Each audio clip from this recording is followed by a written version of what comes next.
presents the Screen Guild Players.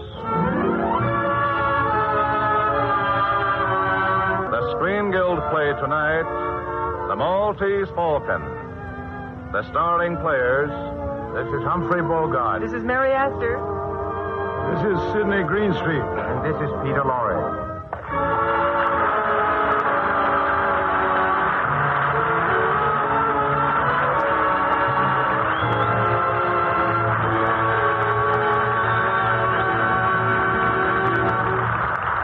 Tonight, Lady Esther presents the Screen Guild Players in Warner Brothers' sensational mystery story, The Maltese Falcon.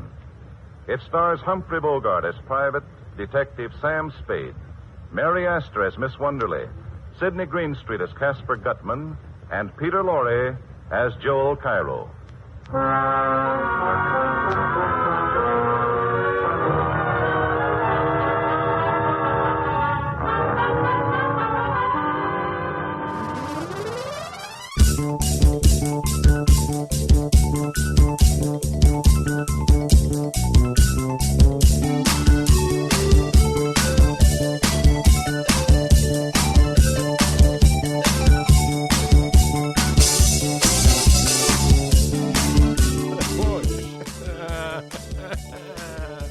That was too fast. 1, 2, 3, 4. Hey, Good. 1, 2, hey.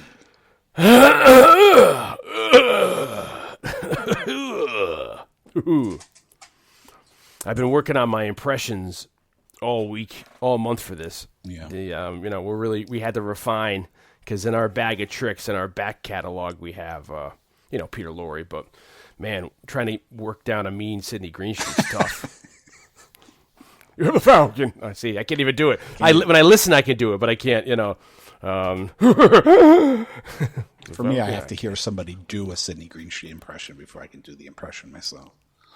Yeah, maybe we get into it. I'll rolling. I can work myself into it. But basically, we can probably do this as an entire radio play.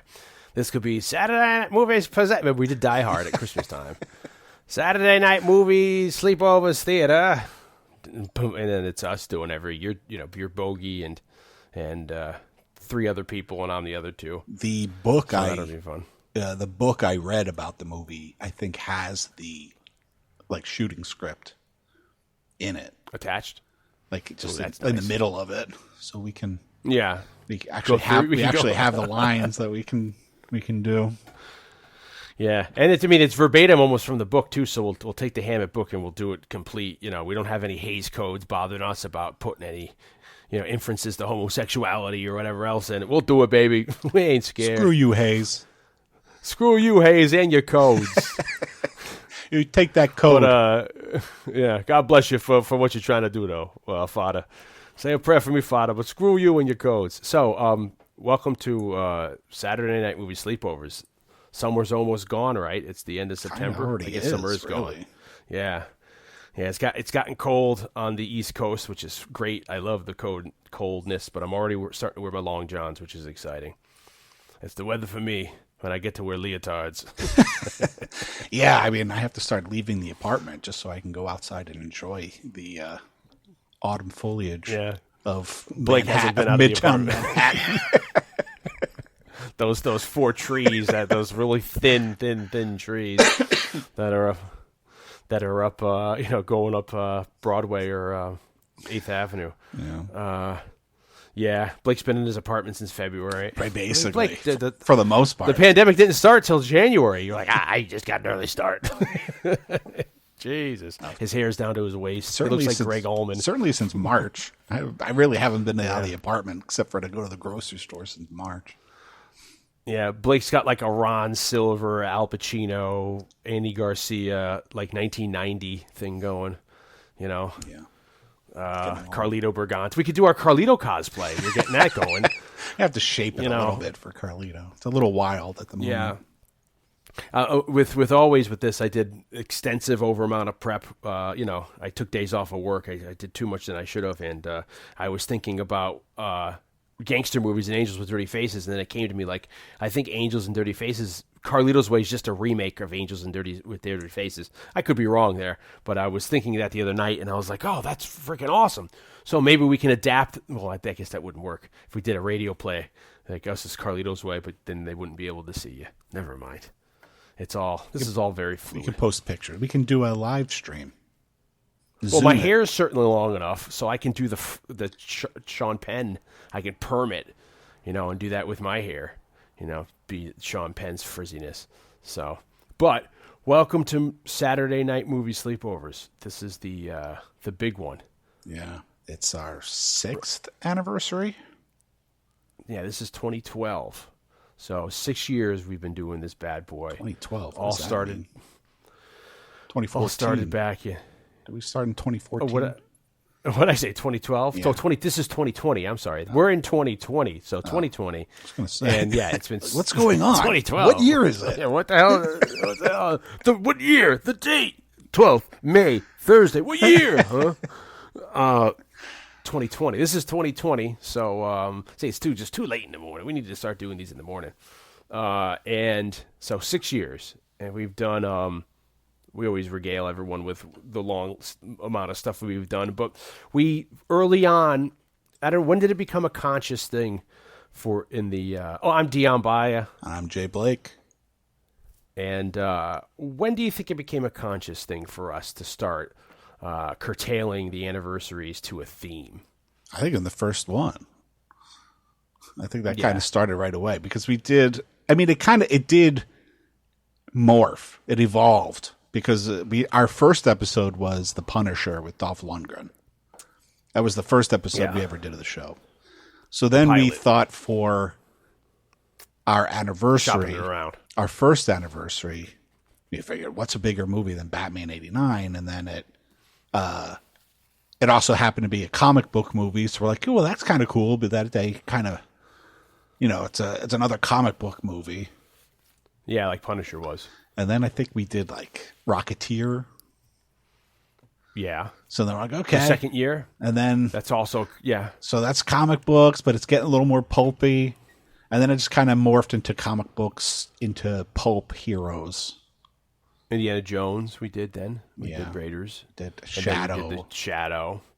Then we did Superman 2, which was, instead of going pulpy, we took the comic booky. We went back. But it was still, we went back comic booky. Yeah. I know. Yeah, but it's still the same era. It's just the other side of the bubble. I know Jose's been wanting us to do the Phantom.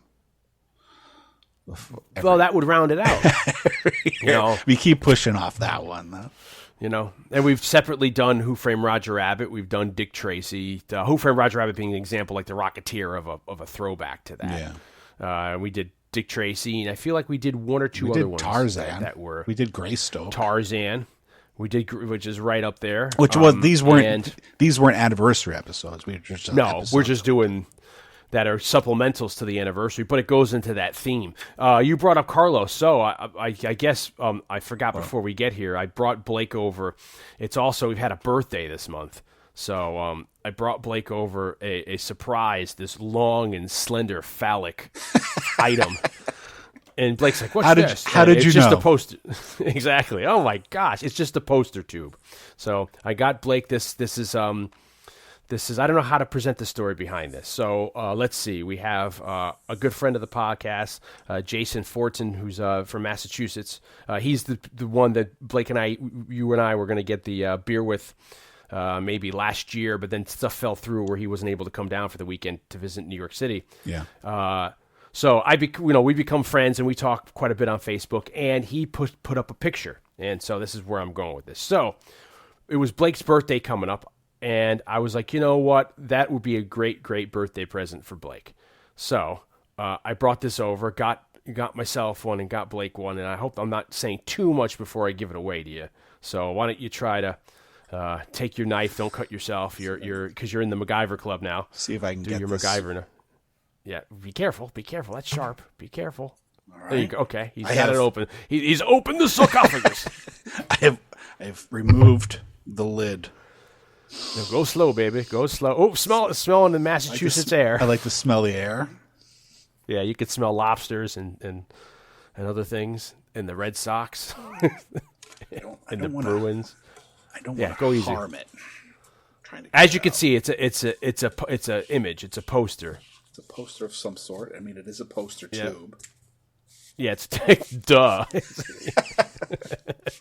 I told you it was long and phallic. I am carefully taking it out, almost removing it. Slowly. Slow. That's a sound effect if I've ever heard one. It's out of the tube. Well, you're supposed to have your mask and gloves on.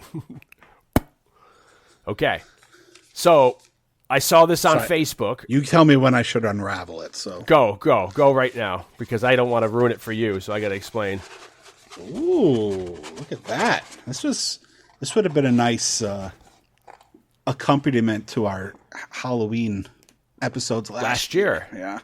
So what we got here is we have Jason's friend, who is the stage manager and T-shirt designer for Insane Clown Posse, who also is a designer and does tattoos, and is a tattoo artist, and does all of our friend Jason's tattoos. Shane Murphy, he designed that, and he put it up, and he did a limited amount of them, and what we have here, it's a poster for John Carpenter's The Thing, but it's done in a retro EC Comics style, as if it's a cover of an EC Comics comic book, like a Twisted Tales, The Vault of Horror. Hence why Blake said last year for Halloween in 2019 we did 4 months, 4 weeks of anthology movies. 4 months of nothing but anthology horror movies. Or just anthology movies. By the end, we're doing like shortcuts, or we're doing whatever the hell, all kind of stuff. But yeah, so we did all the anthology, Tales from the Crypt, Vault of Horror, Creep Show, did a whole bunch of them back then. And anyway, we talked all about the history of EC Comics and all that. So here, Jason had got that from his friend Shane in like April or March, posted it, and I said, oh my gosh, those available, and Jason hooked me up. So Jason, thank you very much. His friend, shout out to his friend Shane who designed it and did that. And I think it's blacklight as well too, right? Oh, I don't know. I have to break out the blacklight. It might have the colors of it. Kind of, to me, I might be wrong. I thought it looked like it might have a black because of how it kind of looks. But so it's really cool. It's got Kurt Russell. It's got McCready on the cover with the flamethrower, and it's awesome. And it's little bubbles down to the side of the different characters. So I was thinking that would look awesome in Jay Blake's collection. So I got it, and then problem is I've held on to it since April. So I've had it in the tube at my house, and Jason's like, 3 months go by, just like, hey, what's going on? Did you give it to Blake yet? I was like, no, I'm waiting for his birthday. And then, with COVID, I was like, Jesus, if I can't get it to him, I'm gonna send somebody.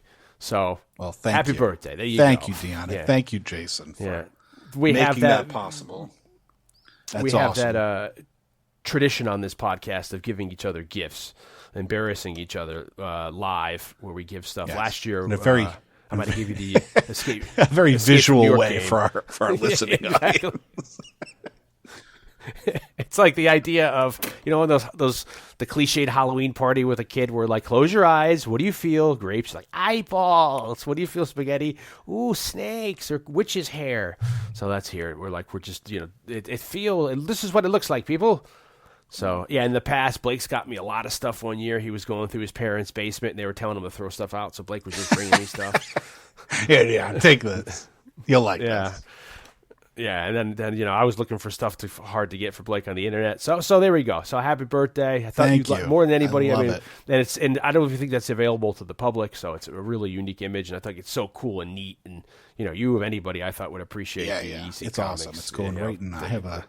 I don't really have any right wall space, but I have a giant binder with all my collectible posters that I'm going to put it in. Yeah, because Blake is a connoisseur. He collects art. That's Blake's 401k. He collects fine comic book art and art illustrations of like cartoonists and animators and artists.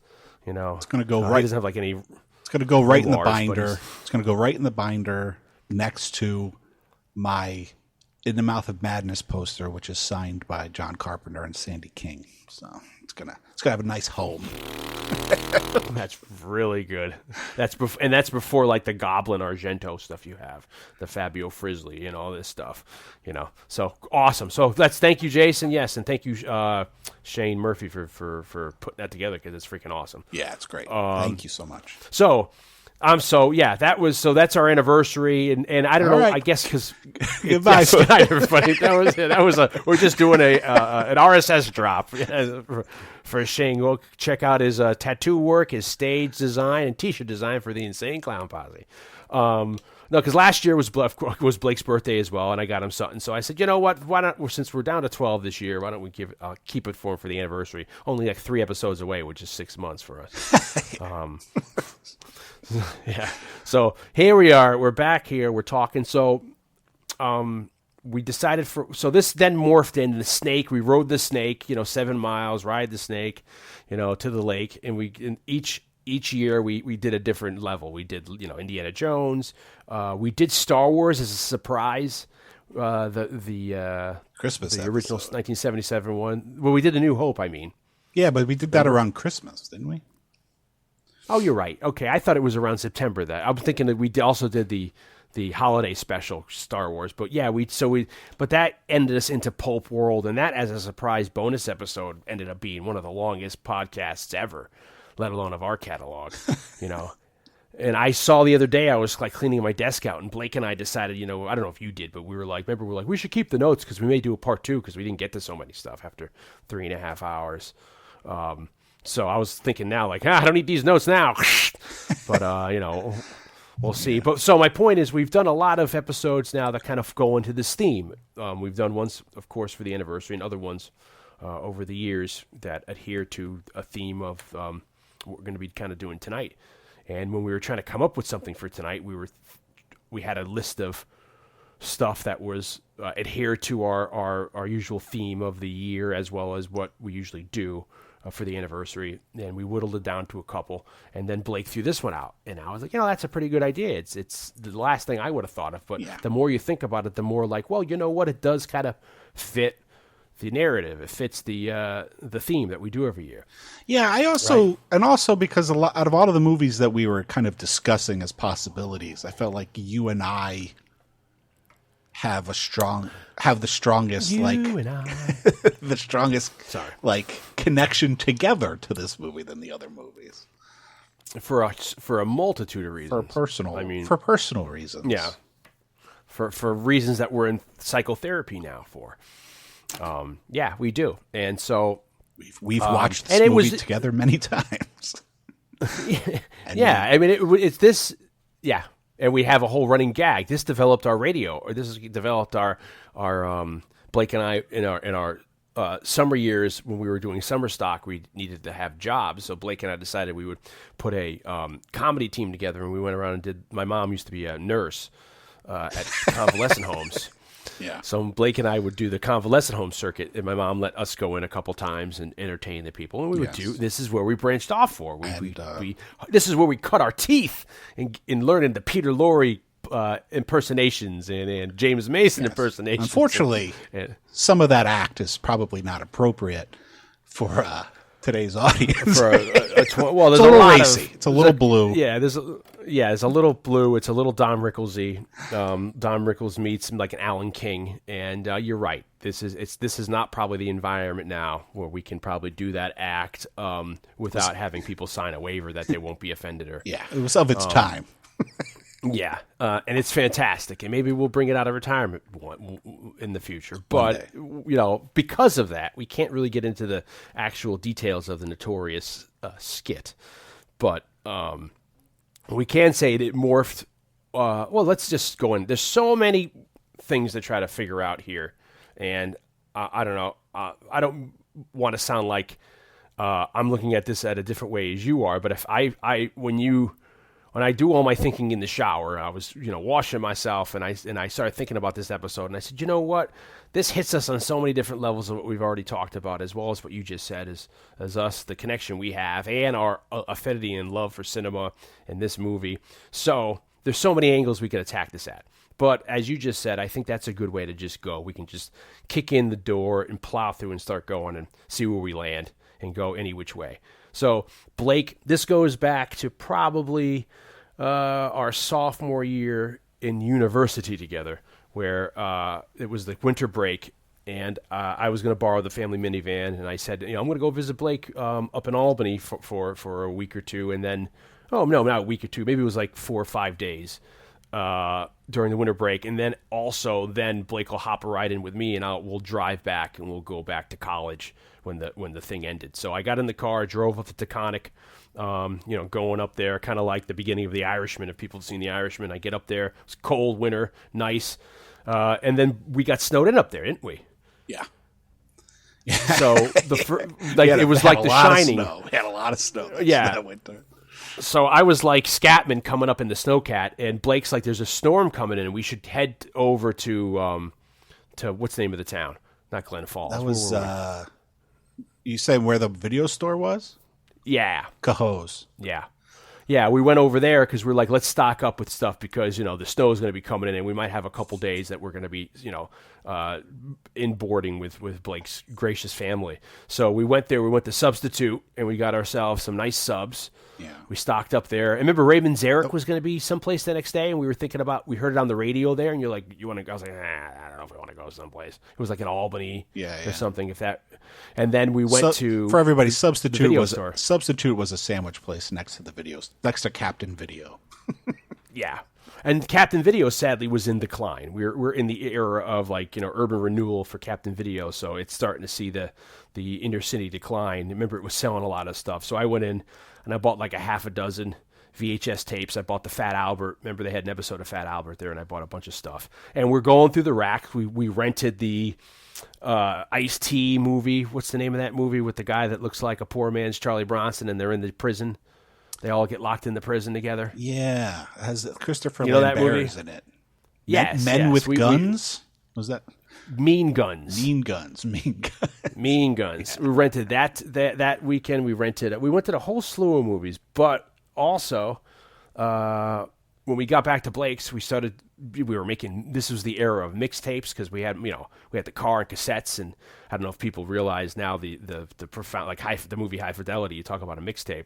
Blake and I were making ourselves an awesome movie style mixtape that we would listen to on the way back on the 2.5 hour drive from Albany to Westchester County, New York City. So we made ourselves an awesome mixtape, and we were putting movie samples before the songs. So we were picking all these different movies we loved, and we did a whole array of songs. And I still have that tape somewhere. I should, do it to CD. Sometimes it's the only tape I have in my tape player in my living room, so that when I'm cleaning, I'll sometimes put it on, and it just. But then suddenly it gets a little weird because we had what kind of beer do you like, man? Heineken, fuck that shit, Pabst Blue Ribbon. So that's a little loud to have yelling before you have Typo Negative Starter or Vanilla Fudge. But we had a whole eclectic mix of music. And we did, we put a segment of this, of the movie we're doing tonight.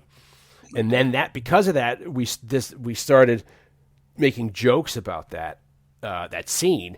And then that developed our Peter Lorre routine. And then that was like us being two little girls. We stood up 2 nights in Blake's bedroom where I'm sleeping on the floor, my sleeping bag. Blake's in his bed, and we're just improving on this joke.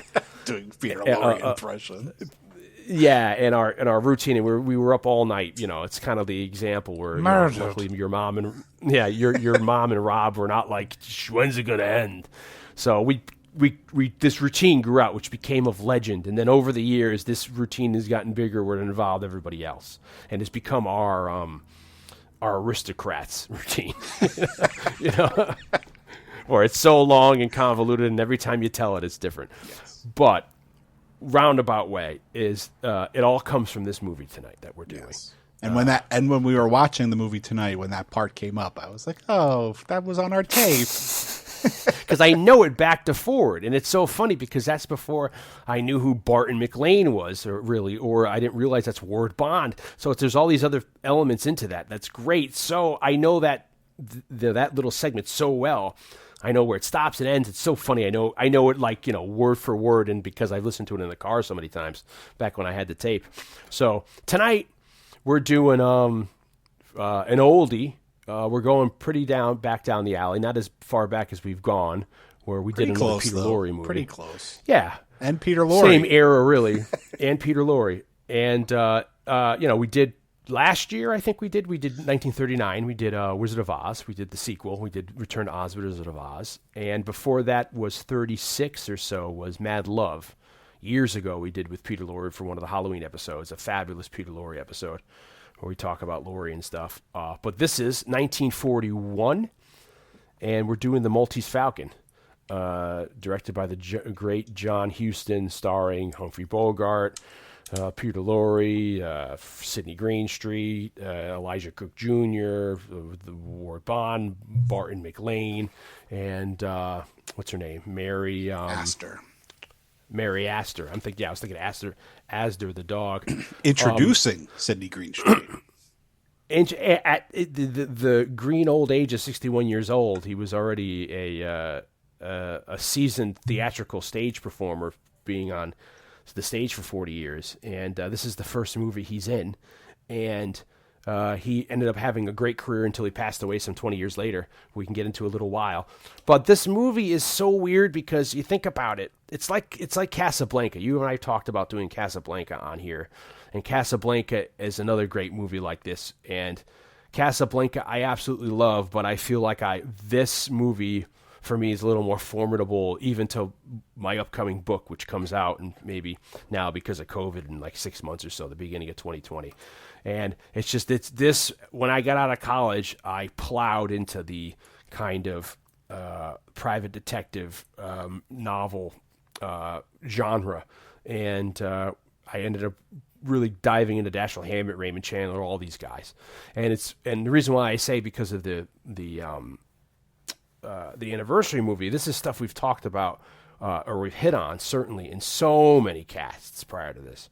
So it's again something for we're developing in Blake's closet here. We have yarns on the wall of what we're doing. So the dueling yarns of we're mapping everything. It's like a gene splicing, And this is another one where we've there's so many people, so many elements, so many things we've brought up in other podcasts, So when we do the Maltese Falcon, it's so funny to just think of how, I don't know, just impactful this is, right? I mean, on every level, like every scene, every line of dialogue in the movie certainly has become a cliche, right? I mean, everything is so iconic, so the arc, it becomes archetypal characters, the setups. Yeah. I mean, it's parodied so much you don't even realize it now. It's almost intimidating to try to do an episode on it because it's such like, as you're saying, it kind of is the prototype for so many different things that we've discussed at length on the show, but just in cinema.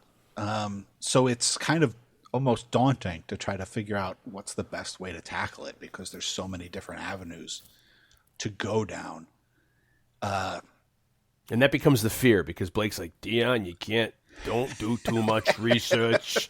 And then I come in with like a hand truck and I'm putting stuff up, books and all that. But it's like this hits on so many different, me having my affinity for the private detective novel and my book that's coming out, the movies we like, the connection we just said we have with us with the movie, the connection of the theme of the anniversary episode on the podcast and the stuff we hit on, our love for cinema and the people in it, how this affected cinema culturally, literature. It's like there's so many. Yeah.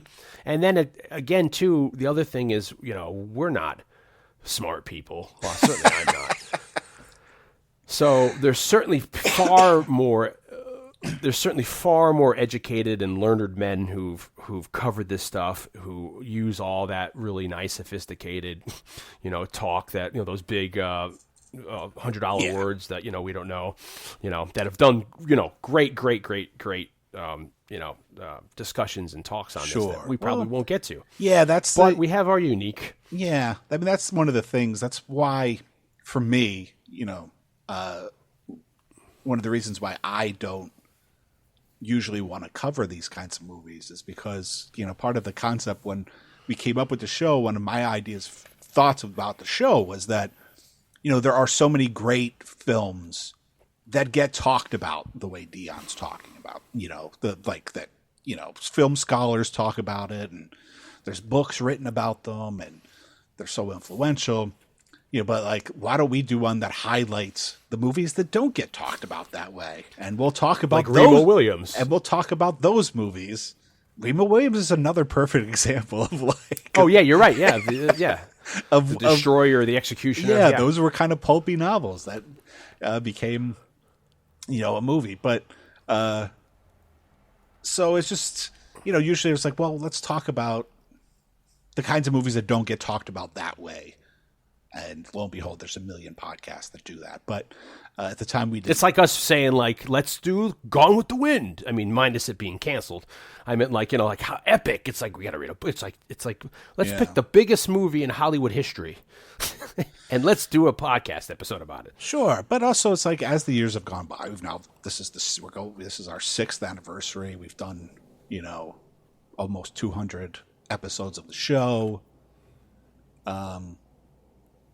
We came up with that anniversary, and like I said, for many reasons, we decided to go with this. And I don't even know if we even pointed out that the reason why this fits into our category of anniversary episodes is that it started off as a pulp short stories, and then a pulp novel, got then put into a pulp novel. So it kind of fits into our pulp hero, comic booky pulp extravaganza that we do for our episodes.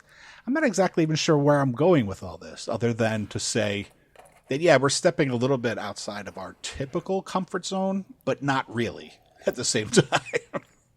It's like last year us doing Wizard of Oz. I mean, that's a big movie. So this is another example of a big movie. I mean, this movie, the Dashiell Hammett, the author of this, has been called the most influential writer of the 20th century. That's probably debatable if it is or isn't. I absolutely love him, and I love that genre. And we've talked about this genre at length, especially we've talked about it in these kind of episode podcasts we do when we bring up about that era of the hard. We haven't really talked so much about the hard-boiled detective, but we've talked about the pulp hero and the comic book pulps, and we've brought up either going from Sherlock Holmes or somebody to the other side, to a Batman or to a Superman. We've talked all about this stuff. So to bring Dashiell Hammett up specifically, and to talk about him, and to show that he almost started the whole existential movement in cinema like a couple years earlier by what he even talks about in the Maltese Falcon, his short stories that turned into the 1930 novel that was published. And you can even make an argument that he kind of was the proto author who invented the anti-hero. I mean, you look at this stuff, the Continental Op, who I've brought up before, I think on the Who Framed Roger Rabbit episode, that he envisioned, who was an early character of his before, and then he made Sam Spade for the Maltese Falcon. These characters go on to be copied in so many forms, like a Sherlock Holmes. They call them pastiches. He has so many pastiches as it goes on. One of Dashiell Hammett's book, Red Harvest, which is about the Continental Op, ends up being translated into Toshiro Mifune, into Yojimbo, Kurosawa, which then comes back and is transferred back into Sergio Leone's Fistful of Dollars. Then it gets transferred back, I think, into something else, and then into Last Man Standing with Bruce Willis. Yeah. We end up seeing these stories, and the characters he writes as he goes on, and these people, the Nick and Nora from The Thin Man, which he also wrote, the Continental Op, or Sam Spade here, they become these archetypes that really end up influencing the 40s, the 50s, into the 60s. Yeah, it's interesting that you brought that up, because as we were watching it, that's definitely something that came to mind for me, is that, in some ways, like, Sam Spade is the prototype for Eastwood's character in A Fistful of Dollars. Like, and then it was like, oh, well, that's based in my head, all this is happening, but that's based on a fucking Red Harvest. Yeah. Yeah. On Red Harvest.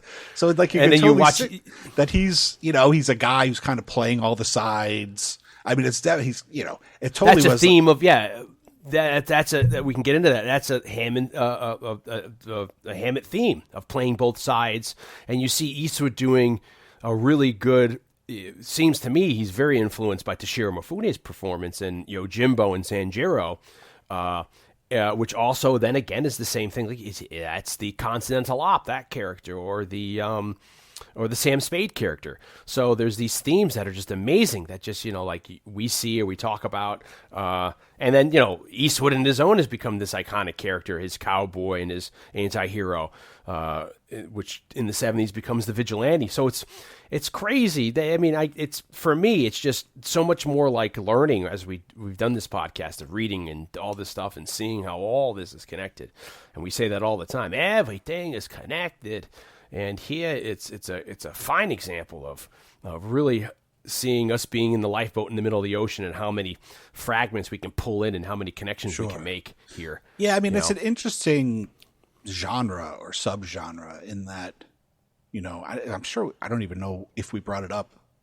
I feel like it's something we must have talked about, but I don't know in what episode we would have. Like this idea of the detective story kind of starts with some of the stories of Edgar Allan Poe and then Dickens, but it doesn't really become its own genre until Arthur Conan Doyle creates Sherlock Holmes in like the 1880s. And then it becomes like the detective story becomes its own thing and becomes a literary genre. And, as early as 1900 or 1903, there was a Sherlock Holmes film. But it doesn't, as a cinematic genre, it doesn't really take off until sound, which is, really, you don't think about these kinds of things typically as like contemporary film goers. But even by 1941, when this movie was made, it's still a pretty new medium and a new art form. And there's a lot of reasons why it doesn't really take off until the introduction of sound into cinema. It's part of it's like the cinematic detectives or that we know more so. They don't get invented until like the 20s, like Perot or Spade or Charlie Chan. So there's not really those kinds of characters, but before that to have in cinema.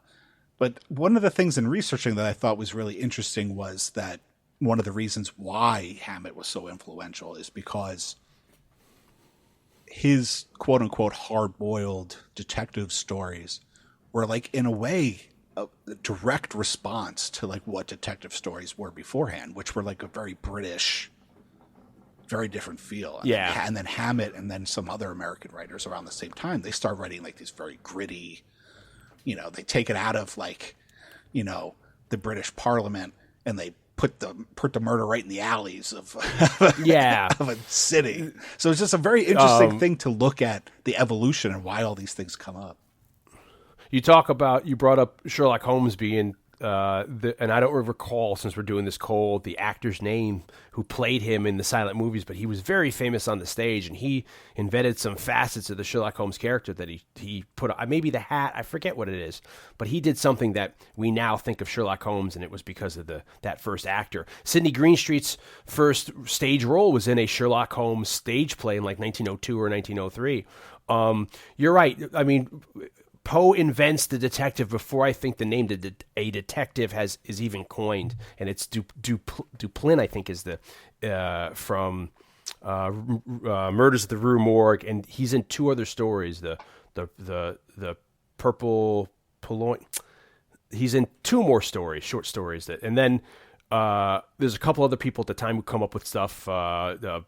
Nick Carter's even invented a little bit around this time, and that guy. There's a guy called Bulldog Durham, I think, who's also invented at this time. But like you said, Sir Arthur Conan Doyle grabs the character, made like Sherlock Holmes, and that becomes so popular around the turn of the century that it becomes a British institution. And then, Agatha Christie comes and does Miss Marple, Hercule Poirot, all these people, and it becomes this really English genre for 20 years or so until the early 20s where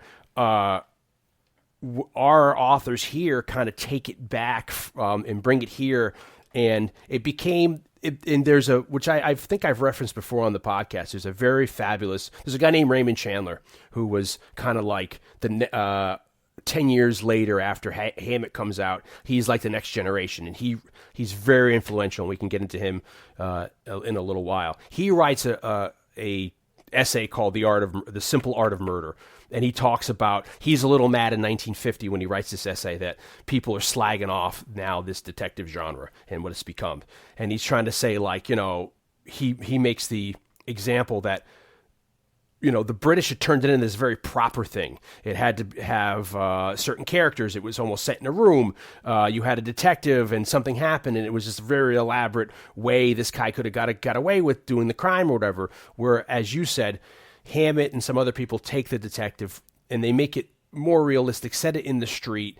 And as Raymond Chandler says in his essay, he gives Hammett, Raymond Chandler says in his essay that Hammett gives us a reason to have a body now, and not just to have a body in a room to be the MacGuffin of a detective story for the English hero. It is now we have motivations, and it becomes a very realistic thing of where people are. So these detective novels, with the advent of silent movies going in the teens and 20s, these short stories which are appearing in magazines like The Black Mask, which was a very famous detective magazine, because back then people would, buy periodicals off the newsstands. So a lot of these writers were writing short stories that were appearing in magazines. So you had the detective, these new stories being very, very, very popular, as well as like science fiction. So we get like Doc Savage, and we get like Buck Rogers coming out. So people are digesting them that way. And then, like you said, it doesn't become until the 1930s, right around the advent of sound, that then Hollywood is looking for content that in film, these detective stories take off. You have a couple Charlie Chan silent movies that have been lost to time. But when you hit sound, you really get an onslaught of these detective movies for the talkies. Yeah. Touch on one of the things you just mentioned. One of the reasons why, when you're talking about Chandler talking about like motivations and stuff, part of that is like the rise in popularity, or at least awareness of psychoanalysis at the time. Yes. Which wasn't really talked about or was taboo. I mean, probably still was a bit taboo at that point, the idea of going to a quote unquote shrink. Obviously people look at Psycho as being like this big pioneer, because of the big explanation at the end of like, the psychiatrist comes in and he talks about, all the psychoanalysis stuff that's going on with Norman Bates and the motivations there and why he's killing people. Which is like the advent of Sigmund Freud and all that stuff in the turn of the century, all these people psychoanalyzing the self and the idiom and me. Yeah. Like by its 1960, everybody's aware of like, understands that idea. And like the Freudian, like the mother, and then again, of course, Peeping Tom the same year. But what's happening in the 20s when they're writing this story, maybe it's not coming up as often as like direct mentioning of psychoanalysis. But psychoanalysis is popular enough that now the authors and then the screenwriters that are going to start writing film noir movies a couple of years after Maltese Falcon, they start using this idea of psychoanalysis of like, let's explain why they're doing it, or just like start looking at motivations in a more of, like you were saying, Dion, like less of just like a MacGuffin as to like, it's just the murder or whatever is the reason why the story's happening, as to like, why did that murder happen? And it then is the thing that launches us into, which we'll get into later. Now's not the time to get into it, but the whole like, the film noir movies that come into the mid 40s, and the darkness of all that stuff.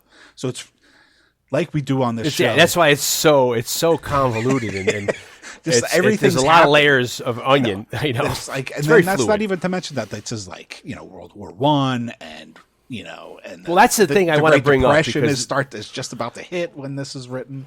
These are very big elements that I'm going to make my own leaps for later on when we talk about the Sam Spade character. To quote the Simple Art of Murder essay that I was muddling over, which Raymond Chandler says about Hammett, he says, let's see.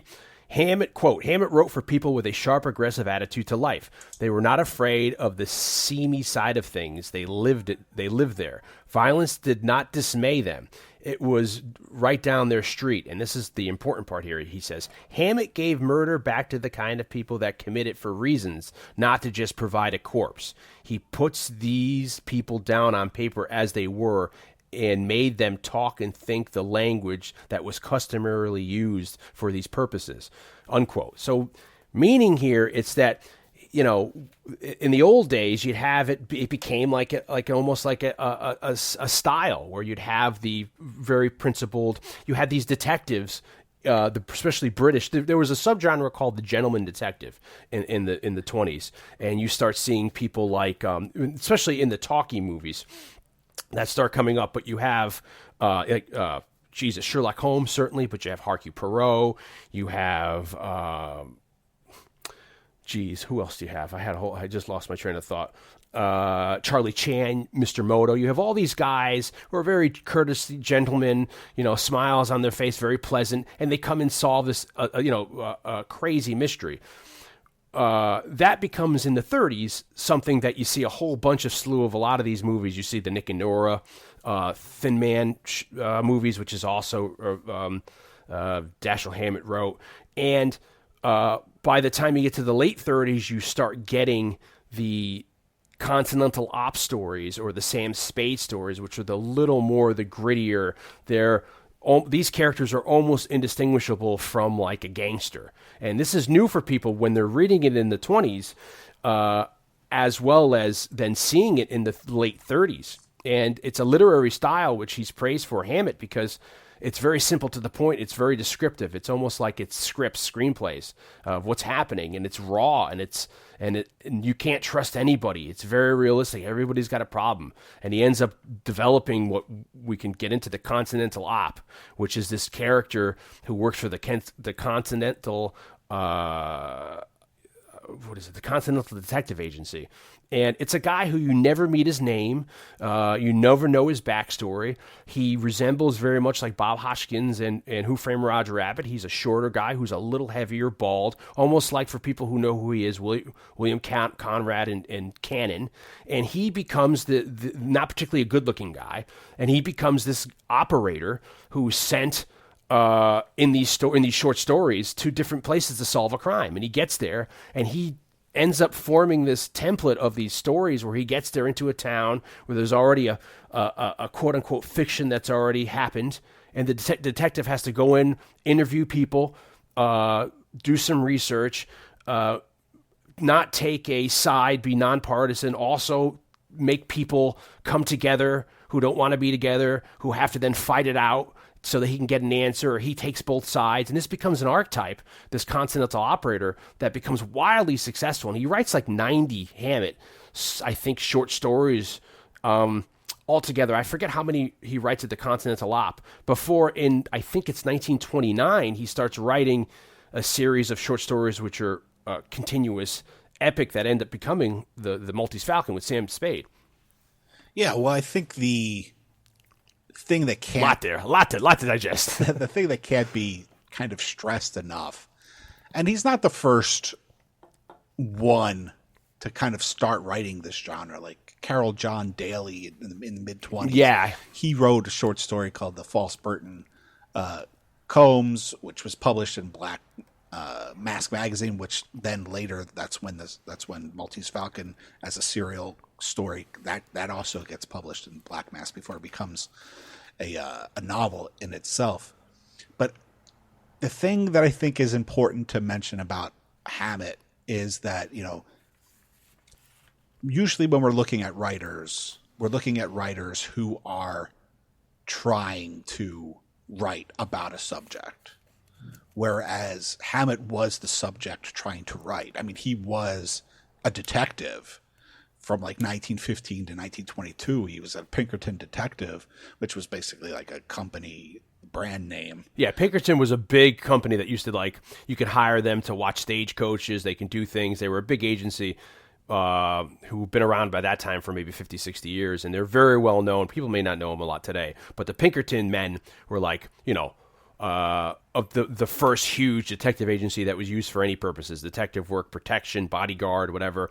And he becomes a Pinkerton for a couple years out of the Baltimore office, and he is a private investigator for those years. He walks the walk, does the talk, learns from these people, and that's what he models his Continental Op stories on, is his time being a Pinkerton and all this stuff. And then he ends up signing up for World War I in 1918, but I think he gets sick quickly. He gets the Spanish flu, and then he gets tuberculosis, and that bedrids him for maybe a year or two. He can't.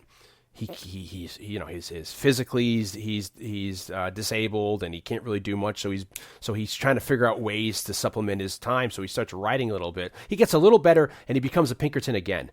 And then he's a Pinkerton for a short period of time. And then during that time is this idea, because of what ends up becoming Hammett's with his politics, is that he goes to Montana and helps break up strike. He's a strike breaker for the Pinkertons, and he really gets kind of sour to the whole idea of it all, and he leaves the Pinkertons also because of his health. By that time, he's really frailing, and he gets home and he's like, I need to figure out a way to supplement, make money for the family he has. And even by that time, I think his family, he meets a nurse while he's convalescing up in Washington State, and that's why a lot of his stories take place either California, San Francisco, or whatever.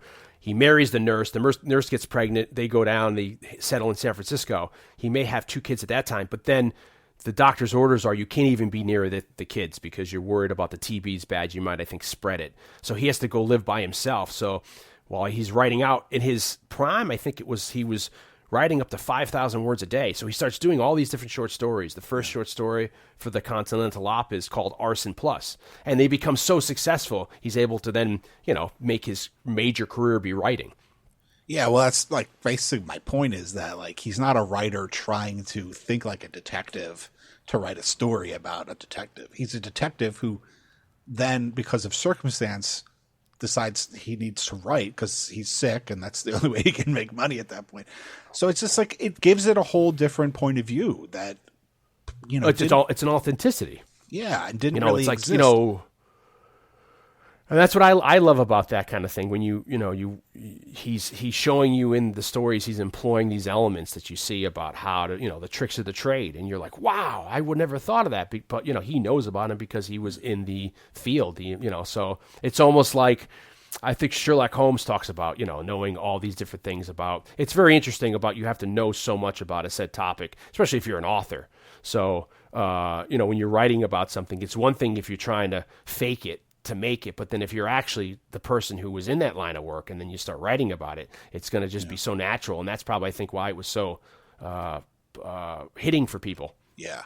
I mean, and when we start talking about the story itself, I mean, we can get into this more, but other than Spade, each one of those characters is actually based on somebody that he met or knew while he was a detective. And, he's talked about that, and we can talk about, when we get, like I said, when we get there, we start talking about the characters. We can talk about who it's based on in real life and stuff like that.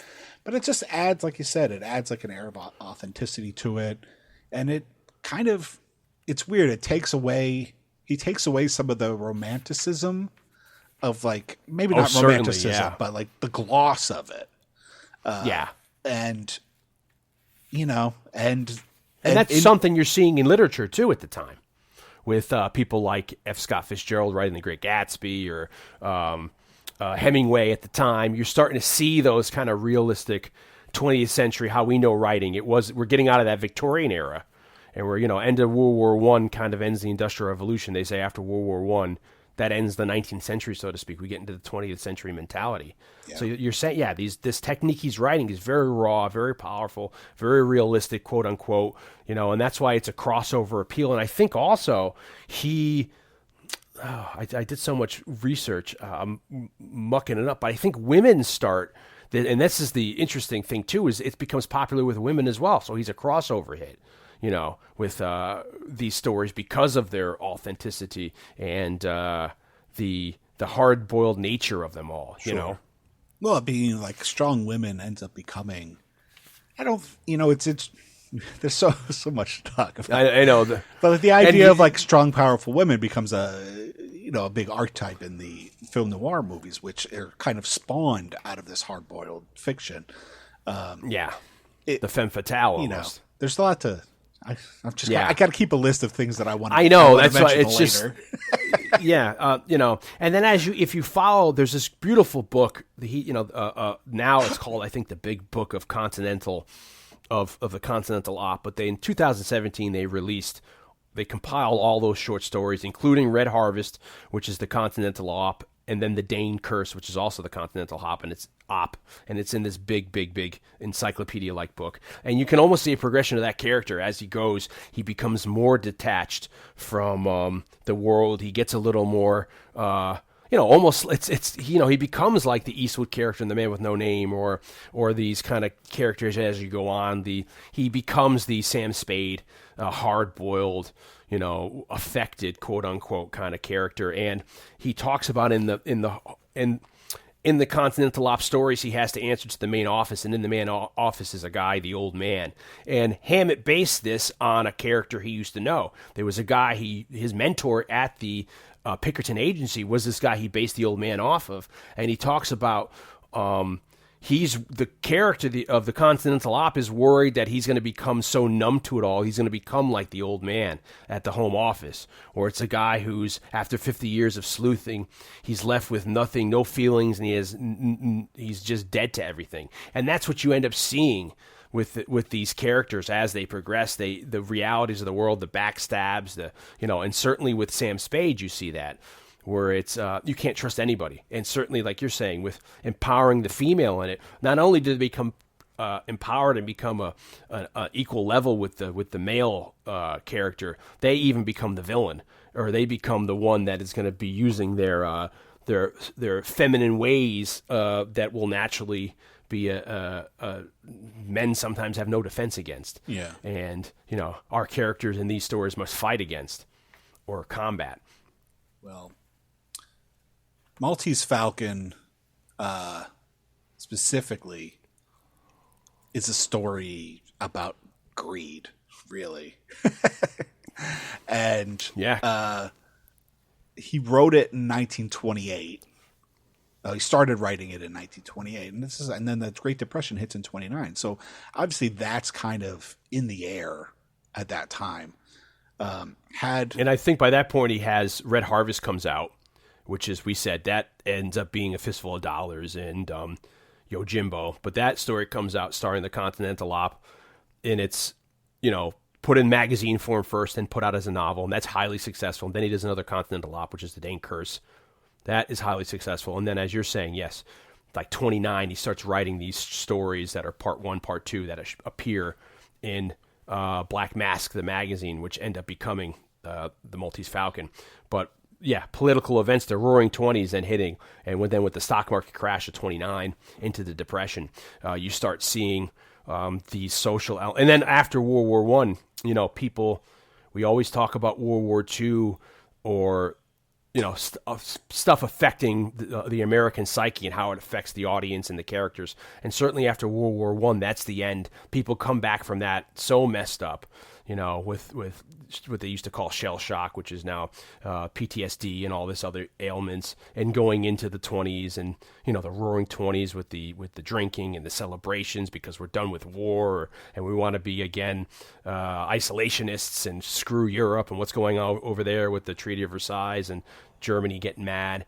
That all this feeds into these characters until with the Depression and the crash. Yeah, and the Dust Bowl and all that stuff. It's easy to forget about, having context, having World War II be such a impactful, important event for obviously the world, but art and cinema. That it's easy to forget how equally impactful World War One was. I mean, that's where we get the rise of the horror movie and things like Freaks and those Lon silent Chaney. German movies. Yeah, Lon Chaney often is playing this disfigured character in these movies, and it's because on top of World War One having this impact of technology being the most deadly up to that date, it also, medical technology managed to save a lot of these people, but they were coming back with like half their face blown off or without legs, without arms. And then addicted to morphine. And that totally, and then just the idea of like Germany's loss and that impacting the German expressionism, which then impacts horror, and then all this stuff, it's all playing into it. I mean, it's all part. Art is nothing if it's not a reflection of the time it's made.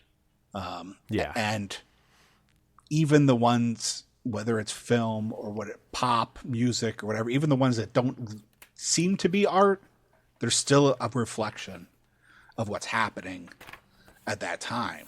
And the fact that like the Great Depression is just about to hit when he starts writing these stories. I mean, it's no, he's, and also a guy who's been a detective. I think he worked for a jeweler at a jewelry company as like I forget in what capacity. I mean, he's writing about greed and the way and what greed can do to, the ugliness that it can bring out in people. Yeah. And because it's just about pretty soon, like people are not going to have anything. And, so it's something that is not just the fact that he's writing about it, but it's the reason why it resonates so highly or is so important to the reader at that point, is because people can relate to it because of the time. I mean, the Depression was so impactful. A lot of people are going through a lot of tough times now with everything going on in the world. And to think about back in the time of the Depression, people were standing in line to eat. There were songs called "Hey Brother, Can You Spare Me a Dime?" Roosevelt. Sorry. He had to. It's almost like the Great New Deal, where they had to figure out ways to employ.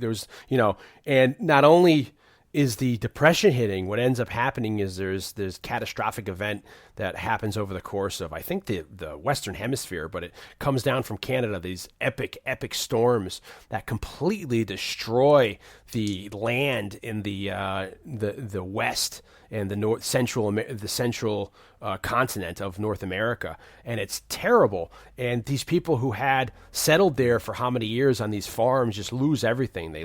That's why they call it the Dust Bowl, because they literally had these storms for months on end of these dust storms, and it would just blow everything away. And these people are left with nothing. Yeah. Their land is nothing. They can't pay the mortgage. They can't.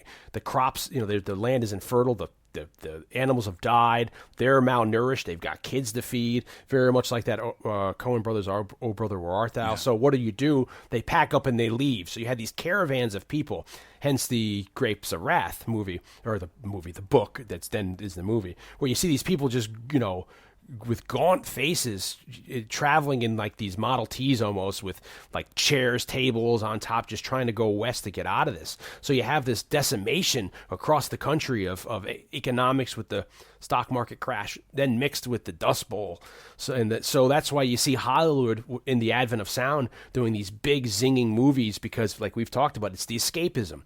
People go to the movies to try to get away from their daily problems and pain. So they're seeing these big, aside from the effect itself of hearing a sound movie, a talkie, or a music, that allure of seeing that just being as the gimmick, like I guess 3D would be for us or something. Sure. That they're going and seeing these great, so cinema is reflecting that, trying to keep people's hopes up. It's going to be really interesting to see when, now that production is starting again, because it's really like, right, in a lot of ways, kind of in the same place. Both people are waiting in line for food. People are out of work. There's half the country's fucking on fire, destroying people's homes. It's really I'm in a weird way. It's kind of come full circle in a very morbidly bizarre way. Orwin kind of way. It's a huge conversation to get into, but I'm highly pessimistic about the future of, especially cinema and what's going on now and all that kind of stuff, and just where we're at artistically with everything. But it would be interesting to see where do we go now, And Hammett, he writes Maltese Falcon. It's an instant hit. and I think Warner options it, and he gets paid. I think he gets like maybe $8,500 for the option for the Maltese Falcon. He goes on to write three other Sam Spade short stories, one of which I read, called A Man Named Spade is the first one. Then there's two others. And then there's a fourth that ends up showing up like 2013. They find it, and it ends up being published recently, which I haven't read yet. But The Man Named Spade is interesting because it is almost like an homage to those older Agatha Christie stories, where it's a short story because it's in the magazines. But they all come out, the three of them. One's in July, one's in October, and one's in November. I think it's like 32 they come out. And that one, A Man Named Spade, the continuum after Maltese Falcon, you have the two characters, the cop Dundee, you have Wheelhouse, the other cop, the detective, and then you have Sam Spade, and he calls Effie. But it's all like a murder happens, they show up to a room, and they have to figure it all out. And since it's a short story, it really takes place within the room. So it's kind of like an homage to one of those Hercule Poirot or Miss Marple kind of stories where there's a dead body and one of you guys committed it. Let's figure out who did it, with the butler being there and all. So that's kind of funny. But then he ends up, we could talk about where his career goes, but I guess we can also say what's interesting is he is very prolific in these years, and Hammett's career only goes for about a dozen years. And then in 1934, he kind of stops and he runs out of gas. He's battled alcoholism his whole life because of his ailments and everything going on with his life. He had a couple people he was having romantic relationships with. He ended up developing a relationship with another woman, who I forget her name offhand, but then she ends up being very popular on Broadway with the Children's Hour. She writes some plays that he ends up helping her write. And, but he stops writing really around 34, and he tries, he just starts living off the residuals because his by that time, The Thin Man comes out I forget when The Thin Man comes out, but that ends up starting a whole series, like 4 or 5 different Thin Man movies, which he writes, I think, a script for 2 or 3 afterward.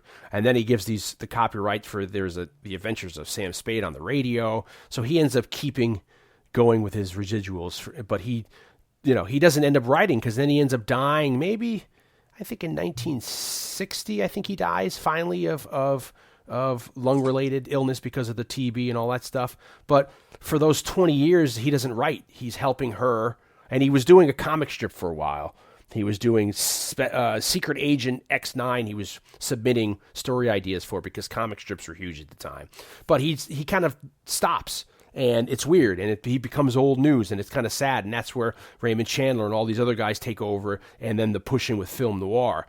But this movie's optioned. They even say that the fact that, I mean, it ultimately ends up being titled Maltese Falcon after the book, but the fact that that wasn't a given, and that in 36 there was a movie based on it that isn't called Maltese Falcon. The fact that Satan met a lady. Yeah, the fact that this idea, they're not even going to push advertise the fact that this is based on Maltese Falcon by Dashiell Hammett is evidence of that. He was kind of old news by then. Yeah, there's an issue. They do. In 1931, I think it is, they do the first film. They do a Maltese Falcon movie, and that's straight. It's interesting. I watched that and the other one for this as well, because I had a double disc edition of it, and it's a pretty good movie. It's slow because it's an early movie. It's 1931, so they're trying to feel their way around having a talkie. You got a guy named Ricardo Cortez. He's playing the Sam Spade character. I found him very engaging. But it's interesting, a portrayal of Sam Spade. There's other people in it who you don't really know, but the other standout person for me is Dwight Fry. Dwight Fry, who we've brought up on this cast a bit, who is Fritz in Frankenstein. He's what else is he in that he's in Dracula. He's Renfield in Dracula. That's it. And he's a whole bunch of movies till he passes away in 1938 or 39. He's in it as Wilmer, and it's a really young role for him, and he's great in it. So they do that movie, but that movie's pre-code. So because it's pre-code, it stays very, again, faithful to the novel. So there's some things in the novel that they're able to get away with that we could talk about in this 31 movie. So Warner goes to re-release it in 35 or 36, and because now we've implemented the Hays Code, it doesn't pass the censors. So Warner's like, shit. So what they do is they jimmy the script up a bit, and they make a Bette Davis vehicle, and they do a movie called Satan Met a Lady, which is actually, I had it on this double disc, so I was like, I'll give it a watch. And my wife's like, fucking Jesus. So we watch that, and then it's young Bette Davis, and she's kind of almost playing a Gracie Allen kind of a role, but it's a fun movie. It's basically like the Get Shorty version. It's like the 90s version because it's a semi-comedy.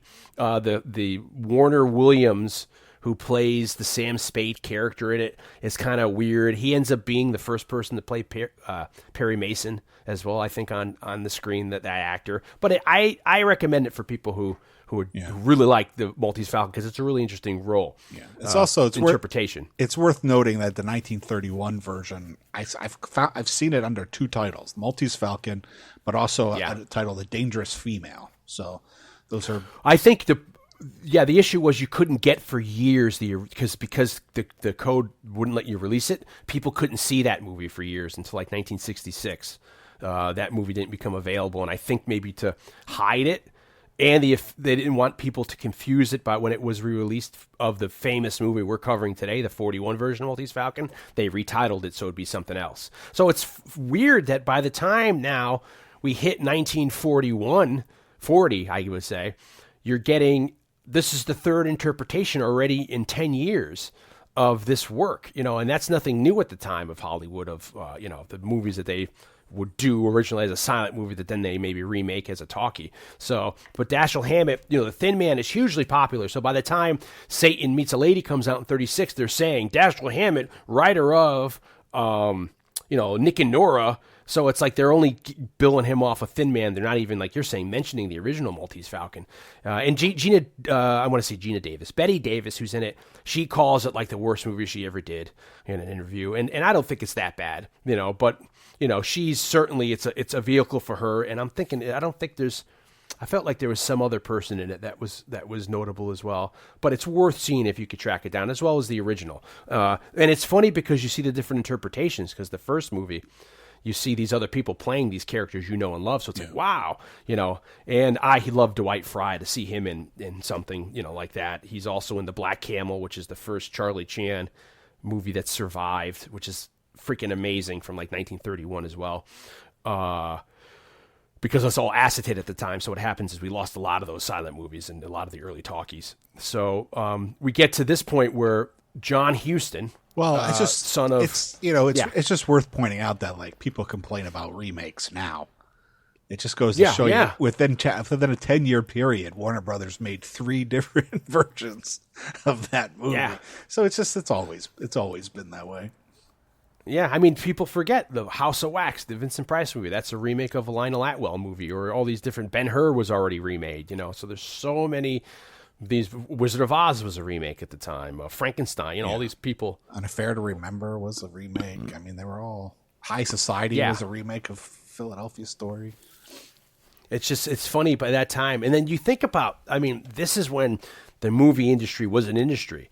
So Warner's, everything under their hat, they're shitting out these movies. When we talk about Humphrey Bogart, it's like Humphrey Bogart made, I think, 28 movies in like a 5-year period. They're just turning out. There's entire departments. It's basically like a conveyor belt, or what do you call that? Assembly line. An even more fascinating thing. That's a whole. So I think that's why in and of itself, which is that, like, to imagine that it was a medium, like it was film. Motion pictures didn't really exist before the 1890s. And then there's just like, it's the train pulling into the station. It's a woman feeding a baby. Girls kissing. the old, what do we always say? The first freaking snuff film. Let's kill an elephant with electricity on a rail to see how it looks and film it. But so in a matter of just like that's the Einstein. Is it Einstein? Does that? It's the Einstein Faces of Death. He was the first one. Oh, Edison. Yeah. Sorry. Edison, not Einstein. Edison and his Faces of Death. But it's just like, so by, there really wasn't an industry until like 1900 ish. So then That was all north here too. It was all, around where Blake and I are now, New Jersey, New York City, until they realize out west they can substitute out west for any kind of locale. That's why they move out there. The weather's a little bit nicer. So but it's crazy to think like for longer. the first, until the 30s probably, like Humphrey Bogart moves out to Hollywood in 1930 until the end of the 20s. People are making movies here in like New Jersey or Brooklyn or all that kind of stuff. That's crazy. Buster Keaton's original film studio was like a block away from where I used to live, which was like, in like the 50s on 10th or 11th. And that's and there was even I was going to say, until he moved out to California, and then he took over Chaplin's studio out there. But it's just like I'm just saying, like, it is amazing to see like how quickly it became like a full on out assembly line, big, huge industry. I mean, starting obviously at silence, but by the time sound came around by 1941, so in a span of like 40 years, which, seems a lot longer when you're little, but now that now that I'm 42, you kind of realize that's not like, the fact that's from you like 1979 or 78 when you're born to now. That's how much the progression of it's like internet. You look at, it's how fast you look at being born in 1900. You're seeing the advent of, the train's already there, but the car, planes, the record is there, but then the telephone as well, to the radio, the phonograph goes to, it's so much happens in the 20th century during the Industrial Revolution and everything. But it just shows you how money gets things done, because like all of a sudden it's like there's money to be made here. And then it's like, okay, studios, the Warner Brothers start off with like a Nickelodeon, and then they just exhibited like, the Great Train Robbery. That's the only film they had. And then in a matter of just like a decade or so, they have a whole studio. and it's another, and it's an example of them, how it kills an industry. Vaudeville completely dies because by the 30s, people are now going to the movies to see talkies. And they tried to keep vaudeville going by having you have a live act, and then you watch a movie and then another live act. But by that time, people are like, nah, screw that. And, there's people who are like, I'm not going to go to radio or movies. That's, that's like that's a fad. I'm going to stay here. Or it's got a, live performance. And then, by, I'd say 1940 or the mid 40s kind of, for the most part, vaudeville is completely dead. But even watching, I brought up before The Black Camel, which was the first Charlie Chan, Warner Roland movie that survives. Looking at that, and like that's like 1930, 1931. You look at movies from the first Maltese Falcon here, 31, to 1941, where this new Maltese Falcon comes out. Just the advent of how they're even the mise-en-scène, or the grasp of technology, and how they're able to do it, where all these movies back then, they were shooting them like they were doing stage plays, like a Promethean arch, you're watching, so that's why they're still learning, you can jump in, you could do cuts. So within 10 years, you see these movies are kind of basic or shot on studios, on sets. And then within 10 years, you don't have that noise anymore of the sound. You don't have all this stuff. And that's why I brought up The Black Camel. Is such an oddity because it's 1930 and they're on location in Hawaii. Bela Lugosi's in it as when he's still a stud, like right when Dracula came out, and they're like they could still play him as a leading man before he got kind of typecast. So he's in it as like a hypnotist, and they're on the beach doing these crazy shots. So you think about, like, for 1930, how much they needed. It's like a sunny day, and you could tell they needed so much more light. The people like walking like it's bright, and they're doing tracking shots. There's shots of people surfing at the beginning, and it's like, how did you get a camera in 1930 that big on a surfboard? So it's like.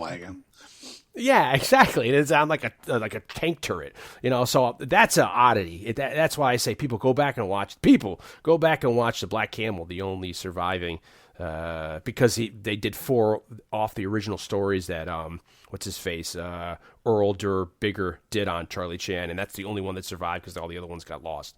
But by 1941, this is my long-winded point, is that you can even see in the period of how quick they're, they don't have any sound in the 20s, and you see all these silent movies, which are good, and then you hit sound in like 27 or so, and then that completely destroys the silent movie industry for people who were trying to make a living in the silent movie industry, people who couldn't segue to talkies because of their voice or whatever.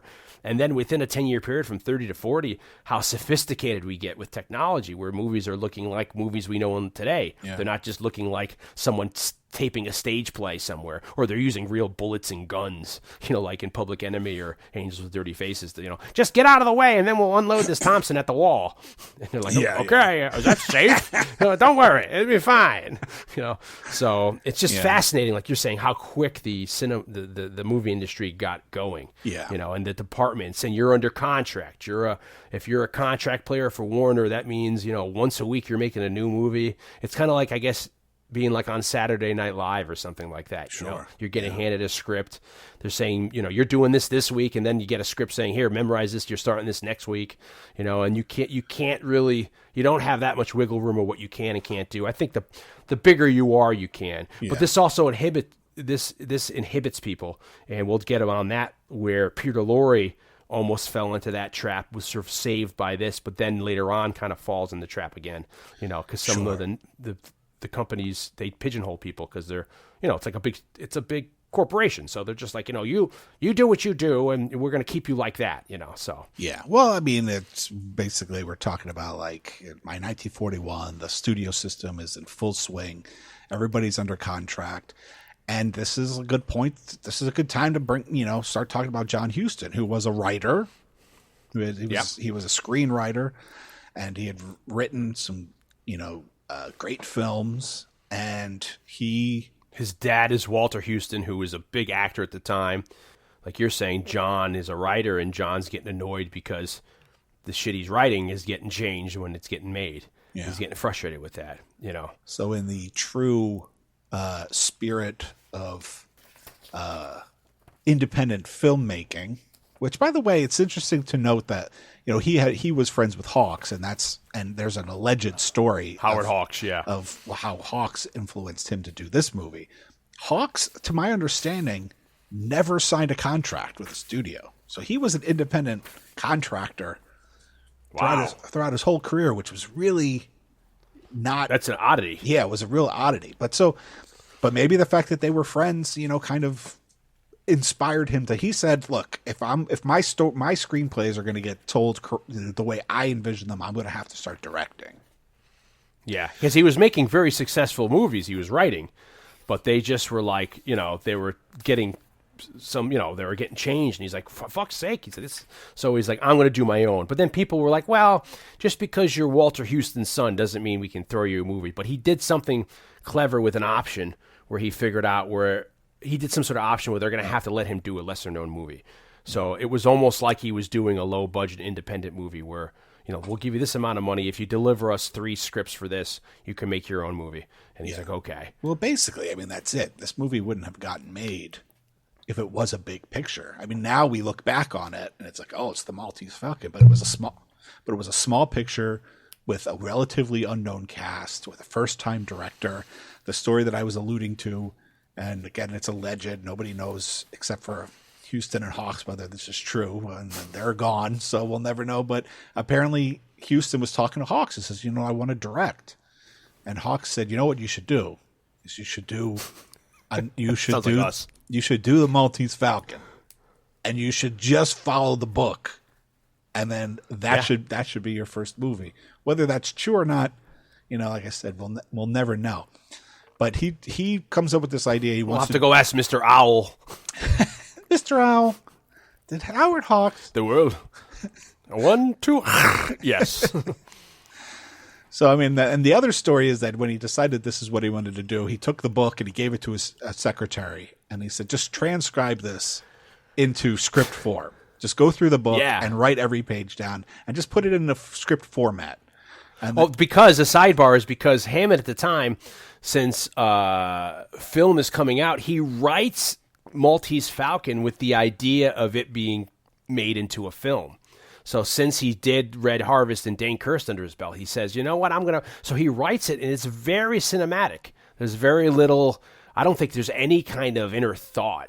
It's almost just like it's very, very sparse. It's very just, I like that, very just condensed stuff. So he writes it so well that it's almost like it's a movie script. So so Huston has his secretary translate it into, shots and that kind of a thing, is in dialogue here or there, as you were alluding to. Yeah. And then apparently somehow Jack Warner, who's the head of the studio, sees this script. Well, because they submit them. So they didn't realize, like we're talking about, there's a pipeline. She finishes it, puts it on her desk to get copied to send to Huston. She doesn't realize one's copy CC to the office. Yeah. So it then comes across Warner's desk, and Warner sees it.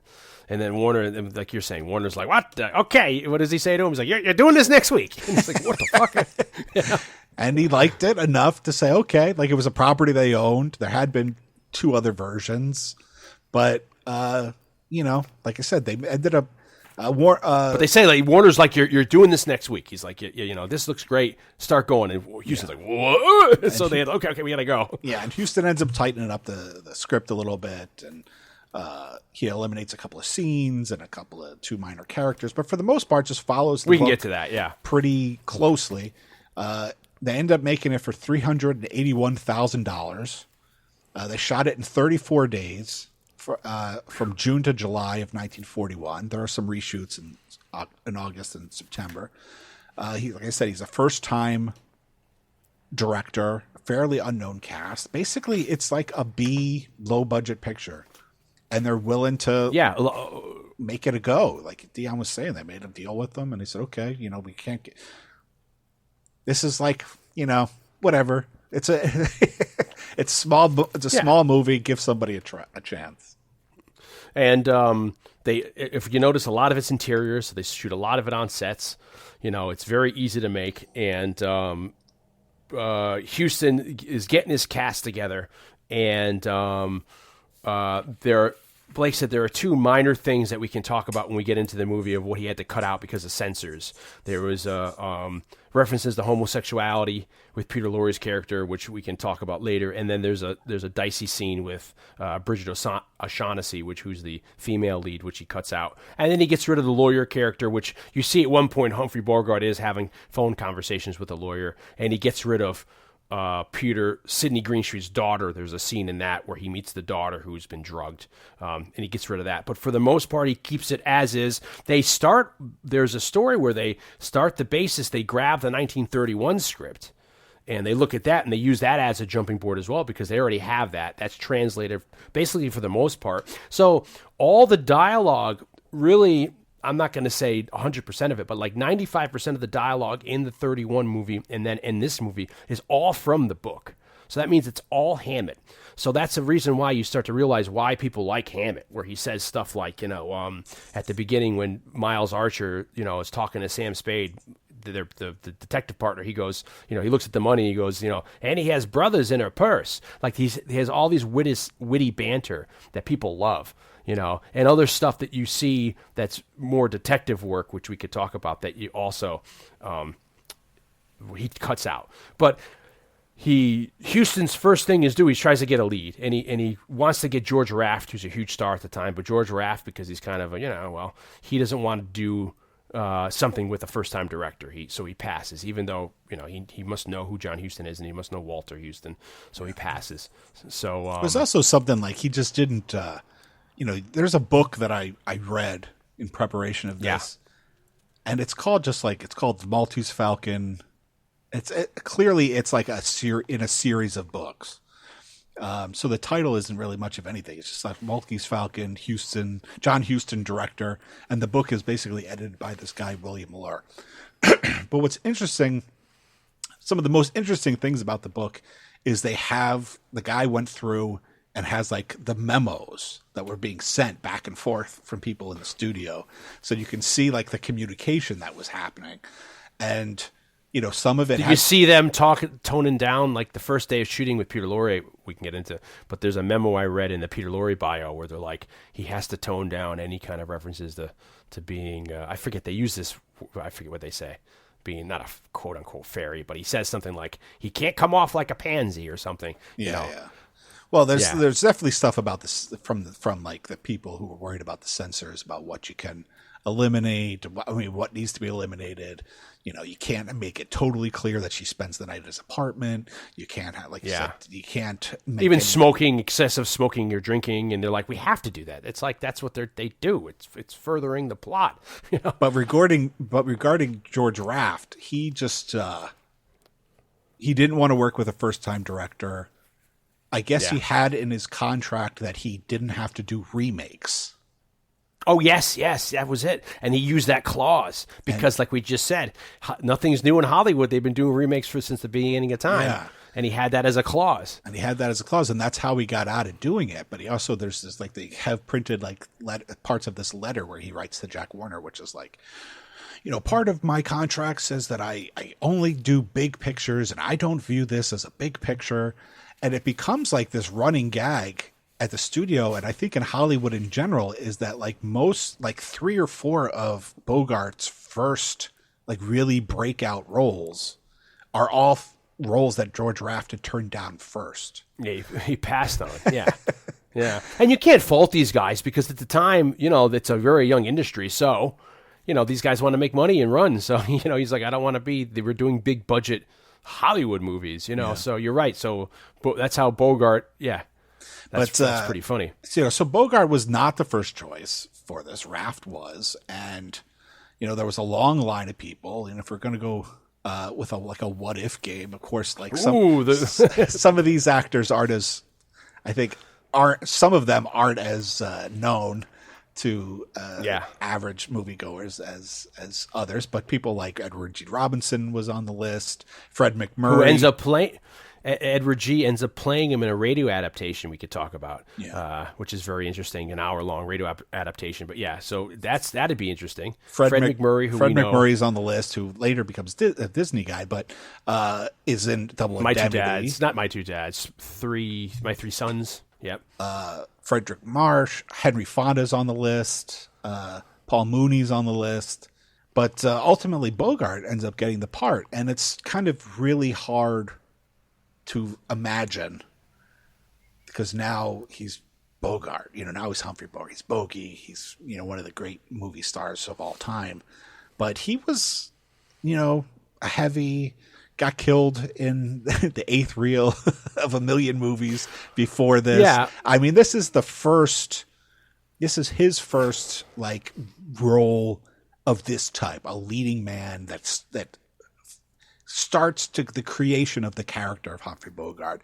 There's not so much a romantic aspect of it. That comes a couple years later with Casablanca, but this is the first film that kind of allows audiences to see the Humphrey Bogart character that he then becomes famous for. Blake is taking us to church right now. Preach it, Blake, because you're right. There was a 10-year period where Bogart is not, he's just a character actor at Warner. He's an interesting guy that was in World War I, and that's where he attributes where he got shrapnel hit in the top of his lip, and that scarred him and gave him that unique speaking and the kind of lisp he has. But I feel like 20 years ago when we got out of college, there was a biography that actually tells the real reason why he has that. But he gets out of World War I and he comes to New York, and he's a stage manager, a theatrical stage manager for a little while. Then he gets into acting. He's big on Broadway, and he starts doing things on Broadway, moves to Hollywood in 1930, and he's in just a bunch of regular movies. But then he gets Leslie Howard, his co-star, who ends up being known for the movie that we're no longer supposed to talk about, the Gone with the Wind. He's in that movie. Leslie Howard pushes for Bogart to reprise his character in The Petrified Forest, which is another Bette Davis vehicle with Leslie Howard. And on stage, Bogart played his character in the movie so good. Leslie Howard had to vouch for him at Warner. Warner lets him, and that's the breakout role, Petrified Forest, for Bogart. He becomes on the map. He also does Dead End, which is a fabulous movie, which he does, I think, on the stage as well, that he brings on to Hollywood, and that also is the first appearance of the Dead End kids. But for years, he's just playing side bill. He's in The Roaring Twenties with James Cagney. He's in Angels with Dirty Faces with James Cagney. He's in The Amazing Dr. Clitterhouse with Edward G. Robinson, a fantastic movie. He's in that. He's in King of the Underworld. He does The Oklahoma Kid, the only Western he's done. He does The Return of Dr. X which is a sequel to a Lionel Atwell movie, and that's, I think, the only movie Bogey played a horror. It was in a horror movie. They Drive by Night, High Sierra, and by the time he gets to this movie, this is the first time. So he's been on the scene for a while. It just as a good character actor, usually a menacing, a heavy, like Blake said. But he gets this role, and this kind of carves him out. And like you said, it's weird watching the other interpretation, the 31 version, and watching what's his name in it, the Cortez, I think his name was, playing Sam Spade, because it's kind of there. I like him, but then when you watch this, I like Bogart's portrayal best. You know this Sam Spade as the Sam Spade, and that's this really defines him as a star. And then, like you said, I think after this, he does a movie which is really near and dear to my heart called All Through the Night, with Peter Lorre also, and with Conrad Veidt is in. And then he does a bunch of movies after, but then in 42, the same year as All Through the Night, he does Casablanca, and that really throws him over the top, and it also reunites him with Peter Lorre and Sidney Greenstreet. He does a series of movies with Peter Lorre. He does he does Passage to Marseille. He does Casablanca, Beat the Devil. He does a bunch with Peter Lorre, and then Peter Lorre and Sidney Greenstreet do a whole bunch of movies together themselves. Well, that's partially because of the success of this movie they become friends. They all become yeah, but partially why they end up pairing these guys together. I mean, he does some movies. All the three of them do a few movies together. Is because of the success of this movie. There's a movie. This movie was so big, and they didn't really think of sequels that in the same way that they do now. I'm going to say that obviously there were serials, but this movie was so such a big movie that they decided that they wanted to pair the entire cast up together again, and Huston was going to do it. And so Huston wrote a script for a movie called Three Strangers, and unfortunately, it didn't get made until 1946, so it didn't come out like the following year. But it was gonna star Mary Astor, Bogart, Peter Lorre, and Greenstreet. By the time 1946 rolls around, Peter Lorre is a big enough star that he ends up playing the romantic lead instead of Bogart. It's a great movie. I own it. It's a fabulous movie. And is Mary Astor in it too? She's not in it, but interestingly enough, and this could be a segue into more of the casting stuff, Geraldine Fitzgerald ends up playing the Mary Astor part, and she was the one who was originally thought of as playing Bridget O'Shaughnessy until Mary Astor got the part. But Greenstreet's in it. There's a couple movies they do it. Yeah, there's a couple movies him and Sidney Greenstreet do together.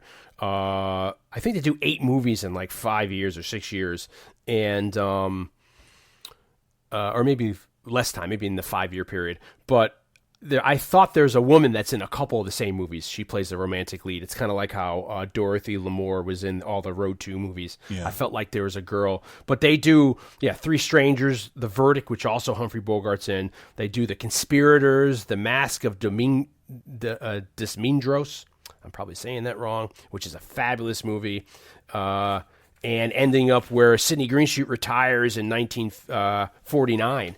And then he ends up passing away at age 75 in 1953. There's also a half-hour version of this on, I think it's Lux Radio. All you can get off probably YouTube of the Maltese Falcon they do in 1943, 2 years later, which has Humphrey Bogart, Peter Lorre, Mary Astor, and Sidney Greenstreet all reprise their roles in this condensed half-hour version. Yeah. And you want to have a lesson on writing, man. Figuring out what you need to keep in a half hour to keep it concise and keep it with the people to have them shine. It's brilliant. And then at the end of it, you hear they're like, it's so good it brings back so many memories of us doing this again, so the casting of this movie, I think is clutch. I think they did 2 different half hour versions. One for Academy with Bogart. But continuing on the casting aspect of it, so the character of Bridget O'Shaughnessy, some other people that were thought of for that part were like Olivia de Havilland, Rita Hayworth, like I said, Geraldine Fitzgerald, Ingrid Bergman. One that I thought was interesting, and not a name that most people, I think, know off the top of their head, but Joan Bennett, who was in Dark Shadows, And then Suspiria.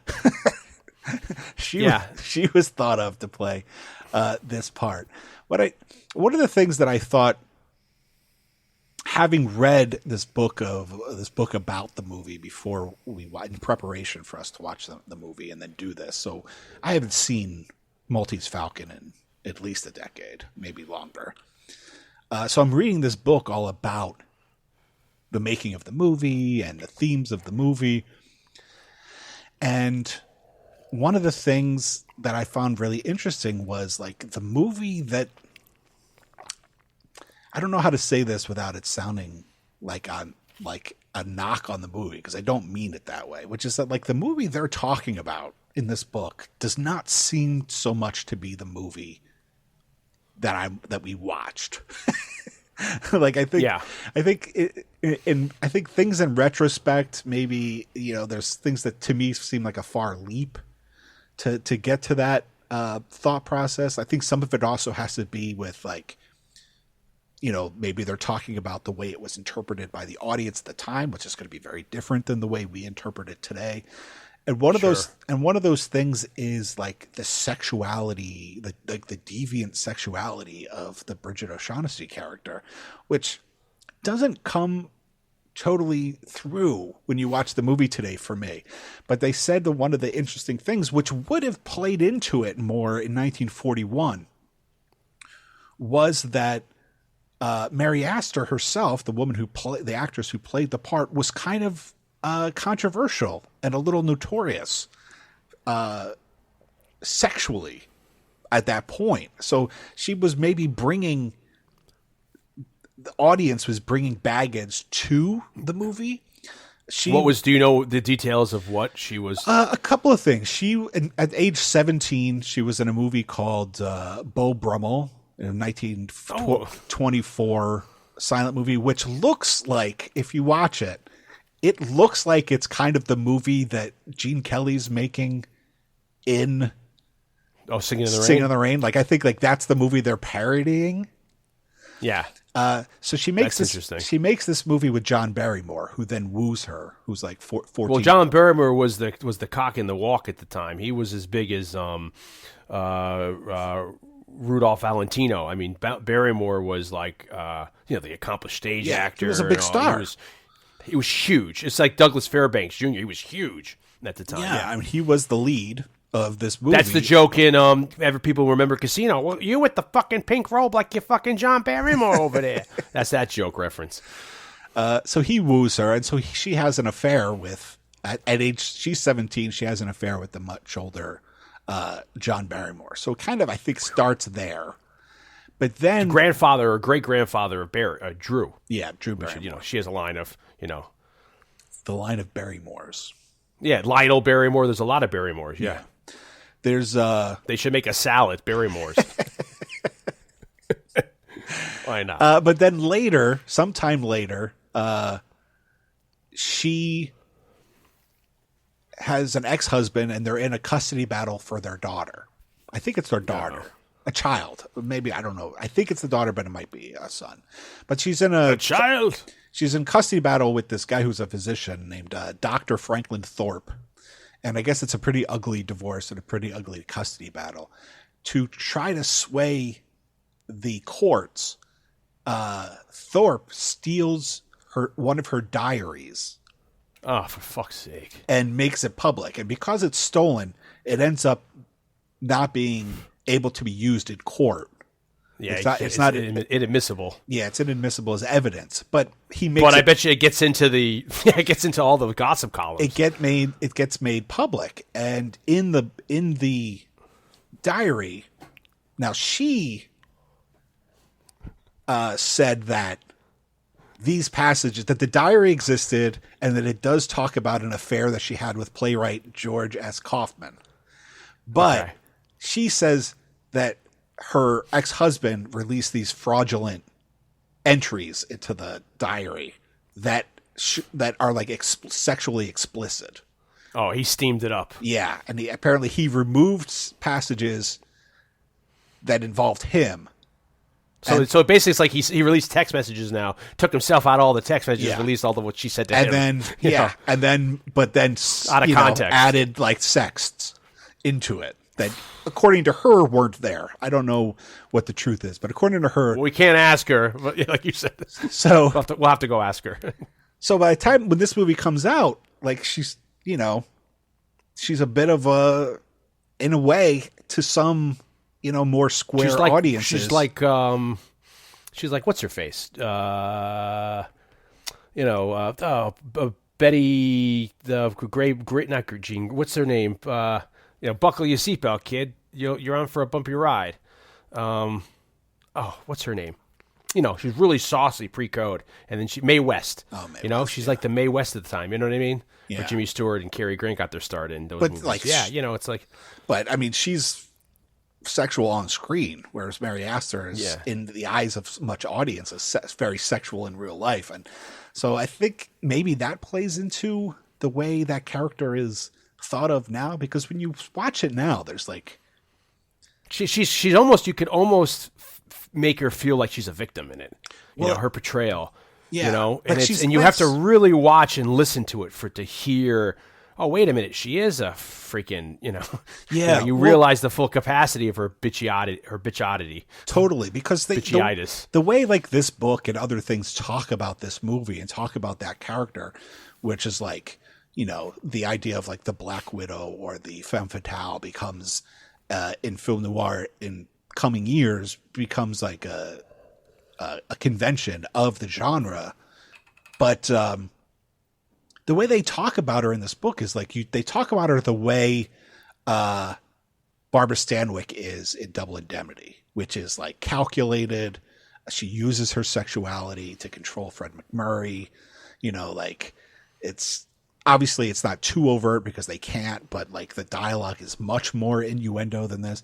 Whereas Raymond Chandler writing that shit. Yeah. Whereas Bridget O'Shaughnessy, like she's trying to manipulate Sam Spade, but it's through like making him feel bad for her, it's almost through not action. Using her sexuality and his weakness as a man. Well, that's the problem, is that they had to cut that out. They had to cut out, like you said, the implication that they sleep together. There's the scene where Wilmer, my man Elijah Cook Jr. is outside watching the apartment when Peter Lorre leaves after our fun part with the confrontation with the cops. And she's like, what am I going to do? And you have to really pay attention to how much she changes. She's about to leave. She realizes he's outside. And then she lays back. And she's like, well, what am I going to do? And, he's like getting frustrated and he goes for it. But you don't really see that the implication is they sleep together the next morning, which is shown in the 1931 movie, but they had to cut out here. He leaves her in bed, goes out, steals her key, goes to her apartment, and trashes her apartment looking for this thing. It's funny. He takes a knife, cuts the pillows, all this stuff. And you see a lot of the detective work. He takes like a pencil and he sticks it in all the face cream to make sure nothing's hidden there. Does all, what the detective does, checks like behind wall. And then he realizes the time, runs back. She wakes up in his bed like, oh, where is he? And he's stepping through the door with some groceries like, oh, I just went out to get a paper and some groceries. And then later on in the book, which is really funny, when she comes back, which is in the movie, she's like, my place has been destroyed and searched. He's like, has it? And it's because he did it, but he plays it off like it's one of them doing it, But you realize through her omission, I guess, like it's her revelations are kind of like learned in this movie through the dialogue of people saying, like Humphrey Bogart, or people calling her bluff, calling her a liar, saying, you didn't mean that. And she's like, no, I didn't. And then you start to realize, like, everything she's saying, she's like, yeah, that was a lie. You're right. So it would be interesting if it was played a different way and it was done a little more like a real sex pot, like, literally like pre-code stuff's hanging out almost. Because she kind of, you're like, right, she's crying a lot. She's like, oh my God, you got to feel bad for me. And I think it certainly when I was a kid, it was lost upon me, the implications of her being just as conniving. And maybe that's because of, I'm not thinking about my sexuality. I'm not thinking about the boner. What did we call that last week?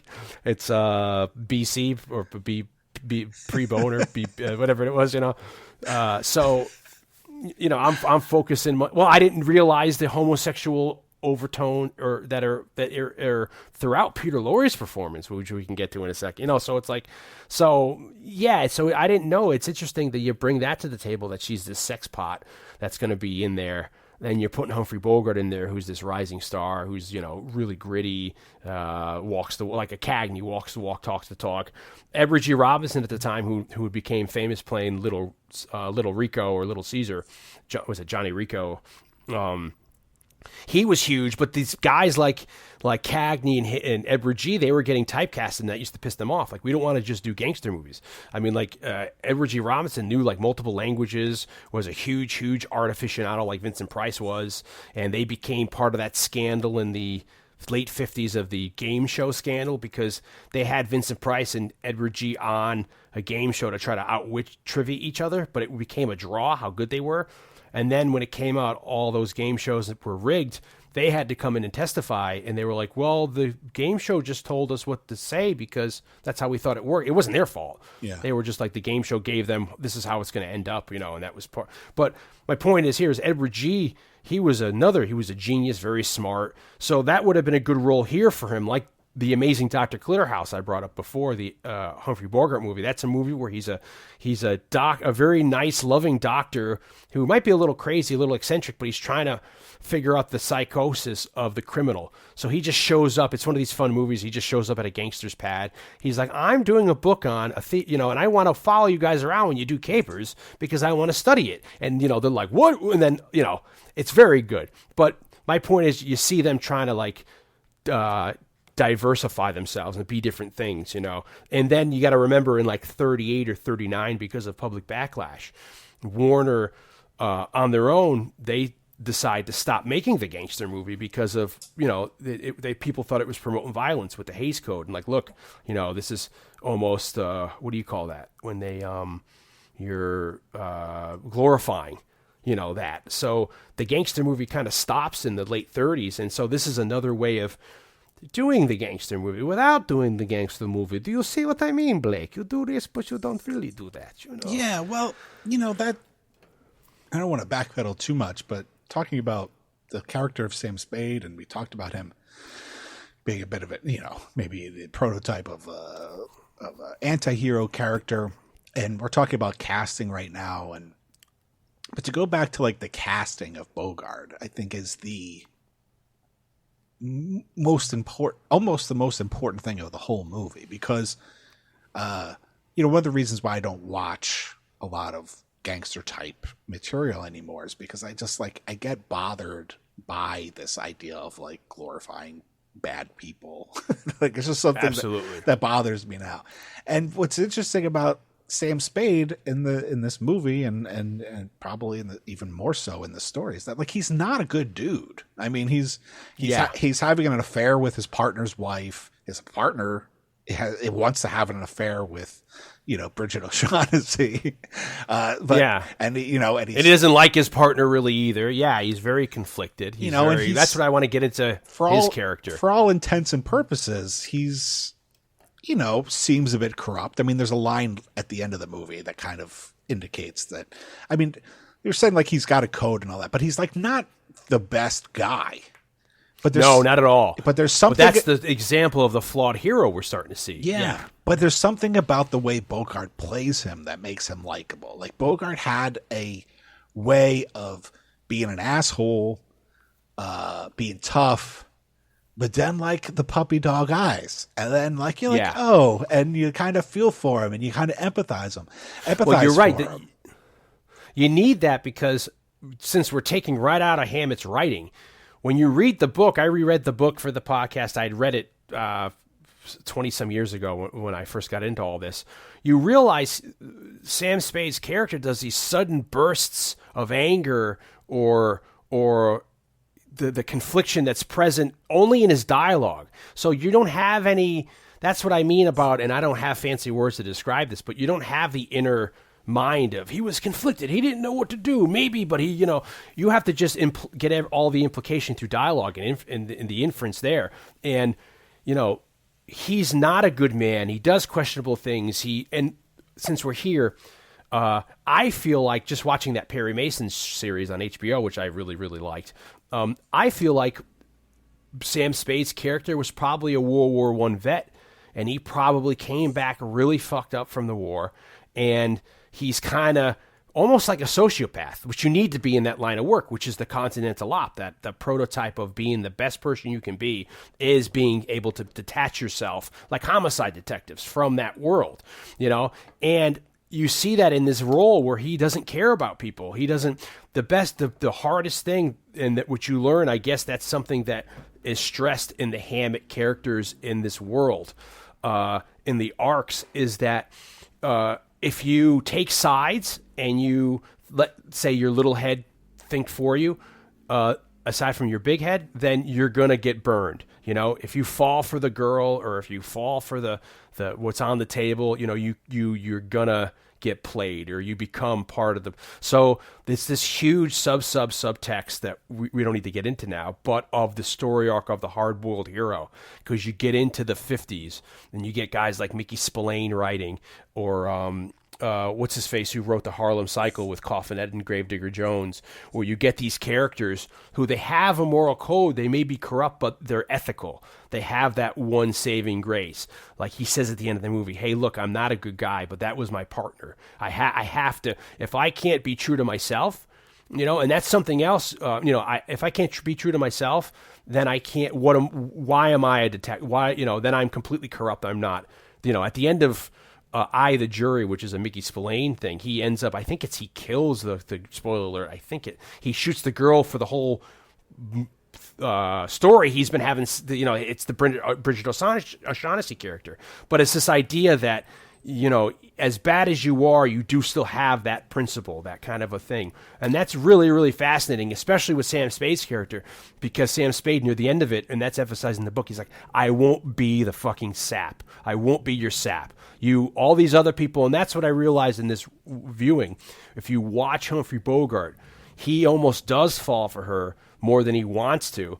And then when the realizations of her unraveling and her character, when they're sitting with Sidney Greenstreet, and he says, we learned that Floyd Thursby was just another guy that she was leading on. You watch Humphrey Bogart, look at her, and he even sits back. He leans back away from the conversation because he's detaching himself. He's like, oh, she's not like fucking, she is like every fucking other girl I've met who's backstabbed me or whatever. So that's a big thing at the end of the movie, where he's like, yeah, I'm going to have a couple bad nights, but I'll get over it, Yeah. And he realizes you can't be, we've all been there, I think, boy, girl, where you fall for somebody, and then if that person dumps you, say, for whatever, you may go back to them and you may get beat up or whatever. You really end up in hindsight like, Jesus, I was an idiot back then. Like, he doesn't want to do that, and that, I would think the implication would be there that he was probably burned in the past, maybe by the old flame. Yeah, well, so I find that all fascinating. Yeah, I think that exchange that you're talking about is the single most revealing thing about his psyche, about his that character. Is like, he's like, I may love you, but I won't be made the fool for you. Whatever, however he puts it. I won't be your sap. Yeah, and then, that's like, and it's such the way he delivers it in that moment. He's like holding her, it's really, it's my favorite part of the whole movie, is that exchange, because of what it finally reveals about him. But it's like, it's just, he does such a great job, and it's the kind of, there are some actors where you say okay, John Wayne's John Wayne in every movie, or Harrison Ford's Harrison Ford in every movie, Bogart in every movie. But maybe that's so. Cary Grant's Cary Grant in every movie.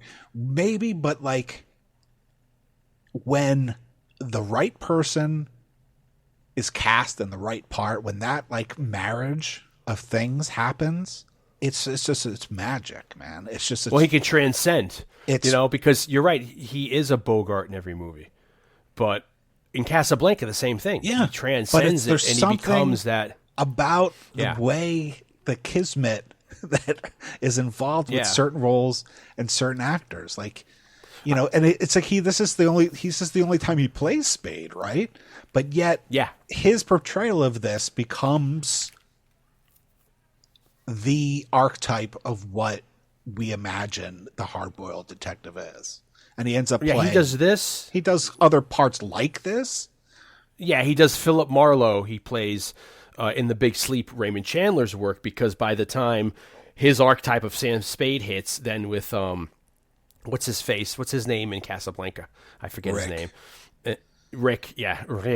And then when film noir sets in and it becomes a thing in like 46, he does The Big Sleep, which is by that time Raymond Chandler is very prolific in doing some really, really, really good things. And he plays Philip Marlowe. And Philip Marlowe is the other archetype character of the hard-boiled detective. People know that name. That's the thing. And I think it's a credit to Bogey's character as I think about it, because I brought up that amazing Dr. Clitterhouse. In that movie, he's the heavy in the gang that doesn't like Edward G. Robinson coming in and asking him about their business. And through the whole movie, he's a menace. It's like, wow, you don't know he's a loose cannon. He could go crazy and kill everybody. In Angels with Dirty Faces, another example, he is the lawyer who's the double crosser. That's the reason I just made the analogy where I feel like it was an epiphany. It's Carlito's Way is a remake of that, because he is the Sean Penn double shysting lawyer who you're like, oh, he's an asshole in this. And to comment about you were saying gangster movies. You might, because of how you're feeling now about your progression of, which I agree with you, the glorification, having issues with that now in movies of the past, say 30 or 40 years, that happening. You might enjoy going back and watching, if you haven't seen a lot of the Warner Brother of that era, that genre, because since the code is in place, like Public Enemy and like these other movies, Angel with Dirty Faces or Roaring Twenties, they have the arch so that it's not, it's the glorification is balanced out with, by the end of it, not crime doesn't pay. That's a bad kind of example to say, but you really like that, like Angels with Dirty Faces. There's such a depth in Cagney's role because he's getting out of prison. His name is Carlito Brigante. No, he's not. His name's not Carlito Brigante. His I forget what his name is. But he is trying to get out of it, but the mob keeps pulling him back in because he goes in halves with the club. It's very fun. It's like, now I'm thinking about all the more going on, and his best friend is a priest. Pat O'Brien, who we just brought up in the Darby O'Gill and the Little People. But it's just like Cagney's another guy who you just think of like, or Edward G. Robinson, these three, where they're just on the face of it, he's just a gangster. But then when you watch, Cagney was able to be a Broadway guy. He did these musicals where he's amazing doing like tap dancing and stuff. And there's a range there where he plays Cohen in Yankee Doodle Dandy, where he plays Lon Chaney Sr. in The Man with 1,000 Faces. Yeah. So these guys have this versatility where they're just Cagney or Edward G. in every movie, but there is a nuance there where they're really, really good. When they're like Walter Keys in Double Indemnity, Edward G. is amazing, Sure. And when Edward G. does the radio play version of this Maltese Falcon, which is an hour long, you get the idea him playing Sam Spade is kind of like him playing it as a Walter Keys. It's kind of that kind of inflection. And it's interesting, they do it in front of a live audience. And at the end of it, you hear the live audience, when we get to the end of the movie, and Sam Spade says, we need a fall guy, let's give him Wilmer. The audience laughs at that. And that's the first time you hear the audience laugh. And then whoever the actor is in that theater troupe playing Wilmer says something, the audience laughs again. And then when they knock Wilmer out, the struggle, Spade says a joke, the audience laughs again. And that's really, that's telling. It's like, oh, wow. The audience react, because I didn't know it was a live audience until you hear them laugh at that part. Yeah, and you're like, that's really interesting. Like he's really stretching his legs for the first time, and Edward G's getting comfortable in the Sam Spade role. Sure. So anyway, I'm sorry we went off on that tangent, but it's just how good Bogart is in this movie. You're right; he's able to express so much of that character, and you need that to show. And my last point. The reason I thought he was a World War I vet is because nothing frightens him. He goes up against these guys, or when his partner's killed, he doesn't need to go down and look. Or I love the scene when he gets back and he's sitting there rolling a cigarette, looking at his partner's desk, and he's looking at the writing on the wall, and you could tell he's like, I don't need this stuff. It's like when you'd hear the stories in war where the more seasoned guys wouldn't become friends with the new recruits coming in because they didn't want to get attached, because if those guys got killed, it was more horrible for them. So, they don't want to be reminded. So that's the idea I got when he was looking at the desk. He's like, by the way, I forget what he says to her, Angel, get rid of that and repaint the wall, because he doesn't want to be reminded about his partner and his partner's death. He just wants to lock it away and put it in the back of his head. Yeah. But it's also, it's another instance for me as a viewer of what I was talking about. Like, it's hard to imagine what audiences at the time thought, because like I'm also bringing the baggage of the fact that like Casablanca is like one of my top 5 favorite movies of all time. So I'm bringing like that. Yeah. And also like having such fond memories of watching like The African Queen with my mom, like growing up a Bogart fan. But like I could totally see like, Rick is if like Sam Spade got out of the business of being a detective and it's ran like he into went, like it's like he went with them. It's like, at the end of the movie, if he had gone with them on the trip for the Falcon, maybe he settled in Casablanca, Morocco, and he opened the bar. And like while in France, he meets Ingrid Bergman, and then he gets his heart broken again. Yeah, you're right. There's an arc of the character. You could see it's almost, what do you get that? You get that in, I can't cite it off cold, but there's ideas in people's careers where you're like Eastwood's character, it's like the man with no name in the spaghetti westerns. And then when you get to him being William Money in Unforgiven, people can make the attenuation. Oh, it's the same character, or, him, Josie Wales, so like you're saying, yeah, you're right. You could see that in 5 years, him trying to stay out of the war. So he's living in Casablanca, owns a place, Rick's. But also run away from a broken heart, like you're saying, like all this stuff. And so like, I just think like he's perfect. He's so perfect in this movie. She's good. It's like I said, it's a weird character getting on, Joel Cairo, Peter Lorre. Dion and I have, an undying love for Peter Lorre. And apparently he was the first choice for that character, but someone else that they thought of for that character was Elia Kazan, who they also considered for the Wilmer part also. Well, it's interesting. I absolutely love the Peter Lorre so much that the Peter Lorre, that I read his biography. I read the Peter Lorre biography, and I recommend it to anybody who has the time. It's pretty big. It's called The Lost One, A Life of Peter Lorre. And in it, he talks about how we got to look at Peter Lorre's career again, is that he makes a huge hit as an M, Fritz Lang, which we talk about. We go into his history when we did our Mad Love podcast. But then he becomes a huge star in Europe because of M. Because of what's going on with the war, he moves to Paris, and he establishes himself in the early 30s, or in the early to mid 30s in Paris. He's plucked out of that by Alfred Hitchcock, who gives him a role in The Man Who Knew Too Much, which is then remade again in 15 years and at that time, Peter Lorre learns his lines phonetically because he can't even speak English yet. He's so good in that movie, he becomes an international star. So he's able to, because of that movie, move to the States when there's that mass migration of the European, Western, German actors we talk about again in Mad Love. When they come to Hollywood, he's now stuck in Hollywood. And as versatile as he is, he's stuck. He gets a contract with Warner. I haven't read the book in some years, but he's stuck there again.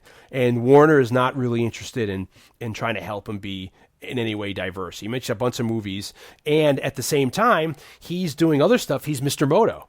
We talk about The Gentleman Detective from a little while ago. You had Charlie Chan going. You have Mr. Moto going. He makes 8 films from 1937 to 1939 playing the Japanese detective Mr. Moto, who is a fabulous character to try to dissect, because every movie you can't figure out what's going on. If he's he's a cold-hearted killer, or then if he's more of a Charlie Chan, like philosophical guy. It's really interesting. But that ends in 39 because when the war's on, people realize he's having issues with his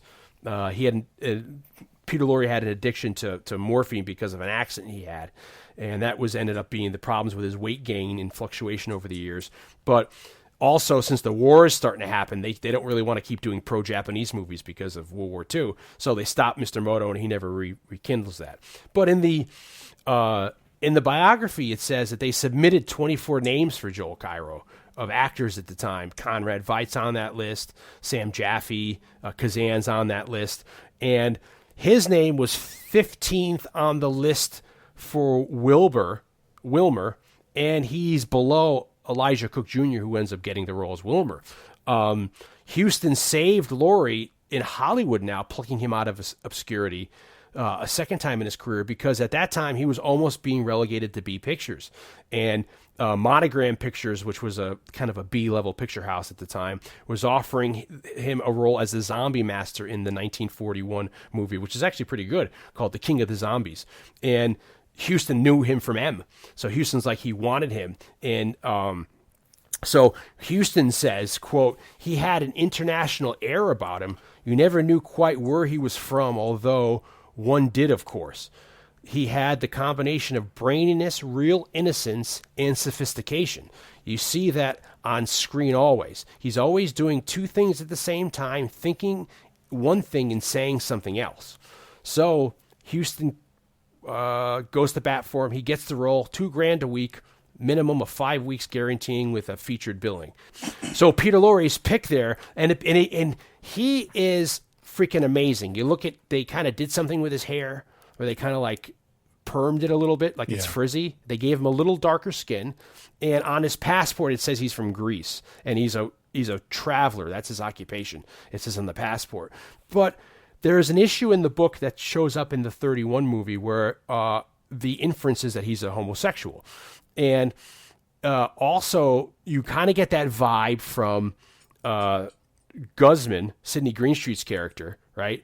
And you also get it from Wilmer. And at the end of the book, when they knock Wilmer out and they put him on the couch, Cairo is sitting next to Wilmer on the couch, rubbing his temples and whispering to him.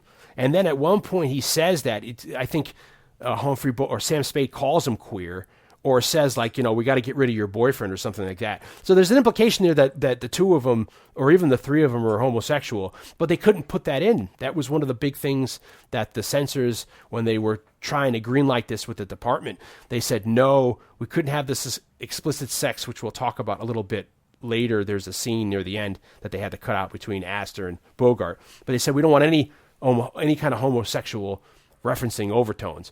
So, but what Laurie does, which is amazing, is that they do him kind of such a way, and he has this outfit and stuff like that. They give him that cane, and the cane becomes very phallic. And it's also how the cinematographer shoots the stuff. Everything in it is very fetish-ish, where the angles they're sneaking up on, and you see in Laurie, he's got the glove, and he's very like, I just can't explain how amazing Laurie is and the subtlety in the role of how he's, you know, he does show that childhood kind of like, you know, innocence, or the sophistic, you know, the what do you call that? Like almost the aristocratic, but the I can't think of what I'm, you know, like he's very like what do you call that when someone gets everything they want? You know, when you grow up, you're spoiled, or there's another word. I guess I would just say spoiled. So you kind of see that in his air, you know, his performance and how he just acts, and how he's kind of like, you know, he has temper tantrums, and, you know, it's just, I think he's absolutely amazing in this role. What do you think? Oh yeah, I mean, I agree. I mean, you know, we both love Laurie. I mean, yeah, and I think this is the slenderest he gets in this era. This is when he's very thin these years. He had everything under control. Casablanca, he's very thin, and I mean, his part is very small, but iconic in Casablanca. He's not in much of the movie at all, but it was another pairing of Bogart, Greenstreet, and Laurie together for Casablanca. I mean, look, there are some actors that are just interesting to watch. Their choices are interesting. They're visually interesting.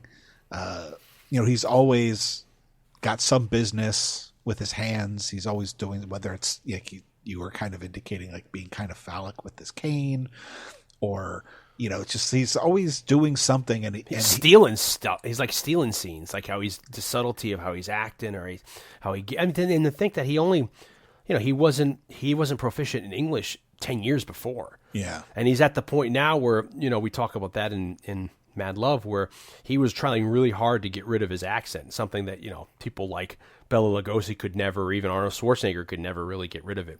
But he looked at it because of World War II. He wanted more work, which people resented from the German community, were getting mad at him for doing that. But it's amazing just how he has the way with how he says the lines and the inference and stuff. He's absolutely fabulous. Yeah, I mean, This cast, I mean, the triad of the triangle of the three. That's why it's like they all become archetypes. They all become. I mean, I've seen Ren and Stimpy in the comic book. They make fun of this Joe Cairo, and you look at like Ren being a little Peter Lorre and Stimpy being like Larry Fine. It's like it's everywhere in our culture. You know. Well, it's also like interesting because when you think of like character actors, like these people that play, but like character actors back then, guys like Greenstreet, just. He was the same in every movie, but he's so charming, and he's so great. I mean, the character of Gutman, the Fat Man. How's his, having read the book again, how does his portrayal of that character come across between the on page and the way he delivers it? Because I can't imagine that it was written with a guy like him in mind to play it. I think it comes off very true. The earlier gentleman that they have in the 31 version, I didn't think was as good as Greenstreet's performance. And then when we have the Edward G. Robinson radio play, they had somebody else play Gutman in that too. But in that version of the radio play, like the guy who's playing Cairo sounds like he's just kind of doing a Peter Lorre impression in a way. Exactly. And the he's guy kind that of plays like Gutman is just kind of doing Greenstreet. Yeah, Greenstreet is so he's just got such a. It's like he's almost like I wouldn't say he's overacting, but he's got such a character about him that I can't look at it and think of anybody else playing it. Yeah. And he's so good. And as Blake said, this is his debut. He made his stage debut in 1902. This is his movie debut in 1941, and he's at 62 years old at the time, and he ends up doing 24 films in his whole career, and he ends up battling Bright's disease and diabetes, and he passes away in 1953. But I mean, just for that short period of time, for what, 12 years or however long, 8 years or so, it's amazing to think of. He's in some fabulous movies. I mean, he's in Across the Pacific which is a Bogart movie, maybe sure. Peter Lorre as well, I think so. if I remember correctly. Casablanca, he's in the Passage to Marseille, which I think is also a Peter Lorre movie with what's his name, Bogey, and also he is in Christmas in Connecticut with Barbara Stanwyck. He's the newspaper editor, and he's fabulous in that. So that kind of breaks the mold of him just being like a heavy. I don't mean literally, but I meant like just like a big boss, sleazy guy, where at the same time he could be like a news editor. Yeah, well, that's the thing is like he does play these bad guys, but he's not that kind of person. And I think that's what makes his portrayal of the bad guy in movies interesting. Because it's like, in a way, he is the villain of this movie for all intents and purposes. Yeah. But he's also, in a way, like the most likable out of all of them. And it's because of it's because of the quality that he brings to it. It's just like I was saying with Bogart. It's just like there's a perfect marriage of character and actor, and Greenstreet brings, he seems like, even though he's an awful dude, it seems like I would like to hang out with that dude. Like he's just, I mean, there's a sophistication there. It's the same thing with, I think, brings Joel Cairo's character to the Fat Man. There's a sophistication. There's a learnedness. He's probably a scholar or a professor of some. He's almost like an Indiana Jones, like explorer or that kind of a thing. And he must be funding himself. I don't think there's any implication that he's working for another person. So he's well off to be able to be throwing this money out and traveling the world. Back in the time when it took like however how long for like a steamer or a transatlantic boat to make you passage. So it's really fascinating, his character, how he plays it. And it's funny because when you listen to the half-hour stage play that's on the radio with all of them playing it, he accentuates. Good evening, sir. He accentuates, the radio. He knows what he's doing at that point. So people are laughing at him. He's almost. He's probably more in his element. It up slightly because he was exactly. He was a stage actor. I guess he had a little bit of reputation of like comedic parts. Apparently, Houston saw him in a play at the Biltmore Theater in L.A. and it might have been it might have been the play There Shall Be No Night, which he did for a long time. But Houston saw him and then convinced him to do the movie, because I guess he had decided that he was never going to do a movie. And then Houston talked him into doing Maltese Falcon. Warner Brothers signed him for $1,000 a week with a guarantee of 4 weeks. And that's just started a film career. That's, for a guy... And he was...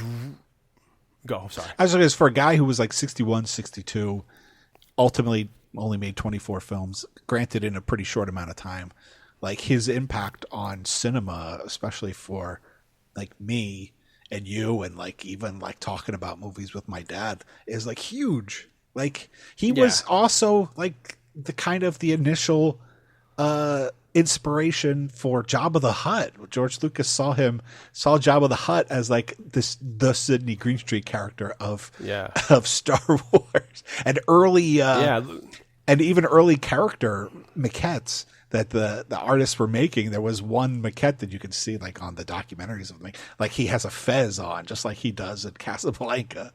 That Jabba the Hutt he's the blue parrot, is wearing a fez. So like this guy made this huge impact on cinema in such a short amount of time and so late in his career. You think of guys like Danny Aiello, or I think it's Dennis Farina, who were cops. They put their 20 in, and then they had segue, and they make Randy Jurgensen. They become stars. He was a guy, like you said, that didn't start.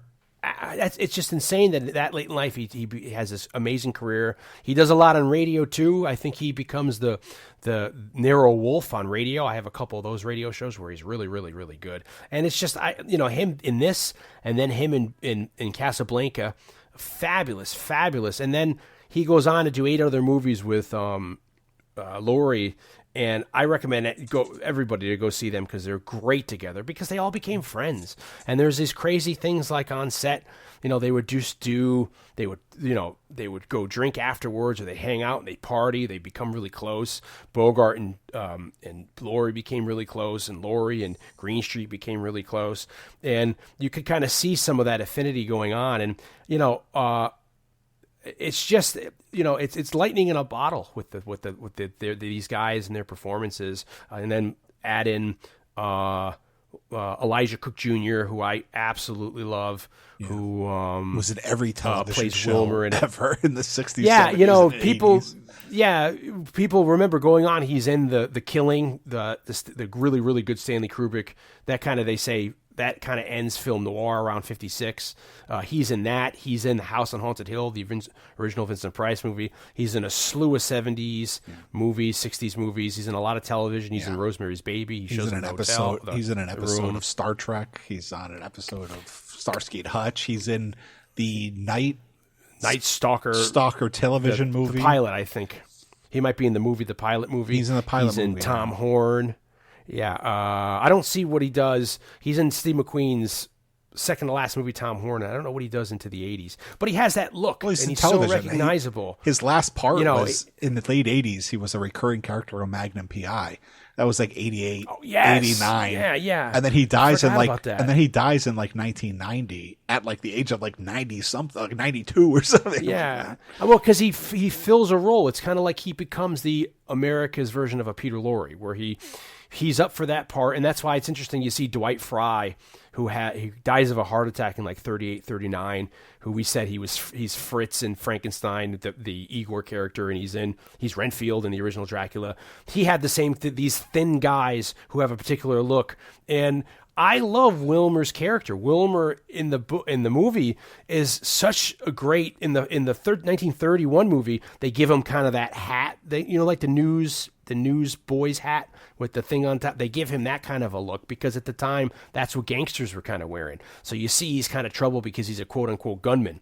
So you have now in this movie, you have Wilmer, Elijah Cook Jr., and he's in the book, you could tell he's a psychopath. He's one of these guys, these kids who probably, he could have killed his parents, in the Depression, whatever, robbed banks, or was part of like a Pretty Boy Floyd or the Clyde Barrow gang, robbing banks. And he has this short fuse. He's really young. They give him two Colt 1911 45s that are huge in his hands, that are really big. And the parts he has with Bogart, Dashiell Hammett's writing so good that he talks about when they confront him, Wilmer never makes eye contact. He's one of the people you ever meet in life where they just he stares at your center of your chest, or he looks at your shoulder. So when he's having these intense conversations, he doesn't make eye contact. But he's like, you could tell he's ready to explode at any point, but he's kept on a leash by Sidney Greenstreet's character. But he's young, so he's inexperienced.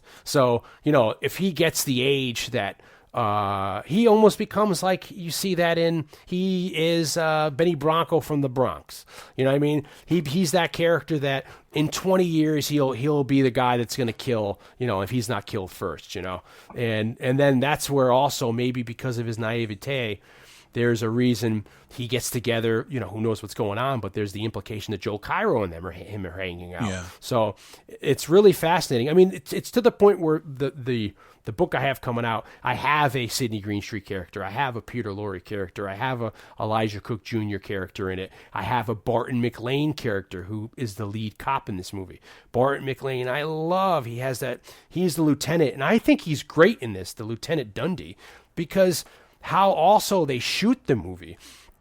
You really get the setup that Dundee is Sam Spade's almost foil.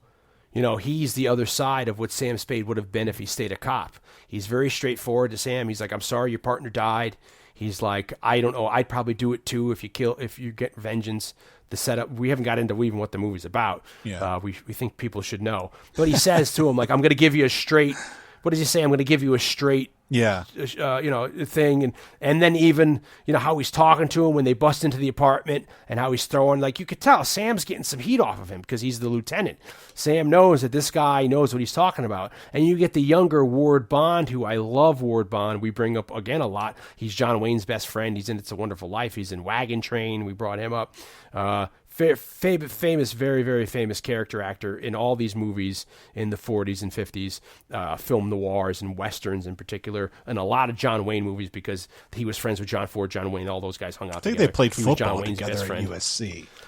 Yeah, and they had this really weird rivalry, and they became friends, and John Wayne helped them get into movies, and they were like this, had like this rough and tumble relationship, and then sadly, Ward Bond ended up having a heart attack and dying in the shower one morning when he was getting ready to go shoot Wagon Train. So it was really sad. Supposedly the story is like when the casket was being lowered, John Wayne was really crying, and the guy, I forget who was next to him, but he like punched him in the shoulder. He's like, now you're going to be my best friend because my best friend just died. It's sad, but I love Ward Bond, and I forget he's in the movie. I completely forgot until this viewing. I knew Barton McLean was in this because of how he talks, and he became a Warner Brother character actor that did a lot of this at the time. I completely forgot Ward Bond is Polehouse, the other detective in it. So this whole cast is fucking awesome. Everybody. I mean, one thing I will say about the Wilmer character is that I don't know how he's portrayed in the book, but there's like an innocence that Cook brings to it, and I think it's part of that inexperience. But it's like. And then when he explodes at the end, because he's just like, Spade is just like jabbing him the whole time, like waiting for him trying to push him to the edge. Don't ride me. Yeah. And like, I just love, and then it's like, he's got the tears in his eyes. Like he's just brought. I know. You see he's so mad. You could see 2 tears coming out of his eyes. Elijah Cook is amazing because of that's the thing about him. He has that boy look. Yeah. He has those eyes, and even going on into his latter career, it was those eyes that he had that look like, oh my God, like he was a really good eye actor.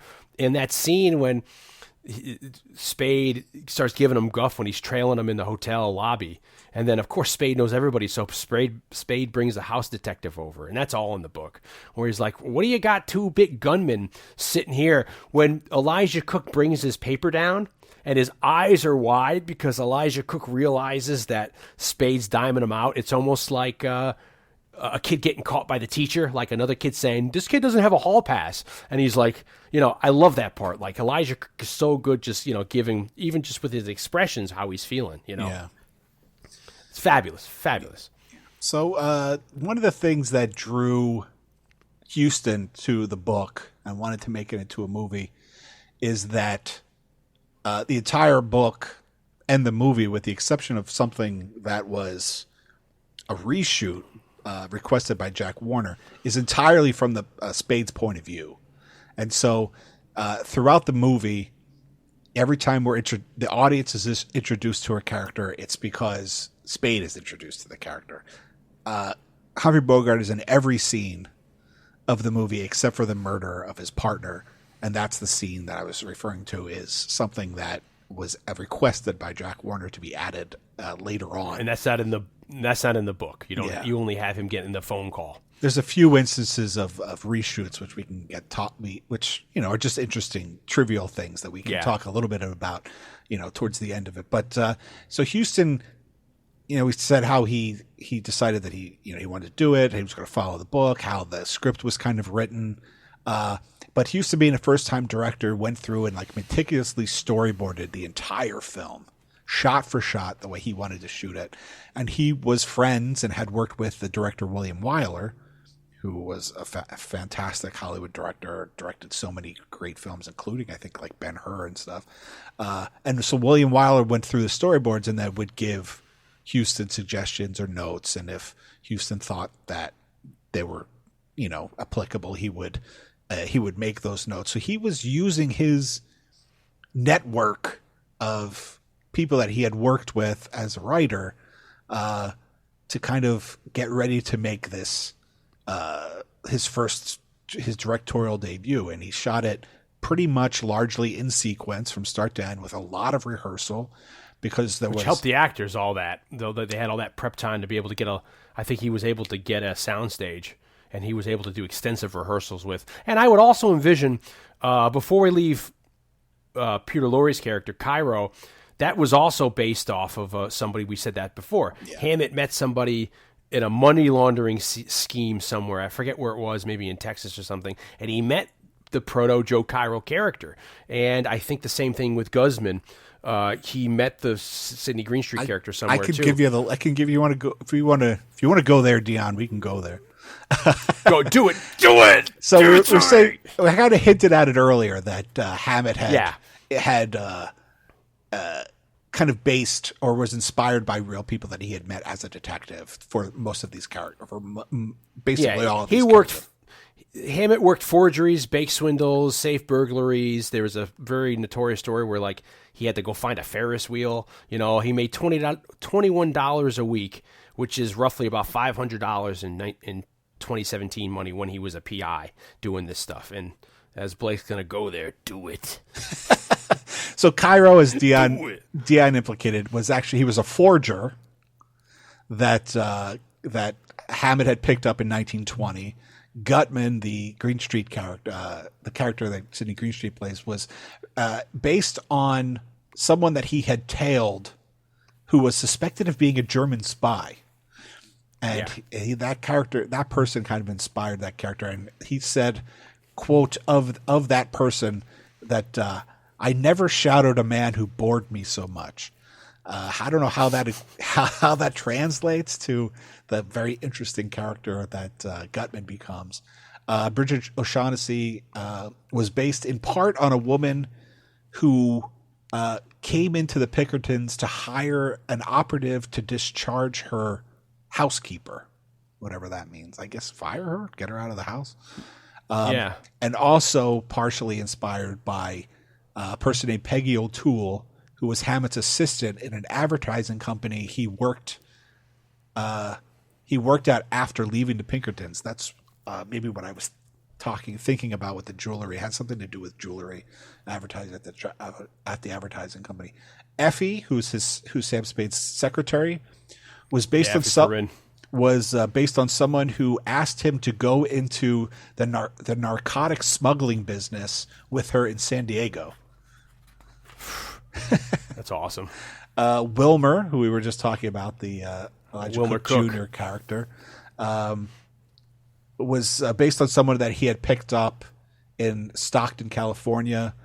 And the character of Spade himself wasn't based on anybody specific, but he always thought of Spade as the idealized detective, in the sense that it was someone that most of the private detectives that he worked with would have liked to have been.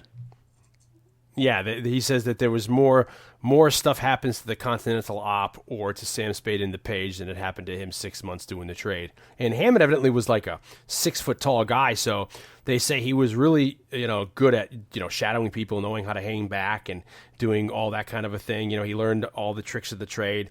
So Hammett gets all this stuff from real life experience, as we said before, and I can imagine there's no bad blood at all. Hammett, I think, at this point is kind of riding high. He stopped writing in 1934. Also, since we're talking about Hammett, it's interesting that he did go back to some of his other detective stories that he had done prior, shorts for the magazine, and took elements of them to make into the Maltese Falcon. There's a story. I have this other huge book that's called the Black Lizard Big Book of Pulps from like 2006 or 7. The best crime stories from Pulp's golden age, 20s, 30s, and 40s. And it has a lot of stories that were thought lost over the years and great examples from very famous writers of other things they did. And there's a section on everybody, Stanley Gardner, who did Perry Mason, Earl Stanley Gardner, or Charlie Chan. They have Hammett, and there's a story in there called the Creeping Siamese, and it's a short story that's a whodunit of the Continental Op in there, but it has the idea in it where the captain brings the bundle and dies with the bundle there. That is used in that story, and he takes that and he puts that into to the Maltese Falcon. And there's 2 other stories which. I ordered the book and it hasn't come yet, of the big Continental Op book, but there's other, I don't know, I forget specifically what, but there's 2 other devices that he uses in the Maltese Falcon that he grabbed from 2 other Continental Op stories, and he makes an amalgam in the Maltese Falcon, which I thought is interesting for people since we're throwing the kitchen sink at him.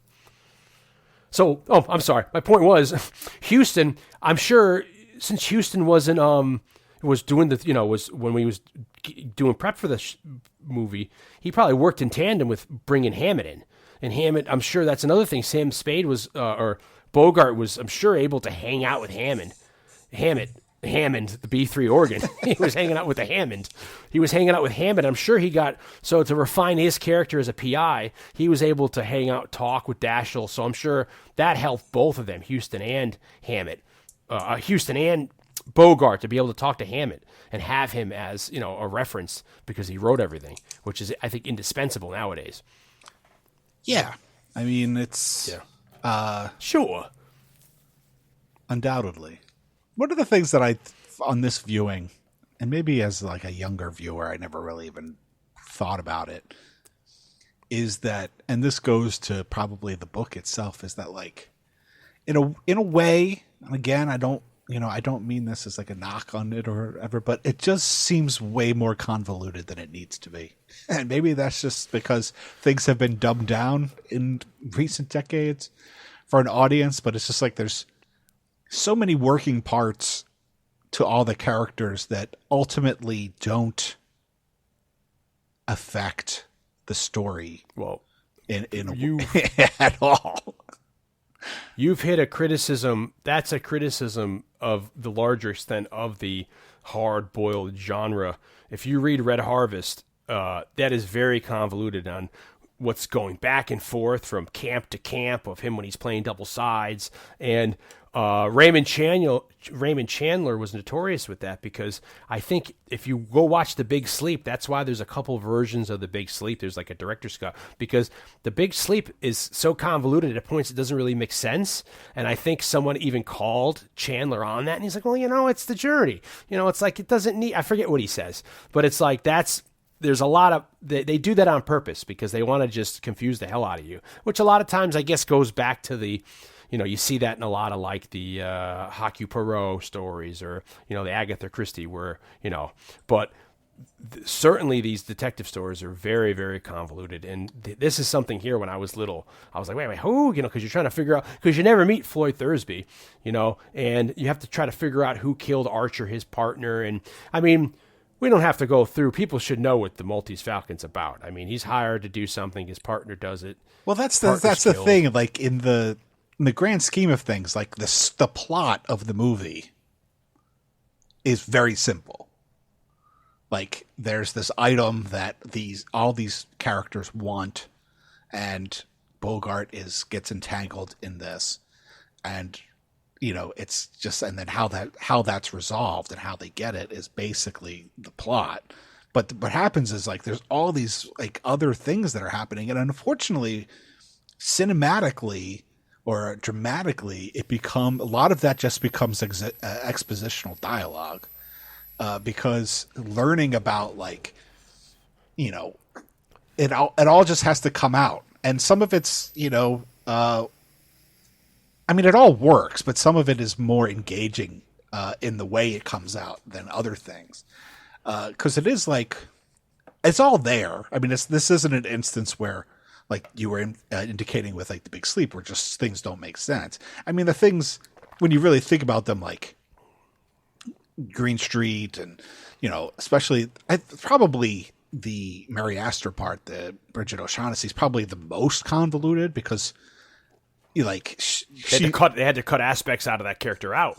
Well, they cut stuff out, but it's also like she's using aliases and she's lying the entire time, so you don't really know what's true and what's not true and then kind of like it all kind of has to come out in the end when Bogart is like drilling her to find out, like, wants her to admit that she killed Archer, his partner. Well, she's using the name Wonderly. She's using a third name, and then he finally gives her, "What's your real name?" And she says O'Shaughnessy, and it's so convoluted to the point when they think it's the Edward G. Robinson radio play, the hour-long one, they just call her Wonderly in it. They don't even, they're like, we can't keep having, this is confusing enough, so her name is Wonderly in that, but you're right. It's just to throw people off, and it's all about it's like, that's the template of the Dashiell Hammett specifically genre. Of the same thing with Red Harvest. There's this crazy thing going on, and the detective gets embroiled in it either because he lands in this town that's corrupt. I mean, it's always just Dashiell ends up going. He becomes a big not left but extreme. Like he becomes like a communist, and he gets caught up in the McCarthy years and blacklisted, which is really sad, and all that era of stuff going down. But he starts showing like he hates the corruption, and that shows in a lot of, this is here. I think they talk about Maltese Falcon's kind of what do you call that? Like a look at capitalism in a certain way and the evils of capitalism. And certainly all these characters there's a guy who comes into a town, everybody's lying, and he's got to freaking figure it out, and that's that here. And it's almost an idea of kind of the character becoming hardened to that world. And I mean, what do you think? Do you think Sam Spade is really falling for her? Is he telling the truth? Hey, maybe he does love her. I think, I mean, unfortunately I think he does, but I think in the version of the story that we have to judge by, which is one that has to exclude certain things because of censorship, it's kind of unwarranted. Because it's because all of a sudden it's like, so you're going really quick. there's like you kind of talked about earlier. There's the moment where like he's gonna go kiss her, and then he looks outside and sees Wilmer across the street, and there's not even an inference, but there's like, she's supposed to spend the night there. But because we don't see that, and it's not inferred later when they're like calling each other like baby and honey, and you're like, wait, when did this happen? Yeah, because they cut out the whole next scene of him leaving early with her stayed in bed, so it's not, that's because of the censor, so it's not implied. The censors wanted them to leave out as much as of him, the inference of him cheating with Archer's wife, and even I think the back talk between him and Effie, his secretary, because he's not short up of women. He's tagging his partner's wife. You could tell, which is another thing I love, is that he doesn't really think fondly of his partner. I mean, I think he makes a mention of it, that he says like, we were going to get rid. We came into partnership. Something happened, and he realized from then on that he didn't really care for the partner, and his eventuality was he was going to try to break off from the partner, and he's banging the partner's wife. He doesn't really give too much about the part. In the 1931 movie, which is interesting, the partner knows. Like at the beginning of the movie, Sam Spade gets a phone call from the wife, and he picks it up and he's talking, and then Archer walks in, picks the secretary's thing up and listens, and hears his wife saying all this stuff to Sam, and he knows it. And then he walks in on Sam talking to Wonderly, who's I'm already confusing everybody, who's Shaughnessy, and then that's when he gets the deal to go, and the Archer goes and does it. In the 41 version, none of that happens. So you get the idea that they like each other. I mean, he does seem like a little more of a, he's like, and this is all from the book too. He's winking at him behind. So I would assume my reading of the book is that maybe Archer doesn't know that he's banging, Sam's banging his wife, So, and Sam doesn't seem to be, he's like, oh Jesus, like it's like, it's even how he treats her. It's like he got hammered. They had a brief affair, and now Sam's like, and that's exactly from the book, and it's even less so. They had to cut a little more out because in the book, she's, did you kill him? Because you told me that it was only because of him that or you would. So did you kill him? We'd be together. And he's like, whoa. He's like, come on, baby.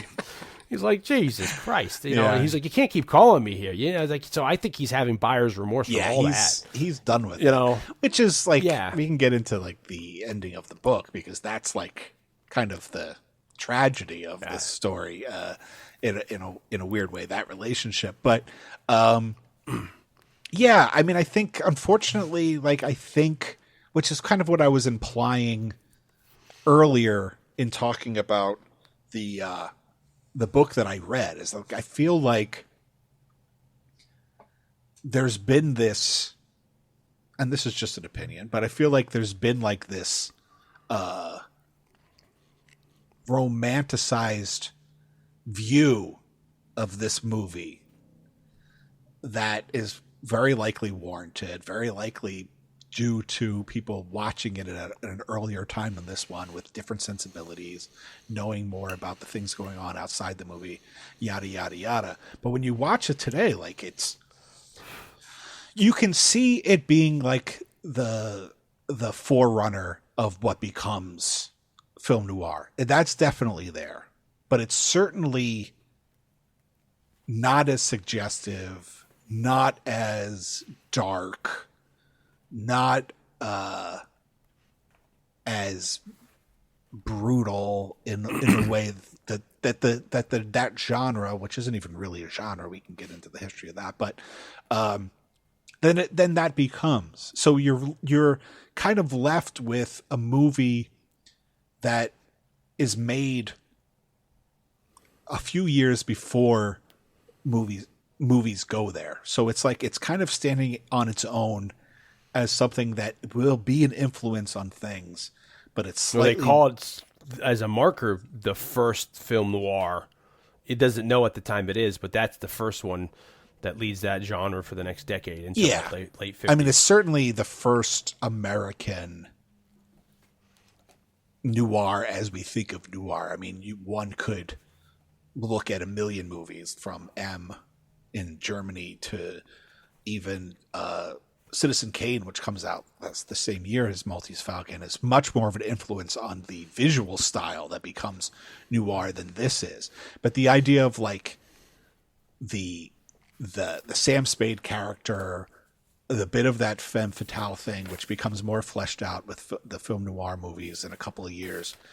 But that's the thing that I was saying about the Richard O'Shaughnessy character in the first place, which is like, there's like nothing sexual about their relationship in this movie. There's an attraction, clearly. There's a lot of talk. And her outfits are not very overtly sexual she's all either. buttoned I was looking up. at with the flower. I was looking at it now. I was like, that's interesting. She's not, because in the first movie you could see like the garter and she's fixing the pantyhose. In this, it's not really. But maybe that's the point. Maybe she brings such baggage to it. We're just like you're saying, she is a sex pot for everybody on screen. So her being buttoned up is for audiences at that time, they're like, we don't need to have her hanging out all over the place because she's already hanging out all over the place in the modern zeitgeist of the tabloids. I mean, she's clearly manipulative, but not in the way that we come to think of noir femme fatales. She's manipulative. No, she's not a Barbara. She's not Barbara Stanwyck. She's not using her sexuality as a weapon. She's more using damsel in distress character. Yeah, I'm the victim as a weapon than she is her own sexuality. And which is that what you see in Mickey Spillane and I, the Jury. That's when you get to that, where the woman is using. She's having sex with the thing, and she's doing this. She's killing everybody. She's the one. She pulls the trigger here, but and that's I think at the end of, if I'm not mistaken, I, the Jury, which I think they made with Amanda Sante some years ago, or Stacy Keach. He just shoots her. He's like, I loved you, but bang, And I think and people didn't like that. People were like, I, the Jury was trash at the time, People didn't like that. They thought that was too much, but that became the standard as well with stuff in the 50s. There's another interesting point I think we should get to, and then if we talk about film noir, and then I guess start to try to wrap up. But what were you finishing about her, Bridget, and her sexuality and her character, essentially? I don't ever remember at this point. I guess I was just I was just talking about I guess we were talking about the relationship of Spade and O'Shaughnessy and the way it's portrayed in the movie, and whether one can believe whether I think that he did fall in love with her or not. And I started talking about how things are a bit convoluted about the story, but all of that kind of plays into some of the really interesting things about the Bogart character, like the Spade character. I mean, it's like he's, if you go with your kind of theory or hypothesis about he came back from World War I, and he doesn't want, that he doesn't want to be made a fool, a sucker, and he's been hurt before, all this stuff. It's almost like he's in love. This is projecting. He's in love with the idea of her in a way. Like the infatuation of a new. Yeah. Maybe the conquest, wanting to be the hero and all that stuff, because it all comes out in the end, which is when he sits back and has that realization that you were talking about earlier, because he has this realization of she's very subtle, but it's great. Yeah, but she's a liar, or even Sidney Greenstreet says to her, remember she goes to make the coffee, and he says, "Watch out for her. Going in with her, don't trust her. You could be dead." But he has the realization that this is not going to work out. Yeah. It's either he's going to go to prison for her, or he's got to let her go to prison for what she's done. He knows too much about her now. It's just she's asking him. She's like, "Will you please? You do it for me. Don't you love me?" And he's like, "Fuck, what the fuck?" But it's he just knows. He knows what she did, so he can't trust her. Not that he really did through the whole movie, but now that he knows that she's a murderer, she's gonna, she's gonna protect herself. So now he knows that he can't. And trust. She killed Floyd Thursby. She was his. That was her Sam Spade up until they got to San Francisco. Yeah. He was a gunman. He was a gambler who went to the Orient, kind of like a la Temple of Doom. He was a gunman, a bodyguard for a gambler out there, and then he met her and became infatuated with her, and then she manipulated him to help her get the Falcon with Joe Cairo and all that. So it's she comes to San Francisco, and Yeah, but there's just all this stuff that comes out in that last scene that is so great. Oh yeah, but part of it is this realization where he's not just that she's trouble, but that this is never gonna work. Even if they can somehow get away with it, he's never going to be able to trust her. So if he can't trust her, what kind of relationship could they ever really have? And so it's just it all builds to a certain thing, and it's one of the things that is kind of atypical to the film noir movies, which is in the film noir movies that come later, it's the strong, manipulative female character who's evil, maybe homicidal, but she's ambitious and she's flaunting her sexuality and she's playing men like they're fiddles and they're falling into her trap. She's strong. And even though the male characters may realize that they're being played in a way, like they don't care, like they're that far into it. Whereas Bogart's character, he's aware. Which is what Elijah Cook Jr. plays in The Killing. He does that. He gets completely taken by this girl, and she's playing him like a sap, and he knows it, and he's pitiful, and that becomes the end of it. Like you're saying, that's at 56. It's like, in the movie that we have here, like Spade knows. He knows. He calls her on her shit like right away. He walks in. He's like, you left too much money. Like, we knew that you were lying. Which is that your name? Is this your name? What's your real name? He knows the whole time that she's full of shit. He somehow is able to look past it and kind of fall for her a bit, but like, he knows about it, and so it adds like a strength to his character that a lot of the other like-minded characters eventually kind of don't have. And it's like what little white lies she's doing, and he calls her on them, and they get bigger and bigger. Well, that's it kind of plays into like really the character of Spade in this movie. Is like ultimately, they're all looking for this MacGuffin of this priceless artifact that is this Falcon statue, and their motivations are all that they're greedy. They want to find this thing. They want to make money, and they're all being driven by this desire for wealth and greed. Spade gets caught up in that a little bit, but ultimately he's a guy who's searching for truth in like a world of liars. I mean, they're all bullshit. Every other person. Well, and he can't leave because of the killing of his partner. Now he's invested. He has to figure out what happened and stick with this and play it out. Well, he basically says like, he's handcuffed to the case now. Yeah, the only way you're gonna, talking to like the district attorney, like the only way you're gonna let me off of this is if I gift wrap the fucking murderer and give them to you. So because the cops think he killed. It's all convoluted. Yeah. And so he's all wrapped up in it. And so like what his motivations are for finding out the truth are irrelevant, really. I mean, really, he's trying to save his own skin, but he's also trying to figure out who killed his partner so that he doesn't go to jail for it. But he's also kind of tied in, like, you can maybe, again, it's just projecting, but you can kind of see that, like, aside from that, he just wants to know what's going on. Like, he wants to know, like, what she's all about, probably more than, Gutman and Cairo, that he cares about what they're all about. But he's a guy, and fitting that he's a detective, but he's a guy looking for, trying to find out what's the truth of all this. And the fact that she's, a liar, almost, what's the term with like they can't help it.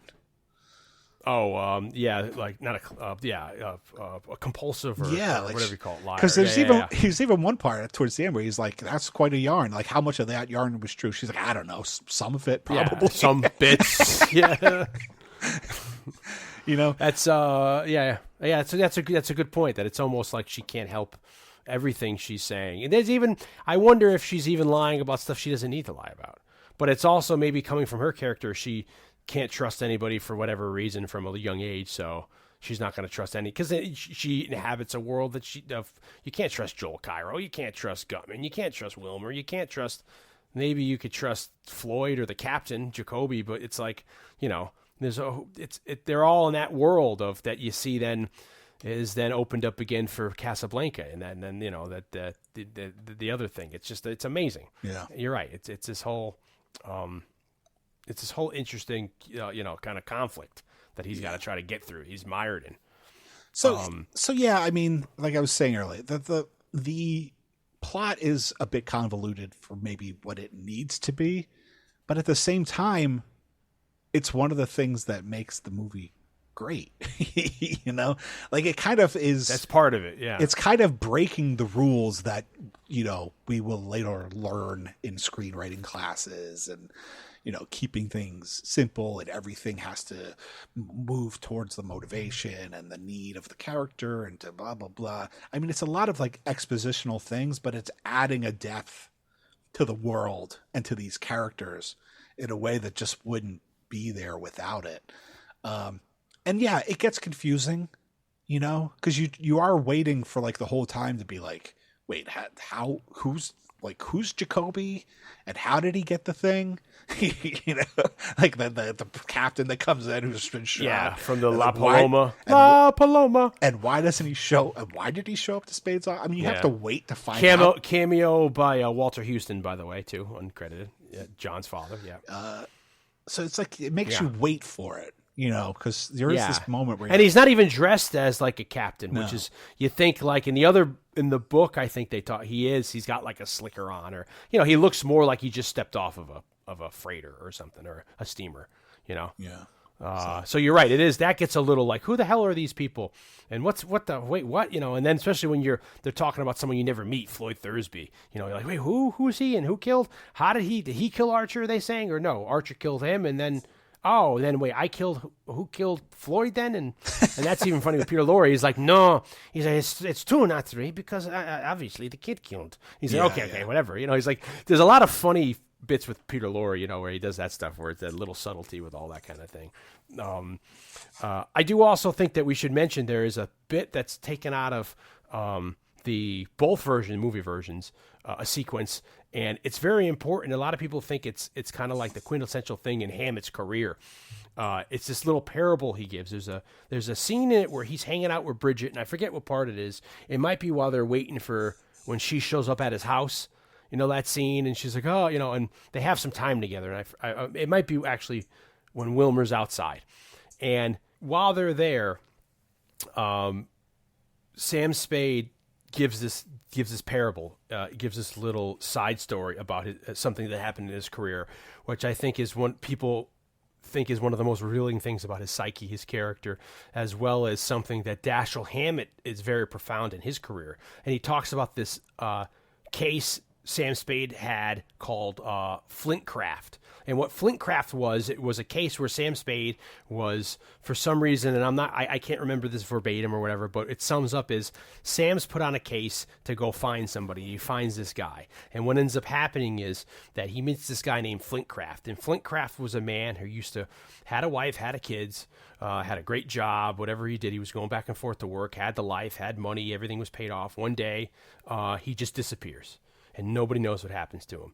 So the wife and kids get on because they have enough money, whatever, everything's left fine, and they move on with their lives. Some years later, Sam Spade comes across this guy for whatever reason. I forget if he's looking for him or whatever. He finds Flintcraft, and he says to Flintcraft, like, wait, what happened?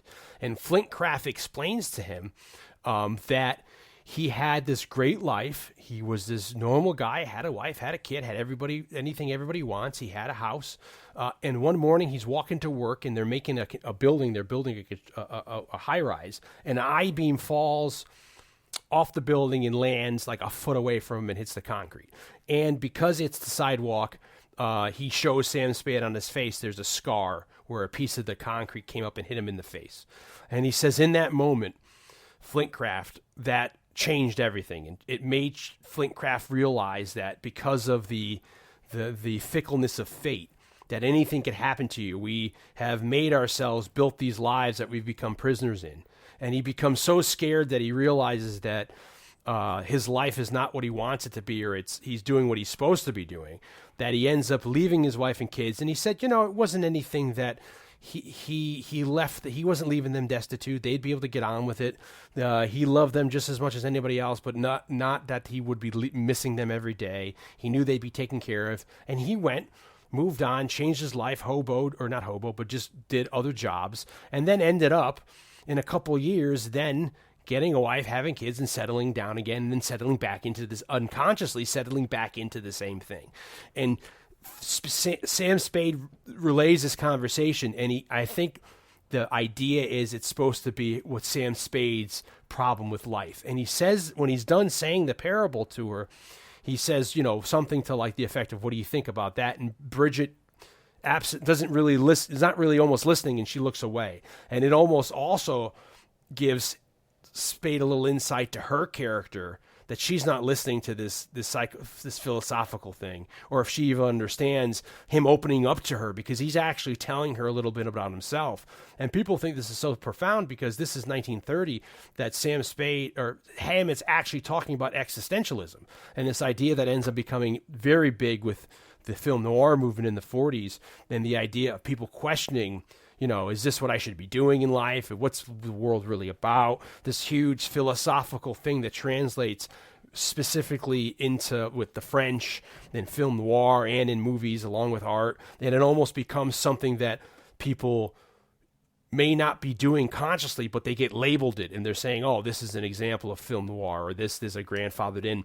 So Hammett's talking about this in 1930, something that will become huge in 10 or 15 years, this movement, that ends up not being in either one of this book or the movie or the 31 thing, which is very profound. And I think goes along to what you're saying about the Sam Spade character, that he has that idea and he has these thoughts about that. So the Flintcraft parable, it's very interesting. Yeah, that is pretty interesting. All right, then. Something to think about. Yeah. So, as we go moving right along, we have, all these different great plot points. We have one of our favorite scenes. I love when, Peter Lorre's introduced, Joe Cairo, the funniness of them in the room, stick your hands up. He, takes them, and then he's like, oh, look what you did to my shirt, and all this little stuff. And then, and then later on when Sam brings, I love the scene that we use the soundbite for our mixtape of when he brings them together and they start talking in the code, and Peter's like, who killed him? And he's like, the fat man. And he's like, the fat man's here? And he's like, yeah, all, and then they're cutting back and forth, and they're cutting to Sam Spade watching and listening and digesting what they're saying. It's great stuff. Yeah. Well, that lends an air of history between them, and in very little dialogue, you get a sense of the of a backstory that they share, which creates depth for those two characters. I mean, it's who did kill Foot? It's all, and then when the cops come, great, like we said, Barton McLean and Ward Bond, and then they have that joke, and they have the thing where he's like, oh, she tried to kill me and strap me with a pistol, so I didn't want to be murdered, like all that. And then he's gonna go home. He's like, oh, I'm gonna just go now. I don't want to. He's like, I don't know what I'm going to talk about. It's so funny. Yeah. And the next morning, and I don't think that's. I guess that might they economize something, and I thought that wasn't maybe in it when he showed them taking Joe Cairo down, him having that conversation, where he's like, the story you gave me all night, he needed to go to sleep off because he was getting roughed up or whatever. That's great. The turns, the Jacoby comes with the Falcon. I love the introduction to Sidney Greenstreet, because he's not in it until an hour in, right? He shows up. Wilmer's like, he'll see you now, brings him upstairs, and he's great. I love when they end up knocking him out. They Mickey Finn him. Yeah, that's great. Well, there's just a lot of great dialogue of Greenstreet that is delivered so perfectly by him. All this stuff about he's always he's always commenting on what a great character Spade is. And I love he's to one talk of those to guys. I love to talk to a man who loves to talk, and just all this. I like to drink someone who doesn't like to drink, because if they know a limit, then they don't drink too much. They don't know, whatever. It's all great. There's just all this very colorful dialogue that comes right out of the book, but delivered by those guys is just so priceless. Yeah. So, and that's great. And then we lead up to probably, I guess, if there's anything else we get to the climax and then they all come together, and then we even have that whole part, which is great, the fall guy sequence. They need to figure out a fall guy, but and even his swindling, him how much you gonna give me? Well, he offered me this. Him playing both sides, or then him even acting like he's getting mad with the first meeting with Greenstreet. Yeah. He throws the glass, and he's like, he leaves, and it's just like, it's an act, Yeah. Well, that's what reminded me most of Fistful of Dollars. That idea of he's just playing everybody. I mean, he's to his own, whatever his own goals are. but he's playing a part. He's and that's even implied later, and whether it's true or he's just telling her that in the climax where she's commenting about him being corrupt. And he's like, oh, all the corruption. He's like, well, that's just something, maybe I'm not as corrupt as I let on, and that's just something that's how I get the good cases, because people think, and he's even, whether he's telling the truth there or not, he's a liar, like they're all liars. He's lying to them, they're lying to him, they're lying to each other. It's all just dishonesty happening. Yeah, there's an interesting idea with the secretary. It's played up in various versions, and the I think it is the Satan Met a Lady version, the second movie they did with Betty Davis. The secretary, and that's really cute and really, I really spunky. I really liked her, the actress. But I like the idea that you get this tension, which I feel like they end up playing in film noir. Well, that becomes a cliche too, where the guy has a good-looking secretary, and there's an attraction there where you don't know if they're going to get together or not. But even though we have Sam Spade's, having an affair with the partner's wife that Effie, his secretary, clearly knows all about, of course, and she sees all the other girls, comes in the book. She's like, you gotta like this girl out. She's gorgeous. You better check her out. Or, she's got some great cans. Like she says, she's not saying stuff like that, but she's saying stuff that's like, she's almost at one point like a guy, like she knows what Sam Spade likes, but then she keeps herself a little distant. So there's a nice, interesting, connection, relationship there that ends up in itself becoming part of an archetype in the genre as we go on. Effie's relationship with Sam Spade, and then we get to the ending where they all come together, they all open it up, and then even more stuff happens where it's like, remember she was going to leave, and then when they get together and then they think they have the bird, and him, how much are you going to give me? 10 grand, 5 grand. We need a fall guy. I'll give him Wilmer. This is why we need a fall guy. Why do you think the fall guy stuff is in there? I think it's in the book. I think it's just to show it's the rhyming cleverness of Hammett in his prose, and having the deductive logic of you seeing how things are done. Like I said, there's the deleted scene of him searching Bridget O'Shaughnessy's place, and you see the methods of, I think it's him being the detective, detecting, this is what we're going to need to do. And it's a little, I think, also thumbing your nose at Wilmer, but it's because then at the end of it, also when he calls the cops, he's still, it's like, I was thinking, because I saw 6 versions of this thing. I'm thinking, like, when the cops get there and he just starts handing them guns, can't the cops be like, well, what's the evidence? Is it your word against Wilmer's that this is Wilmer's gun? You could have shot whoever with it and just blaming Wilmer, so, but they're like, okay, Sam says it, so that must be, the law. That must be how it happened, because, at some point you're like, because you thought he's taking $1,000 to be like, I'm going to keep this for myself, but he's like, this was a bribe to show, and he gives $1,000 to the cops. So, he could have even, maybe he was in prison before. I guess he wouldn't have been a cop if he was in prison, or a private detective. He doesn't want to go get locked up, but it's an interesting sequence. I think it's just to show the intelligence of, we have to have somebody to pin it on, because we can't just make all this go away. Yeah. What do you think? I mean, I think that's definitely part of it, but to me, as I was watching it, it felt more like a test. Like he wanted to see really where Green Street stood, where the Gutman character stood on all of it. Will this guy just give up this kid? Or, I think he's he makes a point of saying a couple times, I love him as anyone would love a son. He says that a bunch, but he's like, well, you can always get a new son, but you can't get a new bird, Yeah. I mean, I feel like it was probably on a very practical level what you're saying, which is like he's calculated and he realizes that, look, no matter what happens, somebody needs to take the fall for this murder or else I'm going to do it. So that's part of my stipulation.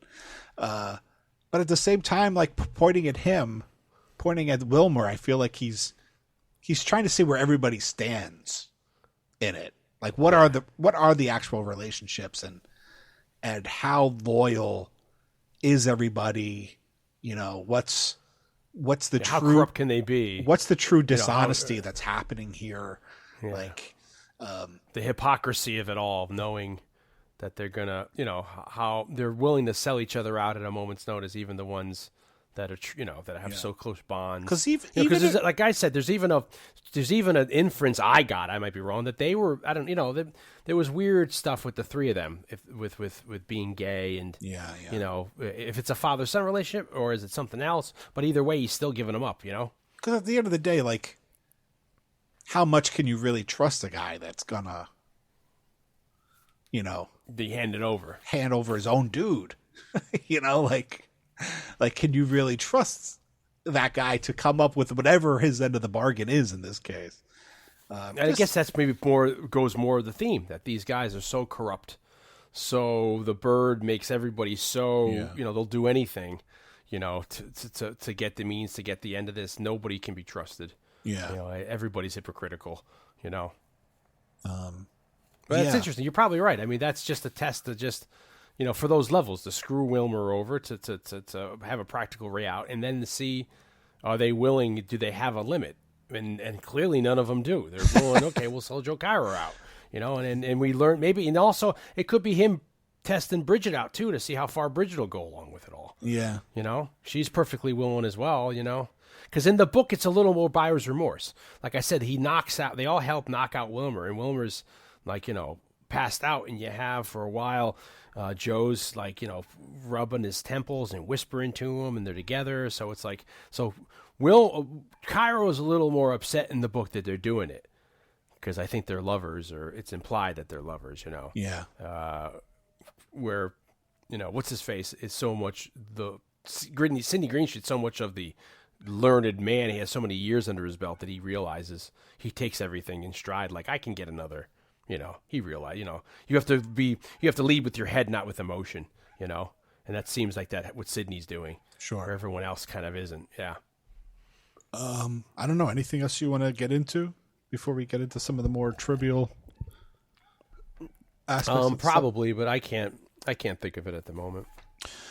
Well, in reading that book and looking at some of the, notes going back and forth, some of the things that I thought were interesting were, like, after watching the first couple of days of dailies, Jack Warner messaged Houston and was like, Bogart's too relaxed. Like, he's too nonchalant with all this, and he's kind of delivering the dialogue too slowly. You have to speed him up. Which is, like, you see so much of this quick dialogue happening in a lot of movies of that generation, of that era. But in this movie, like, a lot of fast talking. But apparently early dailies kind of indicated that, it wasn't that quick. And so Jack Warner was like, you have to speed him up. And Houston replies with, like, well, you have to understand that the first scenes we're doing they're not the most exciting, but yeah, I get what you're saying, and I'll make sure he goes faster.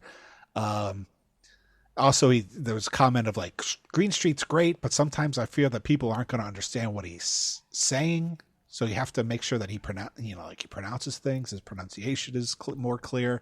So there's a lot of that kind of stuff, which is kind of interesting. But then, well, that reminds me of a Laurie thing where Peter Lorre is, that's something Houston comments on it. Like, they don't really see what he's doing on set, but then they went and saw the dailies and they realize, Houston says that, he sees the subtlety that you don't see, that when you're standing a couple feet away that the camera picks up, with him being, like we said, kind of like a little phallic or doing a little thing this or that with his eyes, or is very subtle that the camera will pick up because it's very close in on you, but you don't see when you're standing there. You don't realize, okay, he says the line next. And you hear that a lot, I think.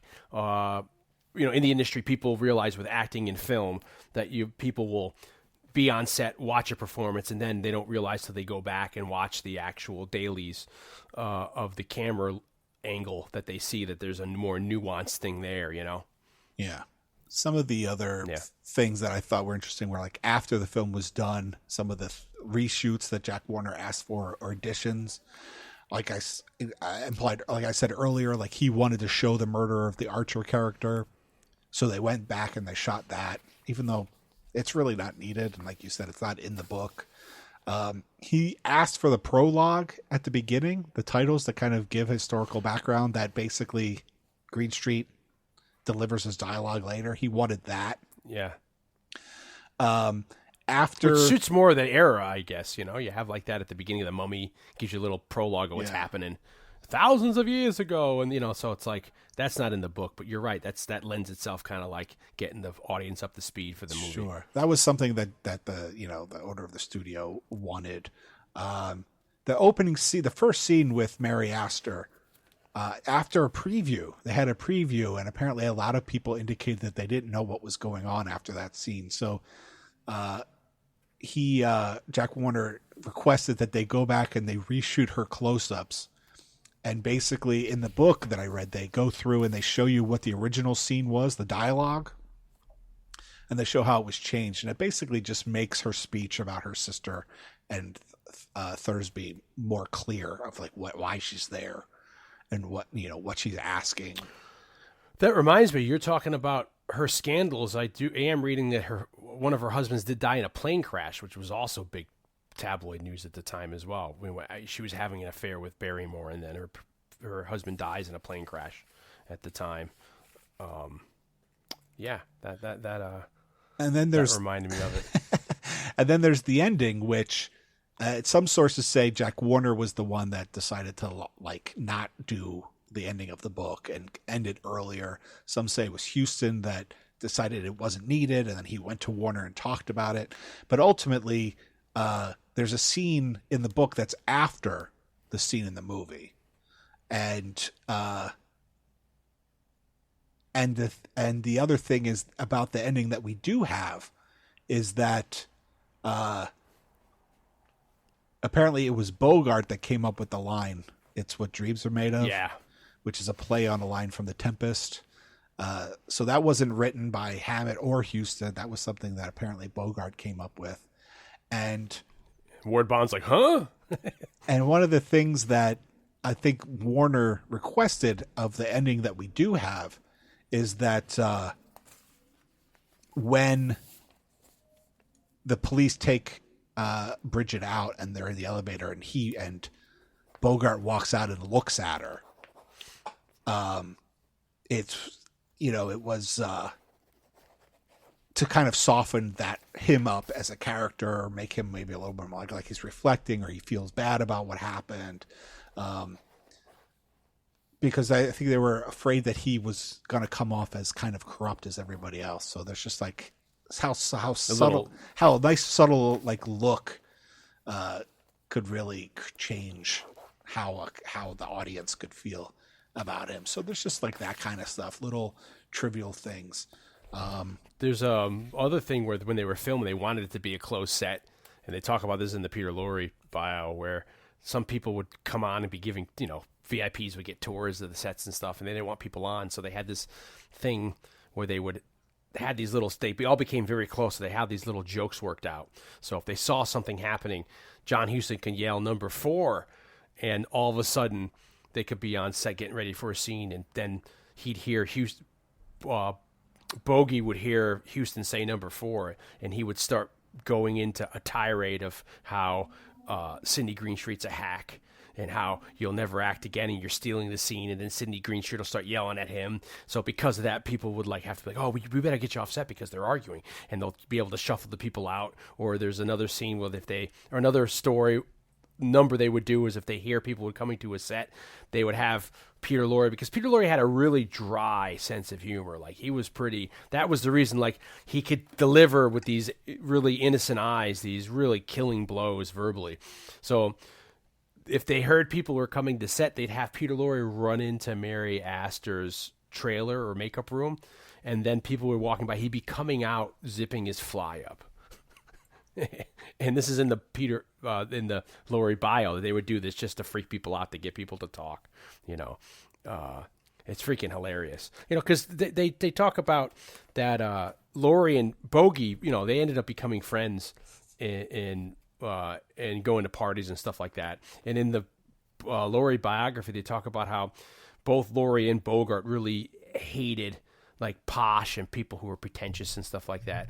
And so when they would go to parties and they wouldn't want to, they smoke so much, the two of them. If they're hanging out in the corner and someone would come up to them and they didn't want to talk to them, they'd have something where they would do is they would just start blowing smoke at the person's face. Like they would just chain smoke, blowing smoke at the person, so the person would get so they'd have to walk away if they didn't want to talk to people. And there's another story where like Laurie would talk about how like he thought that like when you go to a party, it was so pretentious that you could say anything you wanted to, but if you said it in the tone that was right, people weren't really even paying attention. So there's stories where Laurie would go to one of these parties and he'd be next to Bogart, and the hostess would be like, "Hi, how you doing?" And he'd be like, "Oh, I've been terrible. I caught your husband fucking my maid again. How are you?" And she's like, "Oh, good, okay." And, you know, she's not even listening. Like, you know, it's just all these funny little freaking things that people would just be like, you know, that they get on together with and all that. And they became really good friends, you know. It's nice to see that when all these people are, like, hanging out and becoming, like, I think it helps the film more, you know? Well, do you want to talk about the ending of the book? I mean, is it worth... No, I mean, it's just, you know, I think it's just another end bit.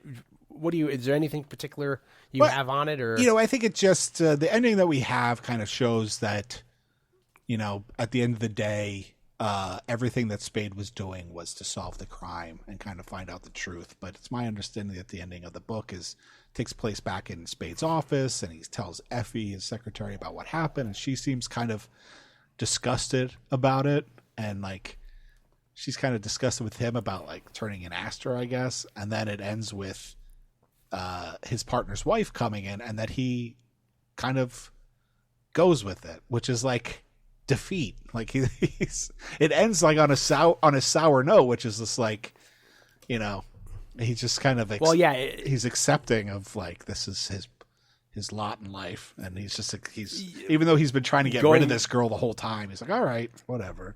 Well, going back to that existential problem of the Flintcraft parable, where the guy jumps out of his life just to calm down again and slip right back into that mode of life. At the end of it, the whole book, and I think it's alluded to in the movie, Effie's vouching for Astor. Effie thinks, you know, Astor, Bridget O'Shaughnessy's even fooling Effie, and that's to the point where at the end of it, I think Effie's so upset that she was wrong. So you have that ambiguous last scene in the place where he's just telling Effie everything, and Effie is the stand-in for the audience, and he's just basically, you know, crossing the T's, dotting the I's if anybody didn't miss anything. And, you know, Effie's kind of disgusted with the whole affair, and then about, you know, that happened. And then when Miles Archer's wife comes in, it's the first time he's actually taking the time to see her.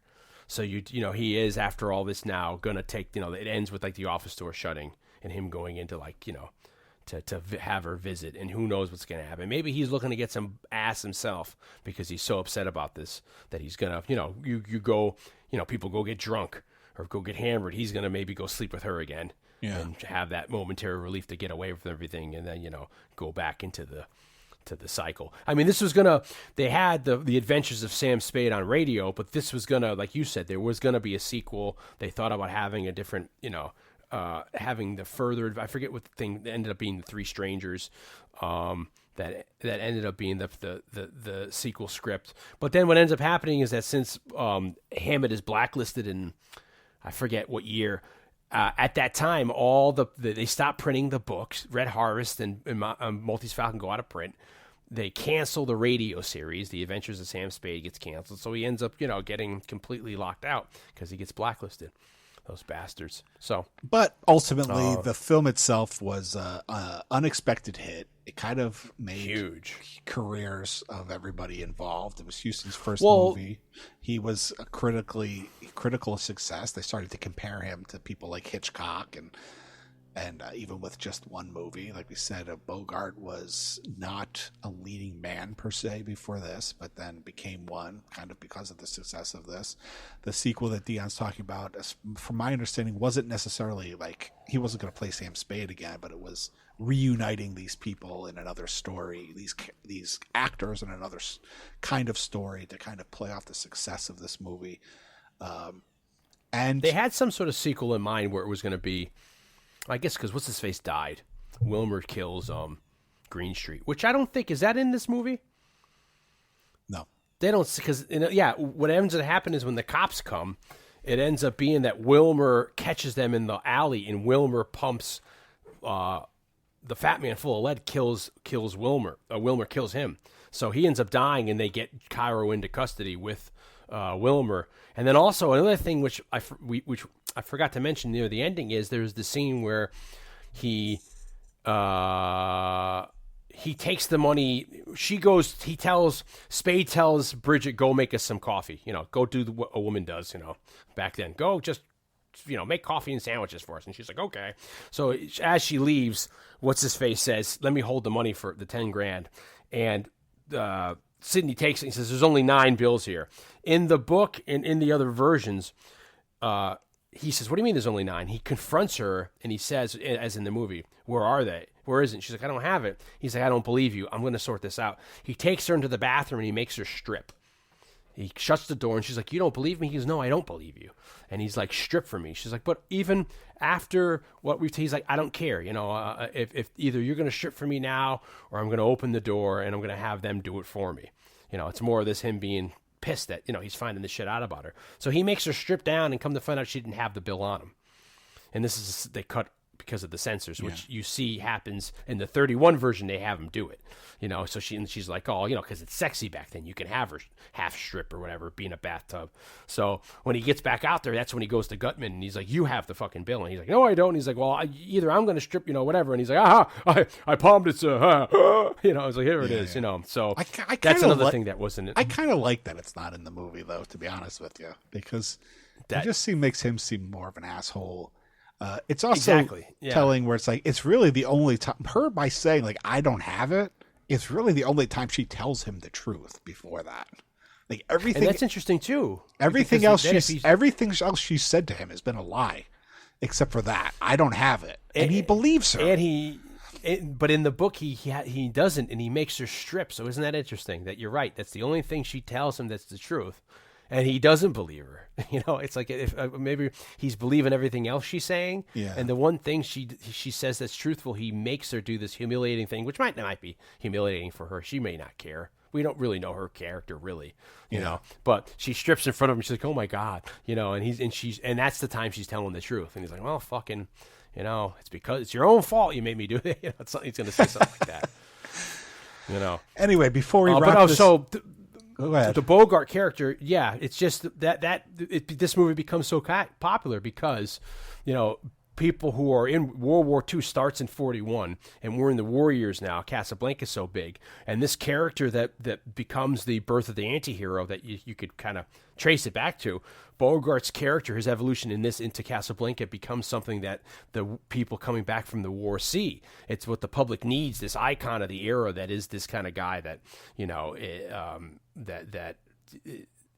can play both sides and isn't, he holds the world in contempt. It's something that people are starting to feel themselves with the world, and so they can see themselves vis-a-vis Sam Spade here.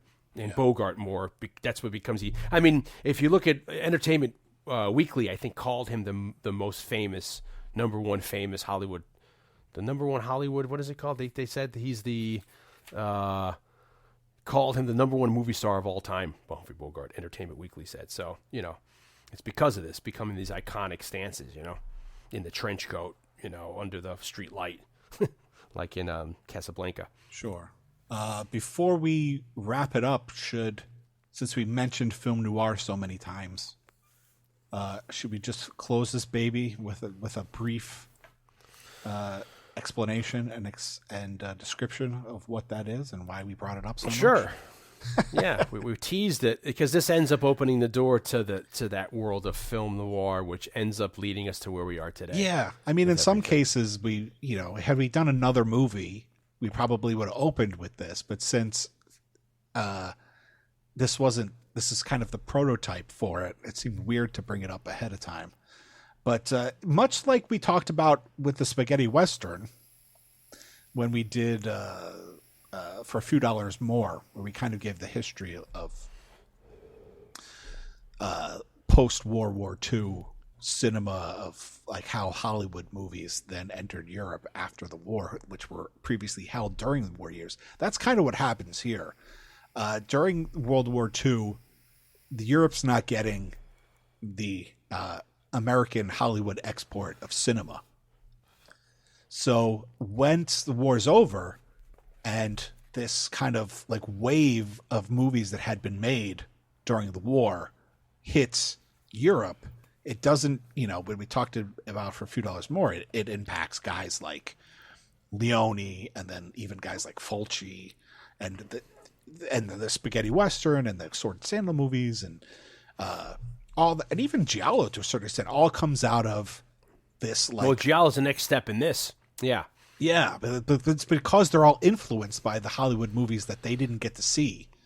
Because they were all people of a certain age, like in their formative years when these American movies hit. So the same thing happens in France, which is kind of the door open, the floodgates open, and all these Hollywood movies that were made. Because, like as Dion indicated, during the studio system, they were churning them out like every week.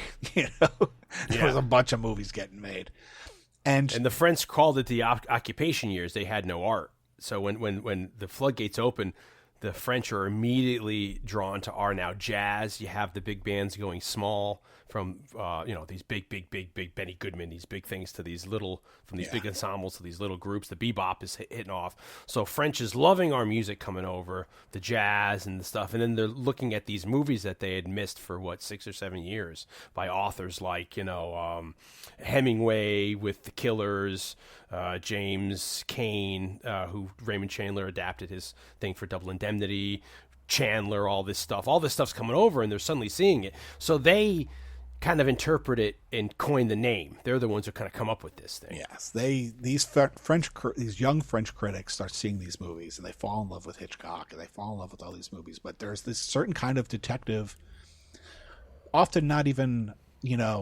detective story like this one, but these like dark mysteries that come across, and they start seeing the similarities in all these kinds of movies that were being produced in the mid-40s. And we can get into the specifics of those things, but I mentioned this first because they are the ones that coined the phrase film noir, which means black film, because they notice these traits. Not only where they're looking at films where the outlook of the characters is dark, the world of the movie is dark, the way those movies are shot is dark, the endings are usually pretty dark. So they coined this phrase, film noir. And so it's interesting because we all refer to these movies as film noir movies, but that term didn't exist for those movies while they were made. That term didn't exist until post-war, until after the war. So after these movies were made, it's kind of reflective. War ends 45. Yeah. It's reflective. And then a bunch of these critics are the guys that then go on in the 50s and in the 60s, they become the filmmakers themselves. And they're the filmmakers of the French New Wave. So those are guys like Truffaut and Godard. They were critics, much like Dario Argento was a film critic before he became a filmmaker. So it's all kind of tied into the same thing. And what they're responding to, these French film critics, and to make them coin this phrase, like I said, is this certain style of film that comes out that all comes after Maltese Falcon, and but was very much inspired by not just the success of the film The Maltese Falcon, but the literature of guys like Dashiell Hammett and Chandler, Chandler, and all these guys. So Hemingway. So what we get are films that, in the case of film noir, are often their profession often isn't detective. Some of them there are, but guys like Fred McMurray's character in Double Indemnity he's an investigator, but he's like an insurance investigator. He's not a private detective, or he's not, he works for an insurance company, and he's, just trying to, he has to investigate because, the insurance company needs to pay out something. So they have investigators that go and investigate. But Not necessarily with his character, but you have that where you look at the technology of the 30s. How we were saying before is how you go for 10 years from 1930 1940, how streamlining technology is becoming for filmmaking. And then when you go into the innovations during World War II of the IMO, the Bell and Howell, the camera systems, they could take the camera and lights and go on locations more. They realize everything's a little more portable. You don't have to have huge lights up in rafters and big old cameras on sound stages. So in the 40s, you start getting, even though this movie's entirely shot almost on sound stages, you get to be able to have these movies that are a little more realistic. The characters are a little grittier than we said about the gentleman detectives of the 30s, like the Charlie Chans and the very polite, Mr. Motos and stuff like that. And you get in these guys who are very more in the street, grittier. And the French see this and they're like, wow, this is freaking amazing. It's shot, like you said, how it's shot. It's all like it gets to the Naked City where you could shoot stuff entirely on location, and with half natural lighting. A lot of it, film noir becomes very almost gimmicky lighting, but a lot of that's based out of truth, the German expressionism of the 20s and 30s, that kind of stuff. But also what's interesting about it is, like, we look back at these movies now as like these great Hollywood movies, but it was all, if we go through, for instance, if we just go through like the characteristics, the defining characteristics, okay, there's a darker view of life, like we said, that's coming from the hard-boiled detectives, the kind of literature that's coming out at that point and what's popular. It's a concentration of like human depravity and failure and despair. But when we get to things like the shot dark and moody, the thing that we lose sight of now is that these films were all, for the most part, they were all B pictures. I mean, they weren't like the A-list pictures. And so when we get to the way they're shot, some of that is just out of necessity of like schedule, budget. We have to make, and not to mention that we have these filmmakers coming from German expressionism and all that, coming from Germany and bringing like a certain air of this dark, shadowy stuff. But a lot of that is coming out of just like, we need to make it look interesting very quickly. So it's okay, we'll shoot it through the shutters, and that way we get these weird shadows. Or a lot of that just came out of kind of necessity of budget and time. Things like VO and flashbacks, that becomes a big thing that isn't necessarily, that's one of the things that Maltese Falcon doesn't have, but that becomes a characteristic. Most people in films today, most filmmakers will avoid VO and flashbacks because they see that as being like poor storytelling. But yet that is something that we cherish in these films. And again, maybe out of necessity, maybe it's just like an easy way to make things make sense to the audience of exposition. The Black Widow, femme fatale character, that's, we talked about that earlier.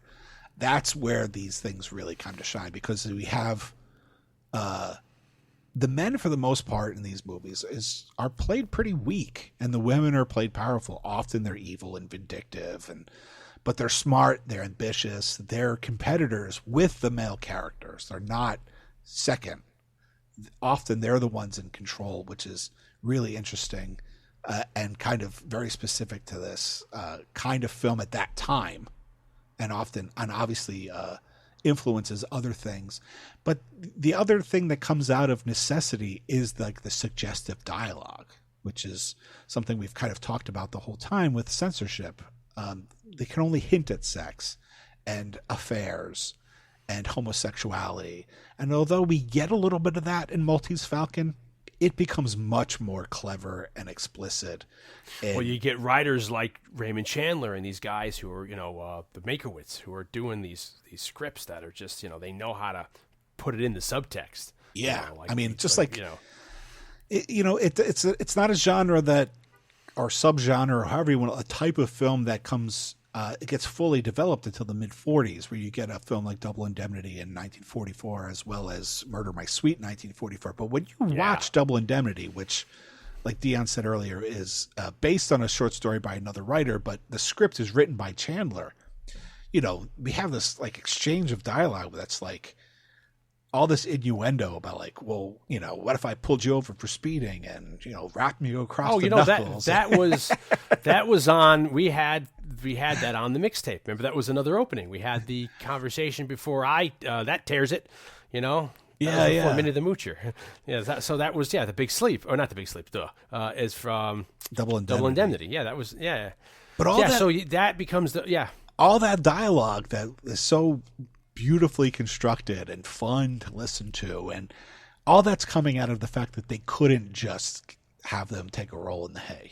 They couldn't get them in the sack, so they have to talk about it, but they can't talk about it explicitly. They have to be suggestive. And so all these kinds of things that we've come to know as film noir, I find it fascinating because, like I said, one, so much of it is out of necessity because of budget and censorship.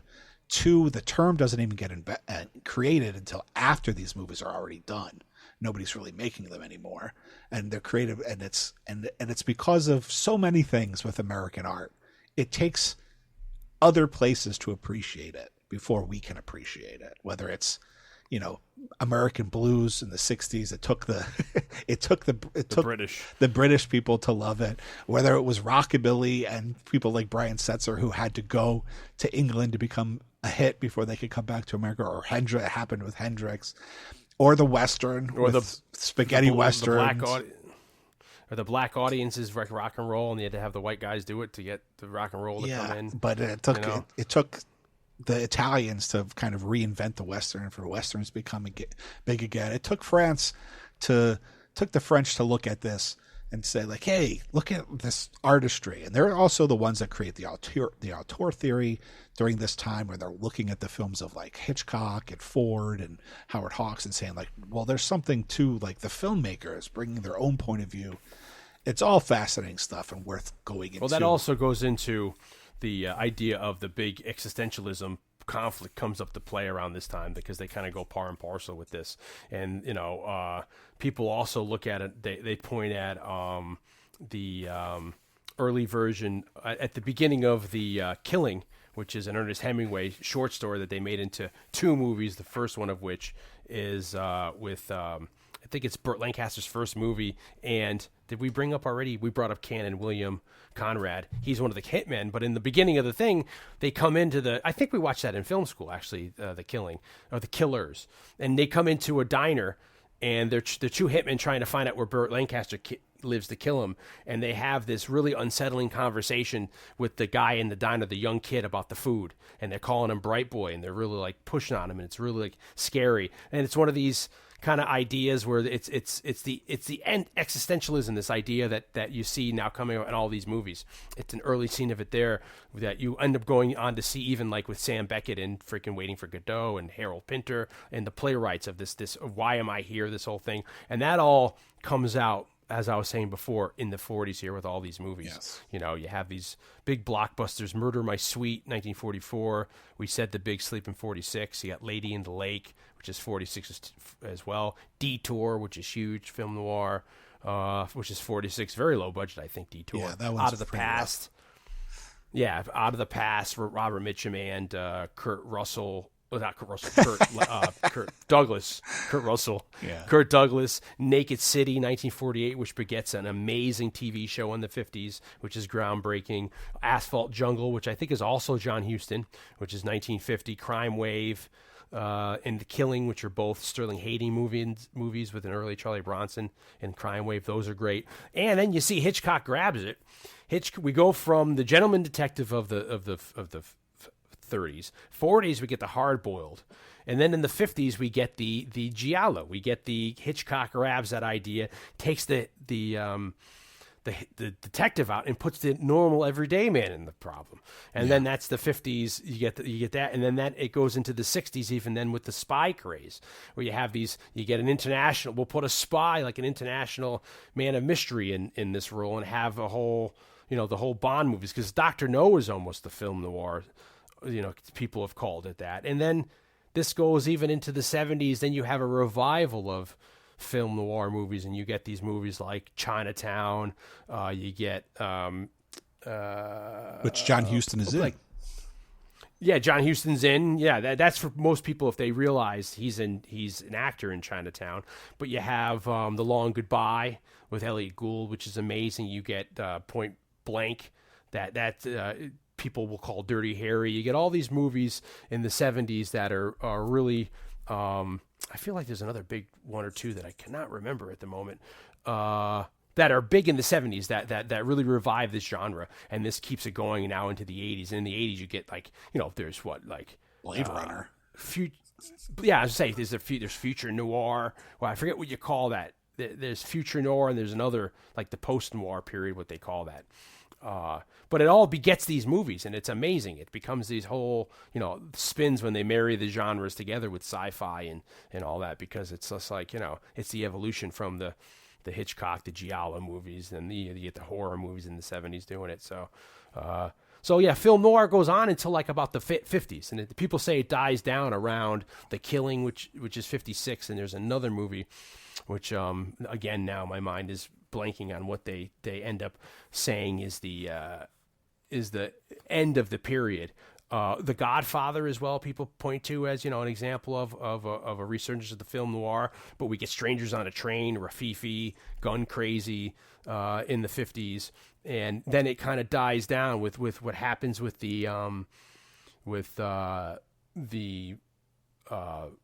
McCarthyism and all the things that's going on because of the blacklisting. A lot of the people writing this stuff get blacklisted because a lot of this so what ends up happening is the studios end up kind of putting these down, and they end up putting their money into those big epics. And then you can get into the westerns of the 50s and go listen to our Few Dollars More cast, or they do the Sword and Sandal movies of the 50s. So that's why people say that film noir kind of dies, but then it still does have a life in B movie pictures, and those keep evolving. You have The Naked City on television, you have like The Desperate Hours, a lot of those movies that Bogart makes, and later, because then it starts going into different movies, Requiem for a Heavyweight. If you're interested, there's books written about it. You can go and investigate.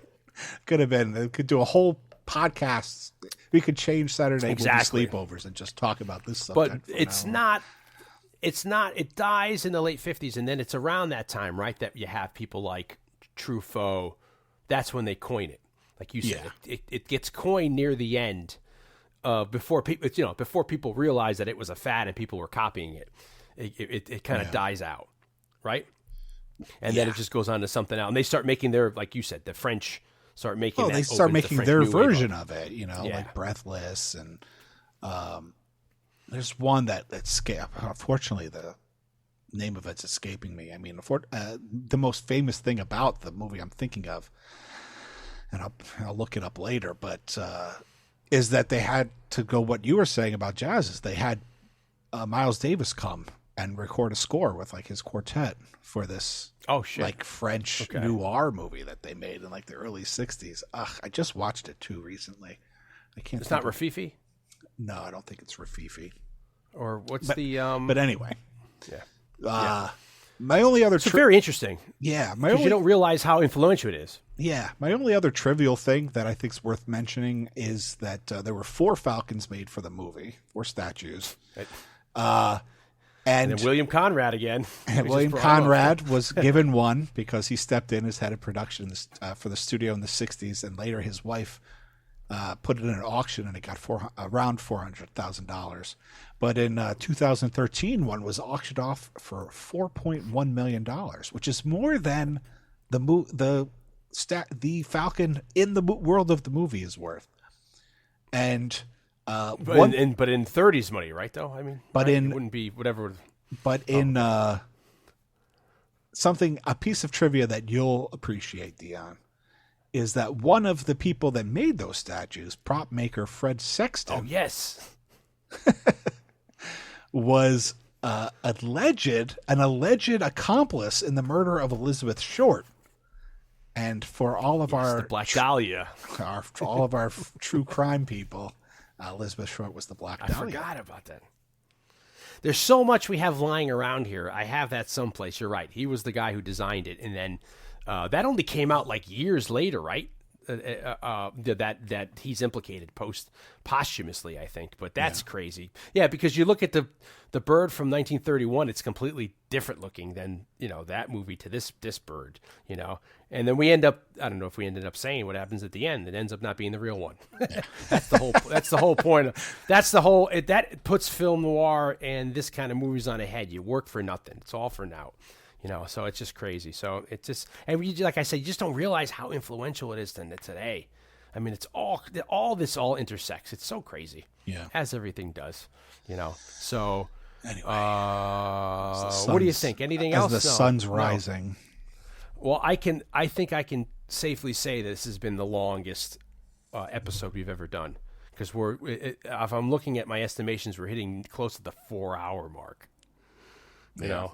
And Blake and I, in the middle of this, we took a bathroom break and we hit pause and we went, because Blake wanted to go heat up some Helios. I'm like, why are you heating up Helios? And I had to go pee because I've been drinking my Mega Joe Cola.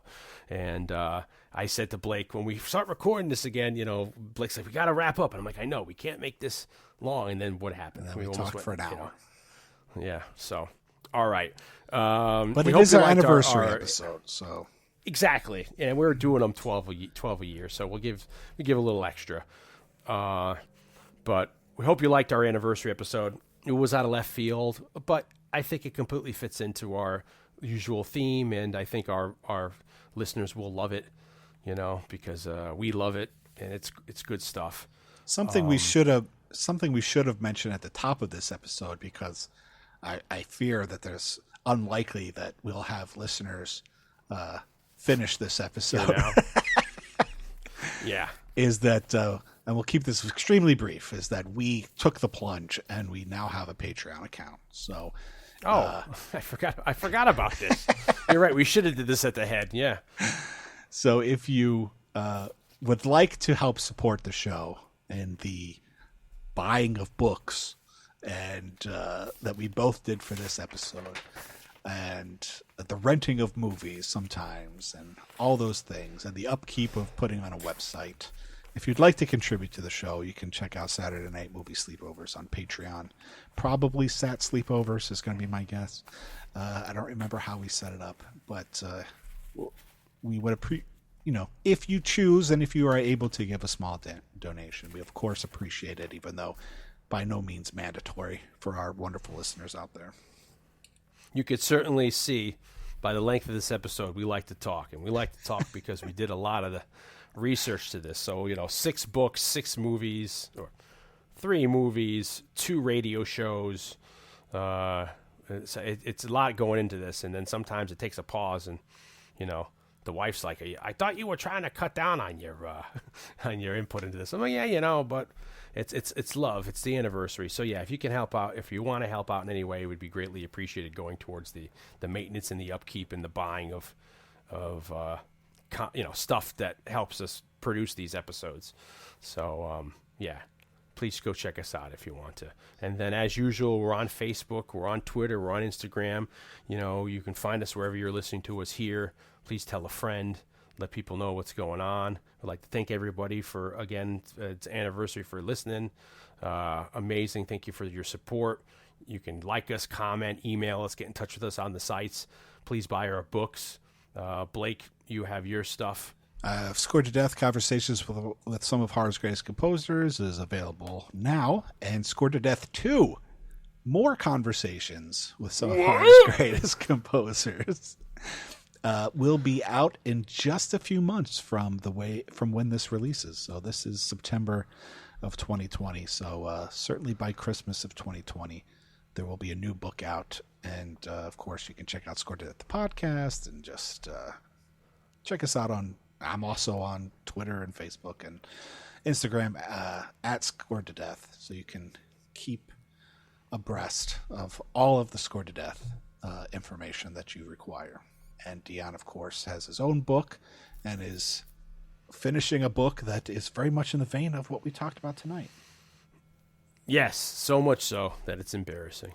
I have got a book. I've got a book that's out now, Blood in the Streets. It's available on Amazon, ebook, audiobook, and paperback, however you want to read it. check it out. It's a cop thriller like this set in the 70s. So if you like stuff like this, you'll definitely like Blood in the Streets. That's available. I have a new one coming out. Probably, I'm thinking, because of delay with COVID and everything, it's going to be maybe end of winter 2021, early spring. That's called Morris P.I. The full name of it at the moment is Morris P.I., the men from Ice House Number 4, because it's very much in the vein of this. It's a 40s private eye detective yarn that takes place in Harlem at the end of World War II in New York City. So if you liked what you heard tonight, you will fucking love this book coming out. If you like film noir, you like this environment, and it's basically, I'm pitching it. My elevator pitch is it's an Indiana Jones meets Chinatown. It has the fantastical aspect that we see in The Rocketeer and stuff like that, and Dick Tracy, and it has the stuff we see in Chinatown. This kind of a movie, all along the all across the night, movies like that. Blake read it in its script form many years ago. At the time, so loved it. He's well aware of it. And then so that'll be out next year. We'll talk more about that when that gets closer. And then I'm in a movie that should be coming out probably maybe around Thanksgiving or before, when the Christmas season starts, called Stand On It, which is written, directed, and starring the great John Schneider. People know from Smallville and Dukes of Hazzard. He loves Smokey and the Bandit, and he wanted to do so. It is an homage to Smokey and the Bandit, and I am playing the Jackie Gleason type son in it, Junior. So that should be out soon, and people want to go check the trailer out. It's on YouTube. Stand On It, it is called, meaning that you stand on the gas. So check that out. That should be fun. I as Blake knows, it is not hard for me to make myself look like an asshole. And you know what? I do it well. When you do it well. So I'm not. If you're gonna do it, so you might as well do it well. Do it well. Yes. How do you do? I do it well. So there you are. So check us out. We got another fun one coming up in just a month away because it's Halloween. So we might have some surprises for you. And maybe we're not ruling anything out. Maybe something for our Patreon, exclusive for our Patreon list. Oh yes, Patreon patrons. The Patriots of Patreon. Yes, the compadres, the Contras. Yeah. So yeah, exactly. So we might have some fun stuff coming up because Halloween.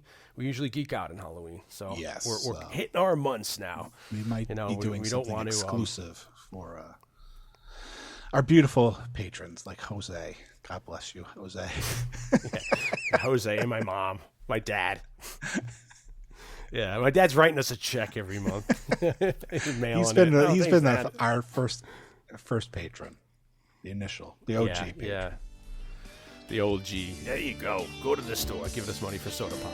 All right. Thank you very much. We're hitting the 4-hour mark. All right. We love you. Love you guys. We'll see you soon. Thank you. Later.